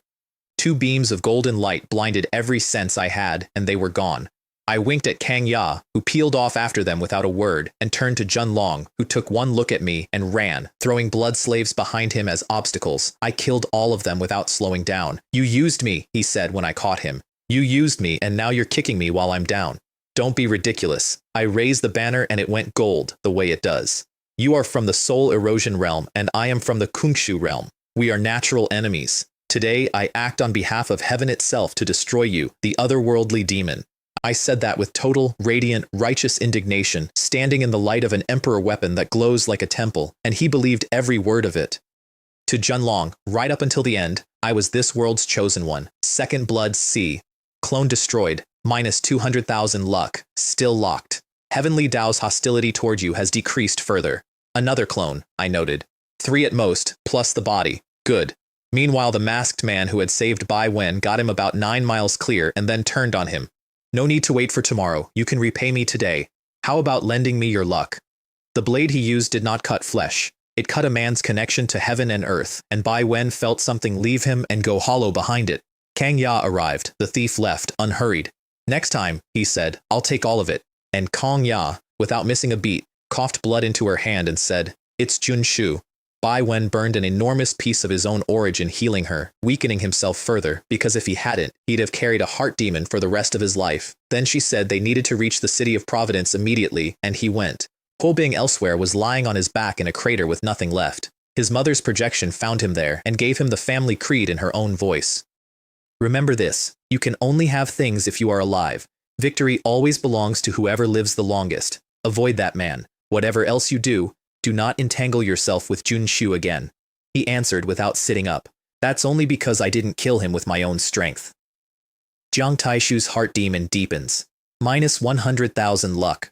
400 miles away, I stopped mid-stride. I didn't expect that, I said. He got away clean and he's still paying me. I shook my head. A flower grown in a greenhouse. Do I still have the courage to draw my sword and go at him again? He was asking himself in that crater. He never came to the city of Providence. Junlong, on his second resurrection, bled for 4 days. 2 of his 3 clones gone, 20 years of accumulation erased, permanently behind every peer he had. He carved a blood glyph into the void that would carry his memories home if he died. This mission may kill me, he told it. So the information has to survive me. You have to respect the professionalism. He was the only person in that entire realm doing his actual job. To get inside the city of Providence, you need the city's own permission, and inside it are the essence energy pillars and the luck baptism, which is the entire reason anyone came, which meant every survivor in that realm was funneling toward the same place, and most of them were waiting in ambush on the way. There was exactly 1 canyon on Bai Wen's approach route. I sealed it and stood in the middle of it, alone. Here we are, I said when they came around the bend. We meet again, and as the ancients said, things shouldn't happen more than 3 times. This is our 3rd. I drew. So shall I send you on your way? He put himself in front of her. Do you honestly think you can beat me now? I know every method you have. Obviously, I said. That's why they're useful. Then I attacked Kang Ya. He broke cover in a rage. What kind of man bullies a woman? And she called after him. Go quickly, I'll hold him. And that finished him emotionally for the rest of the afternoon. He was bleeding out from the poison and from the origin he had burned, healing a wound she gave herself. He refused to use space law because the moment he blinked out, I would go for her. So I put the banner away and I gave him the one thing he could not refuse. If you're a man, I said, let's have a real fight. Just us. No artifacts. I could not ask for more. And then Kang Ya put a god-killing dagger, coated in enough venom to injure a quasi-emperor, into his back. He turned around. That's the part I keep. He didn't scream and he didn't fall. He turned around, with the blade in him, to look at her. Junior sister Kang, he said, get behind me. You're... Then he saw her hand on the hilt.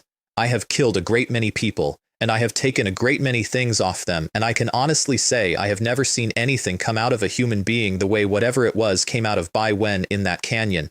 He did not go for her, not even then.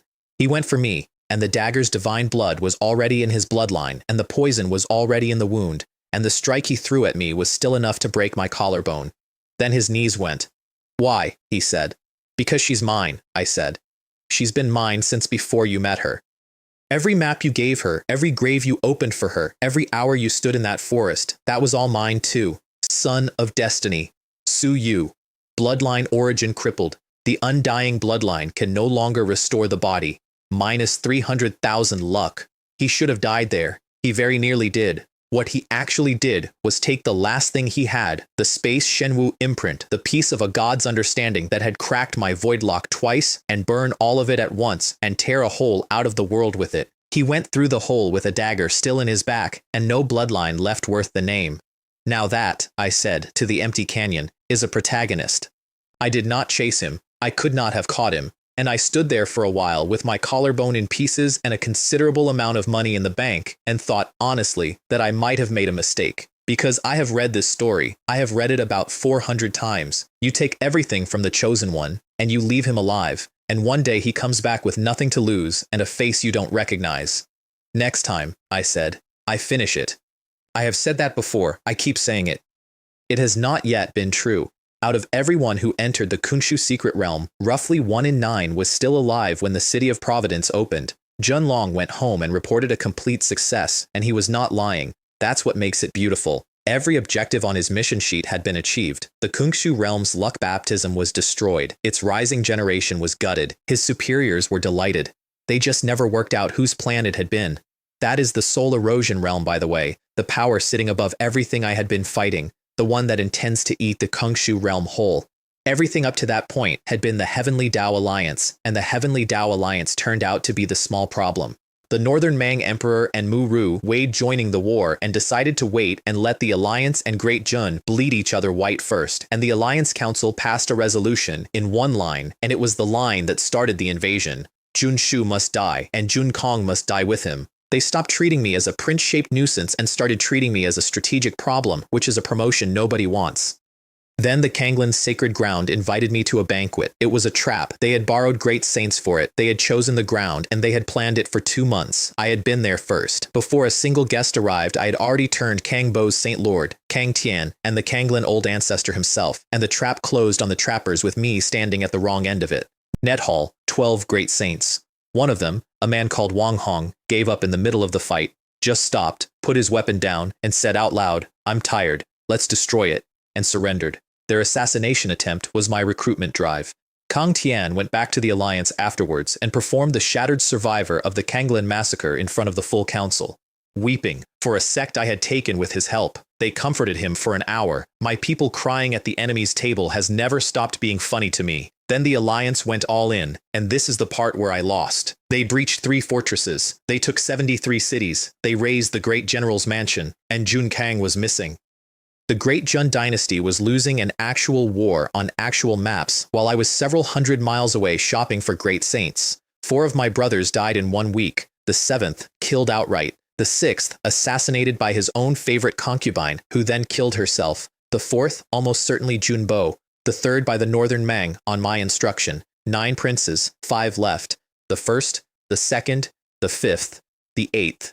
and me, and my 8th brother, who was the single luckiest man in the history of the great Jun dynasty, threw all 8 of his women out of his residence in one afternoon.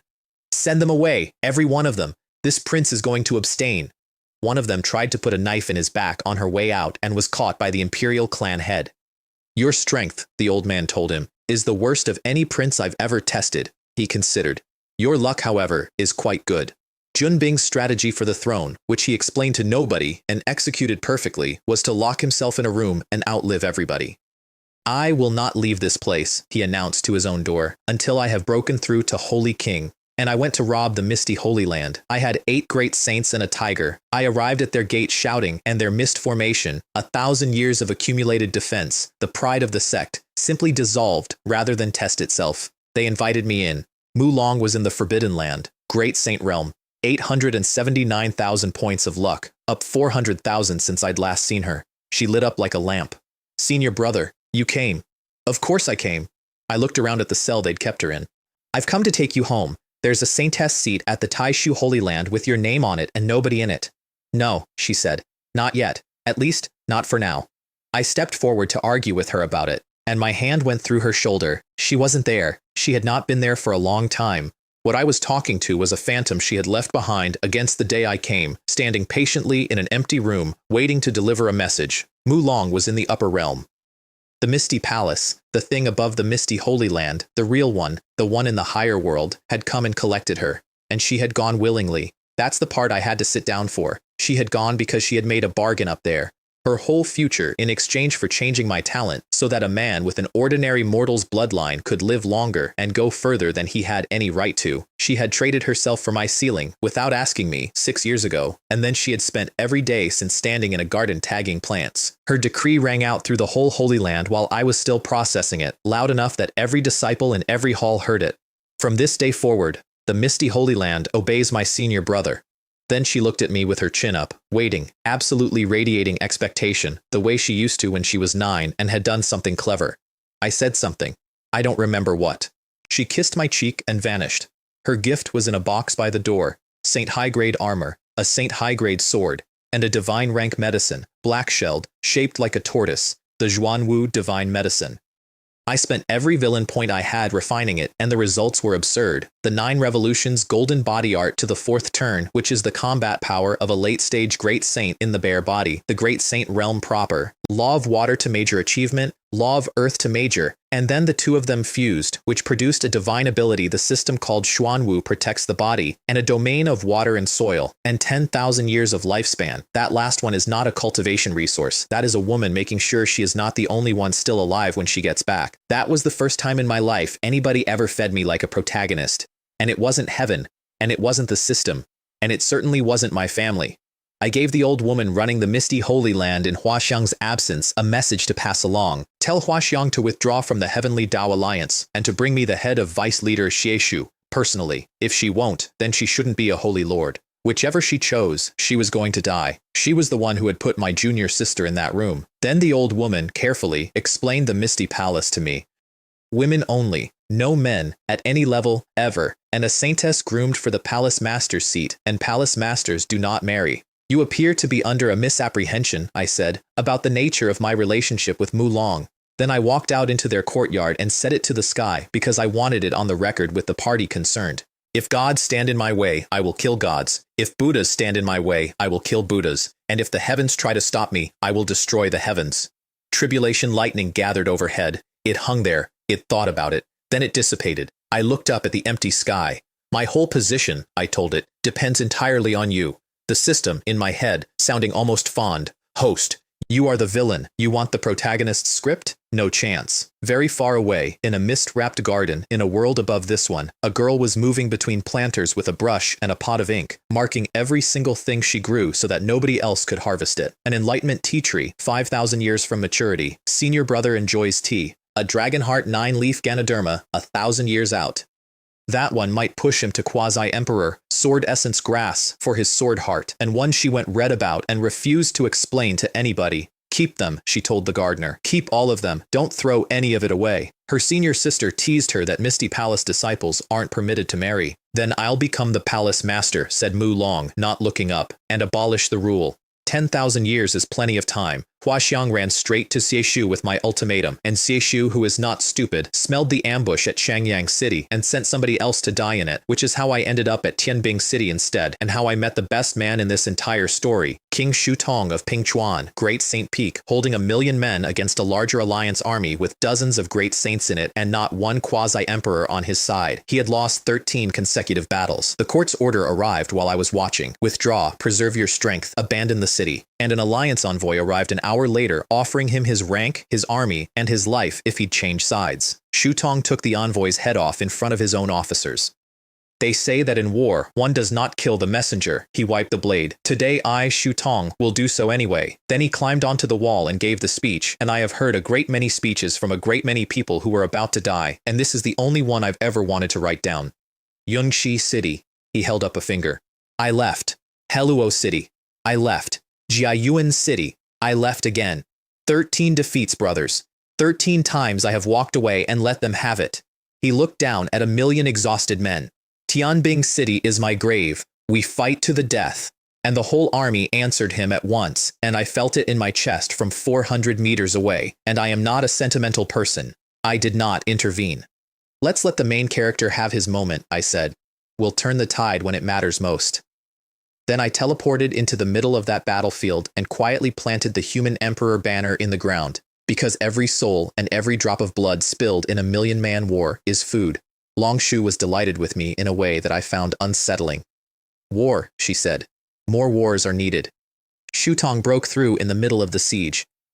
Law to perfection, a golden domain, and then he killed 3 great saints using weapons he picked up off his own dead as he went. I gave him a thumbs up from a rooftop that he never saw.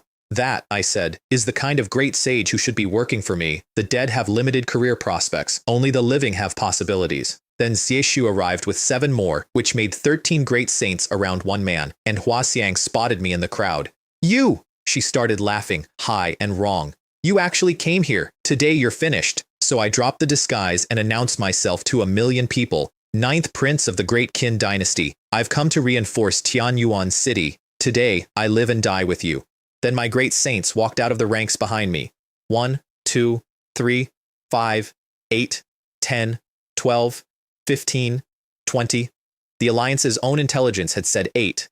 Then, after Bing Fortress, 16. They had sent 10 great saints plus 2 specialists to kill me, and I had come out of it having lost nothing and gained. Hua Xiang's ferocity drained out through her face and left confusion behind it. And Shu Tong on the wall started laughing. Brothers! Reinforcements! Kill them! Counterattack! Xie Shu made the correct call immediately. Lord Yun, kill Jun Shu. I'll hold the great saints. Hua Xiang was a late-stage great saint against a man who had broken through 9 days earlier. She brought down a 9-story glazed pagoda with a wind domain behind it and the law of wind at major achievement, and I want to be fair, it was a beautiful attack. Is that it? I said. Then let's try the divine ability I comprehended last week. Xuanwu protects the body. Water and earth fused into a fortress around me, and her pagoda raised ripples on it. Xie Shu, watching from 400 meters up, worked out what he was looking at and could not keep it out of his voice. Law fusion. And those great saints, they're all flesh and blood puppets. A pause, and then the greed, which he could not control. Jun Shu has obtained a heaven-defying legacy. I stepped out of my own shield. Old woman, has it occurred to you that I might simply have wanted to test my new technique? Then the god-slaying sword shattered a Saint-grade top-tier pagoda in one blow, and I said, trash, and put it through her chest. You. Have a safe journey. Don't worry. They'll all be along shortly. Xie Shu, vice leader of the Heavenly Tao Alliance, came down carrying a skull-soul-devouring scythe. Do you know what this is? It is a half-step emperor weapon, which means that right now, standing here, I am functionally a quasi-emperor. He was very calm about it. Become my soul slave and live. Hand over the puppet legacy and that banner. I held up the flag. Have you considered, I said, that it might not have the words half a step in it anywhere? He understood instantly. He'd have to. An extreme Tao Emperor weapon is worth more than 10 half steps, and there were maybe 4 of them in the world. He turned to run. The banner swallowed the space he was standing in. Inside, Long Shu met him at the door. Once you enter the human emperor banner, she said, it makes no difference at all how strong you are outside. In here, I am the dominator. There were 9 skulls on his scythe. The banner ate 3 of them, and then it ate the rest, and then it ate him. His last complaint, on the way down, was about fairness. This defeat was not due to any deficiency in my cultivation. You simply seized the power of a weapon. Weapons, I said, are part of my strength. What did you think they were? And his final thought, which Long Shu read out of the soul afterwards, was not about me at all. It was, my life is over. Can the palace master avenge me? The alliance army broke the moment I walked back out of that flag, and Jieshu didn't. Junbo arrived about 40 minutes later. He had come to save Tianbing City. He had come to be the man who rescued Shu Tong, took his oath, and inherited a 1,000,000-man army in front of the whole empire. He arrived to find the alliance in full retreat and 100,000 exhausted soldiers on the walls chanting a name that was not his. We looked at each other across the field. Tsk tsk, I said, smiling at him. It seems I've stolen somebody's script. 2 quasi-emperors arrived while we were still enjoying that. Zi Duantian, Lord of Soul Hall and leader of the Heavenly Tao Alliance, plus an old man from the Wang family side. And I turned to my 5th brother and said, at a volume that carried across 1,000,000 men, "5th brother, our enemy is here. Have your heavenly wolf demon emperor kill them." 2 quasi-emperors, and there are 2 of us. How about we each take one? And then, before he could answer, unless you'd rather not speak up, in which case, you're standing on the same field as the Heavenly Tao Alliance, saying nothing. Should we take that to mean you've already betrayed the great Jun dynasty? And Shu Tong, who had no idea what was happening, went down on one knee in front of 100,000 of his own soldiers and sincerely begged the 5th prince for help. Junbo was trapped inside his own reputation, in public, with witnesses. He had to pay Silverwing Grey Wolf an absolute fortune to fight for free. He's going to hemorrhage today, I said happily.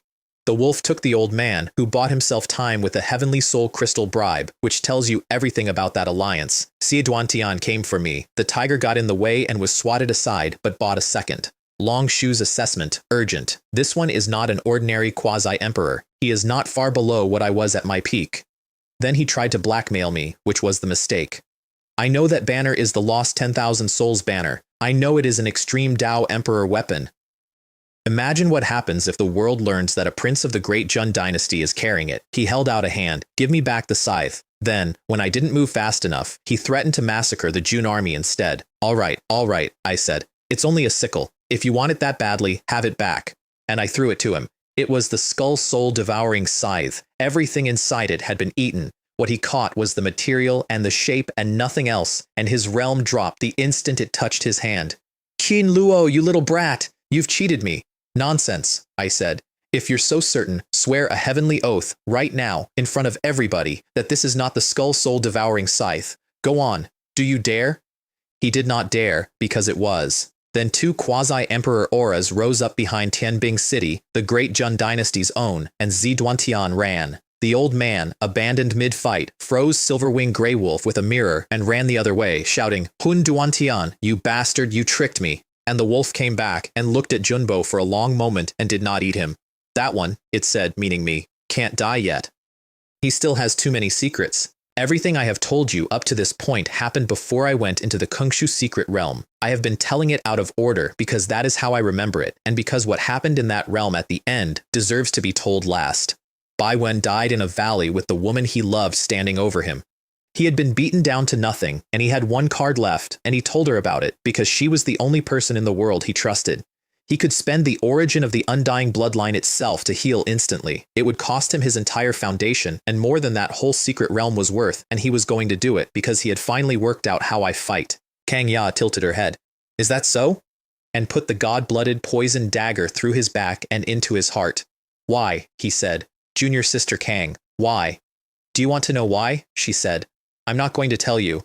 That's my line. She'd picked it up off me. Stand close enough to ink and you get stained. The venom and the divine blood went off inside him at the same time and ate at the undying bloodline until he couldn't use it.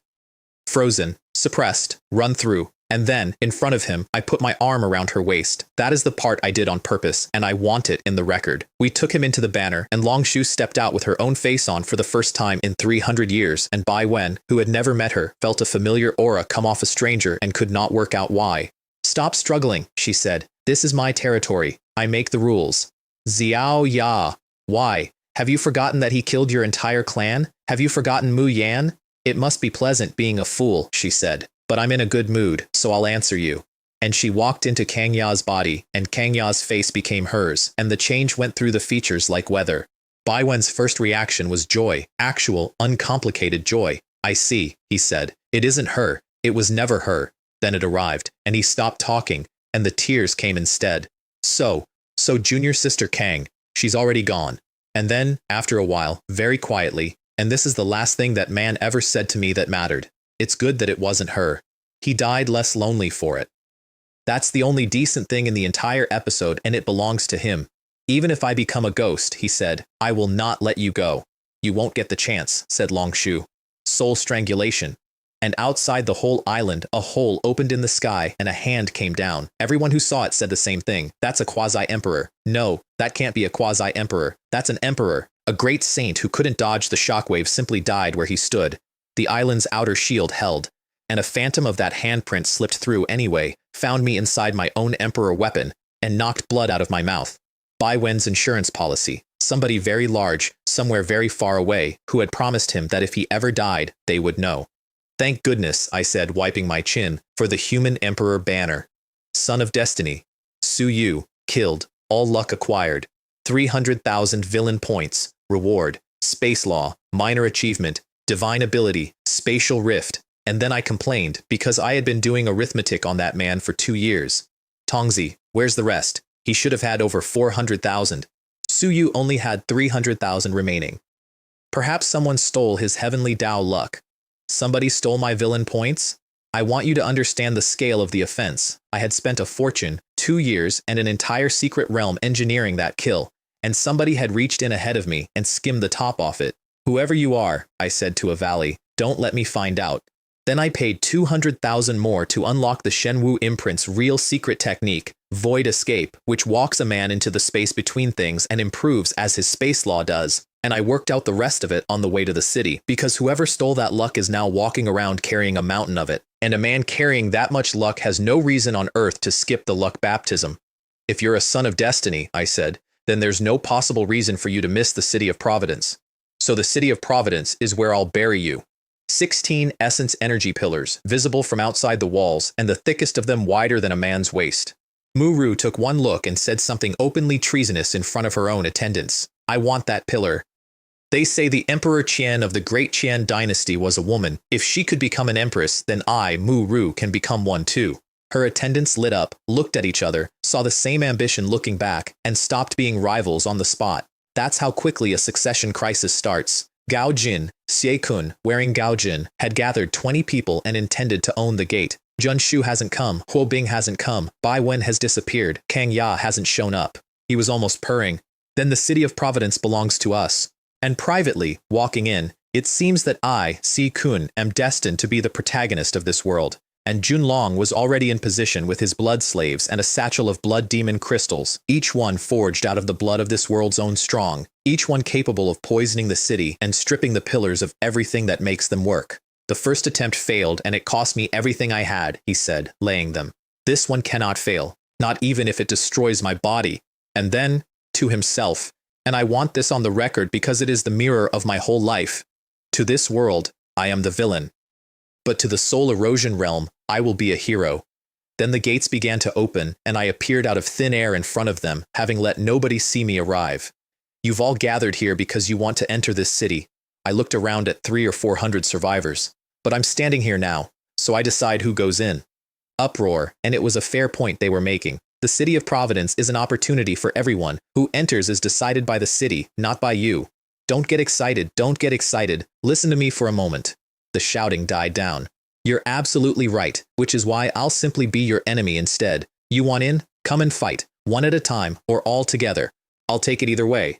A man called Liang Chung whipped up the crowd properly. Can we tolerate this? No. Shall we grant his wish? Yes, and charged. 2 men went with him, then nobody. He got a very long way out before he looked over his shoulder and counted 3 people, and behind him somebody was saying, quite audibly, "Are you insane? Nobody else moved and you charged." The 2 men in that crowd with actual followings, Muru and Gao Jin, had said nothing at all. It appears, I said, walking to meet them, that you don't understand the principle that the nail which sticks out gets hammered down. Let me teach it to you. Try not to make the same mistake in your next life. 1 pass, drawn and sheathed, 3 bodies. Who else? Any opinions? Please, feel free. The crowd turned to look at its own top-ranked hidden dragons to lead them. and Bai Han strolled out of the ranks and went and stood behind me. "Excuse me," he said to the people he'd been standing with. "I'm His Highness's." And then cheerfully, "A pack of trash. Come out and fight if you dare." And then Mu Qing walked over and stood behind me too. 3 of the top 10 of the Heavenly Tao Alliance's own rankings on the wrong side of the line, in complete silence. Bing Li, ranked 10th, tried reason, and it was good reason.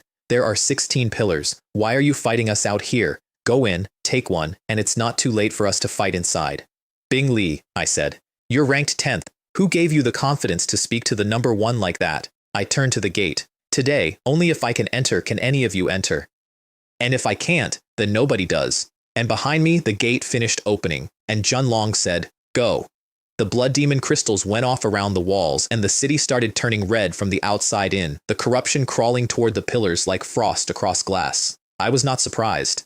"The enemy of my enemy," I said, "is my ally. It really is true." Everybody attacked at once. The blood slaves hit them from behind. My puppets started killing quietly from inside their ranks, where nobody was looking. 10,000 swords in the air and a banner over the gate. Junlong was working beside me, gleefully killing this world's geniuses. "The enemy of my enemy is my friend," he called over. "We kill them first, and then I kill you."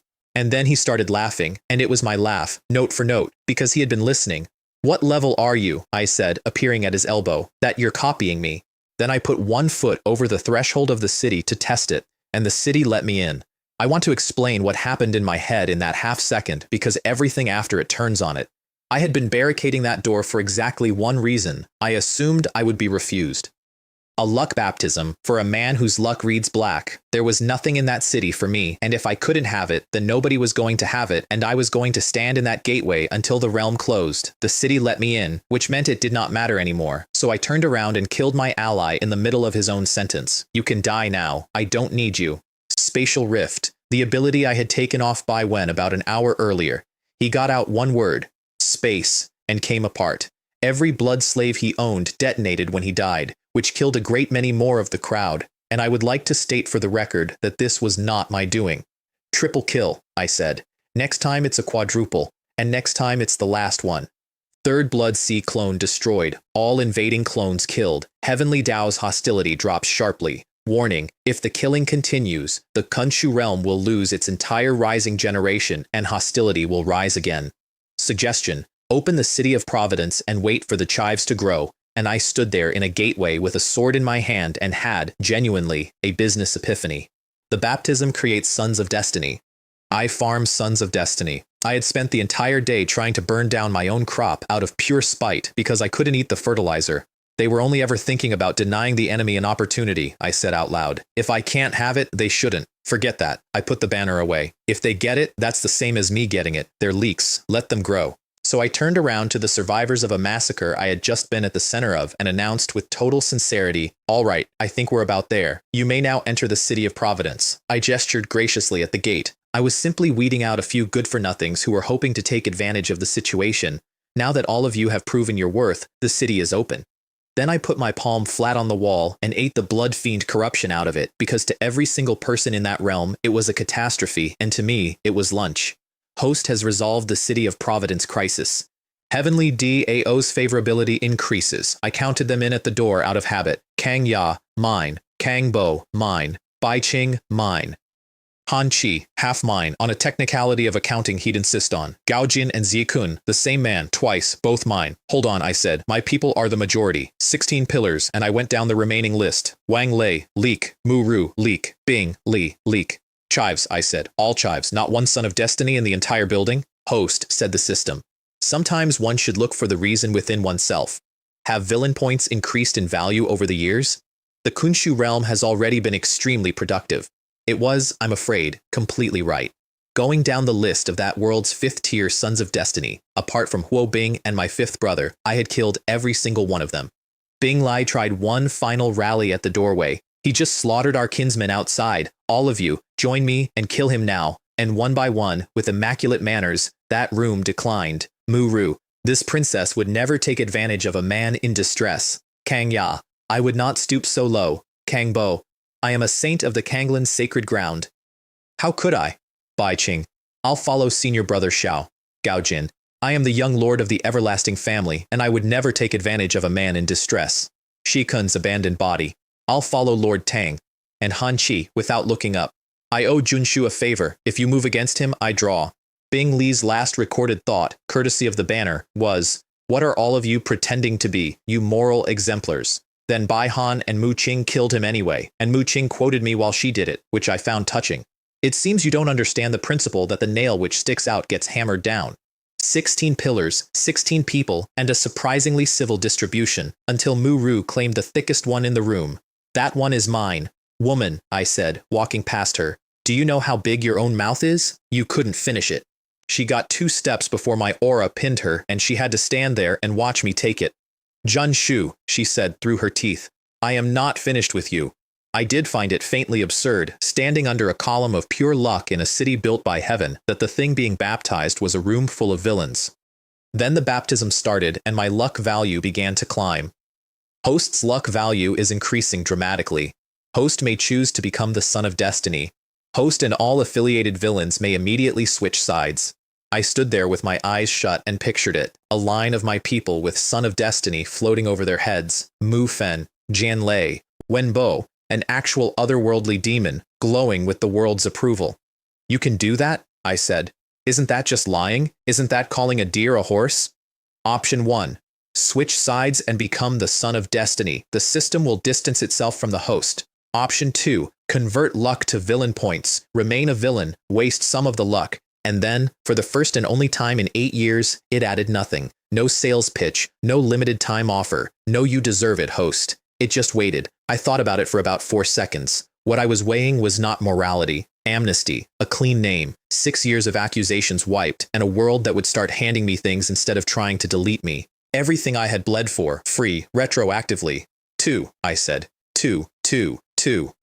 I've spent 6 years killing every Son of Destiny this world produced, and now I get to be Kungshu Realm's Son of Destiny? That's a joke. I opened my eyes. I killed all of them. I'll be what I am. Congratulations to the host for making the correct choice. The system is very pleased, and then, in the same breath, it tried to sell me something with all my new points. I have just chosen you, I said, over amnesty from heaven, and you're still squeezing me? The breakthrough went like this. Grotto heaven, limit, to saint. Law of wind sanctified into a wind domain. Law of fire into a fire domain. Soul law, space law, and sword intent at perfection all condensing into domains of their own. Then the sky objected to a man entering sainthood in a city built for baptisms and sent tribulation lightning down on me anyway. Consume all points to learn the law of thunder, a gift from heaven. It will help you soar, bought, and every bolt heaven threw at me after that converted directly into fuel. Saint middle stage, saint late stage, saint king. Then I pulled the leftover blood fiend out of the banner and the undigested blood pool remains I'd been carrying since the Jun ancestral tomb and ate all of it. Saint King, late stage, 1 step from great saint. Wang Lei stood across that hall grinding his teeth. He is the son of heavenly Tao. He must be. I regret not joining Bing Li. And then, watching a little longer. If that man doesn't fall, the great Jun dynasty will be revived. And then, quietly, no, we cannot allow him to simply walk out of here. Outside the walls, incidentally, Huo Bing was sitting in the dirt, too frightened of me to come in. An entire essence energy pillar detached itself from the city, floated out through the wall, and baptized him where he sat. Heaven force-feeding its last high-value asset. I did laugh at that. He was the only thing left in its portfolio. The instant my baptism ended, Wang Lei's blade came down on the back of my head. It was the same cut that had been used on Bai Wen. It does not touch flesh. It severs a man's connection to heaven and earth and takes his luck away with it. And then he screamed, "No, there's nothing there. You have no luck at all. What are you?" You're not the son of heavenly Tao. You're not even a son of anything. That's how I found my thief. He identified himself with his own mistake, in public, at the top of his voice. He had taken the thickest pillar in the city and come out with precisely 0. Every person alive has luck, he said, backing away. Everyone, and you have none. That is not possible. That is not normal. He ran, and he did not use space law to do it, which told me what he actually was, the law of darkness, concealment. So I opened the sword domain and the wind domain together to flush him out of the shadows and made a note for later that if 2 domains could be fused rather than merely stacked, that would be extremely interesting. And while I was flushing him, I quietly killed 3 newly minted Sons of Destiny in the confusion, none of whom ever understood they were the target. Huo An, 57,600. Wu Hua, 62,500. Wang Shu, 31,800, and his last words were that he was not reconciled, and he died believing he'd been collateral damage. One stray blade of sword chi landed a meter in front of Mu-Ru and she detonated. Qin Luo, are you out of your mind? I am a princess of the Northern Mang dynasty. I will go home and I will personally cancel the marriage alliance. I was still considering marrying you, but now, there is no possibility between us. Do you understand me? I nearly fell over. Kang Ya's head came around. Bai Han's head came around. Mu Qing stopped what she was doing entirely, and I have never seen three people's eyes light up faster in my life, and the whole hall stopped fighting and stared at her hoping she'd keep going. She did not keep going. Then the city began ejecting everybody early, which is heaven changing its own rules in the middle of its own event, because at the rate things were going there would not be a single son of destiny left in the building. Wang Lei, being pulled out through the ceiling. Qin Luo, if you can't kill me today, you'll never get another chance. Even heaven is on my side. Too much talking. Void escape. One sword. He was cut in half at the waist, and only the top half made it through the portal. Villains die from talking too much. The ancients were right about that. Not much time had passed inside that realm. 3 years had passed outside it. Wang Lei came out of that portal as half a man and was still elated about it. Qin Luo is not a hidden dragon, and he is not a son of heavenly Tao. The great Jun dynasty has no luck left in it at all. The Wang family can move. That single sentence was the most dangerous thing to leave the Kungshu secret realm, and it was loose in the world before I got my feet on the grass. The families waiting outside started asking questions immediately. Where is my sect's saint? Where is my granddaughter? Where is my son? And then a quasi-emperor stepped out of the crowd. Where is Su Yu? The Kungshu old ancestor. Bai Wen was the one genius their holy land had produced in 1,000,000 years. He was the whole of their future.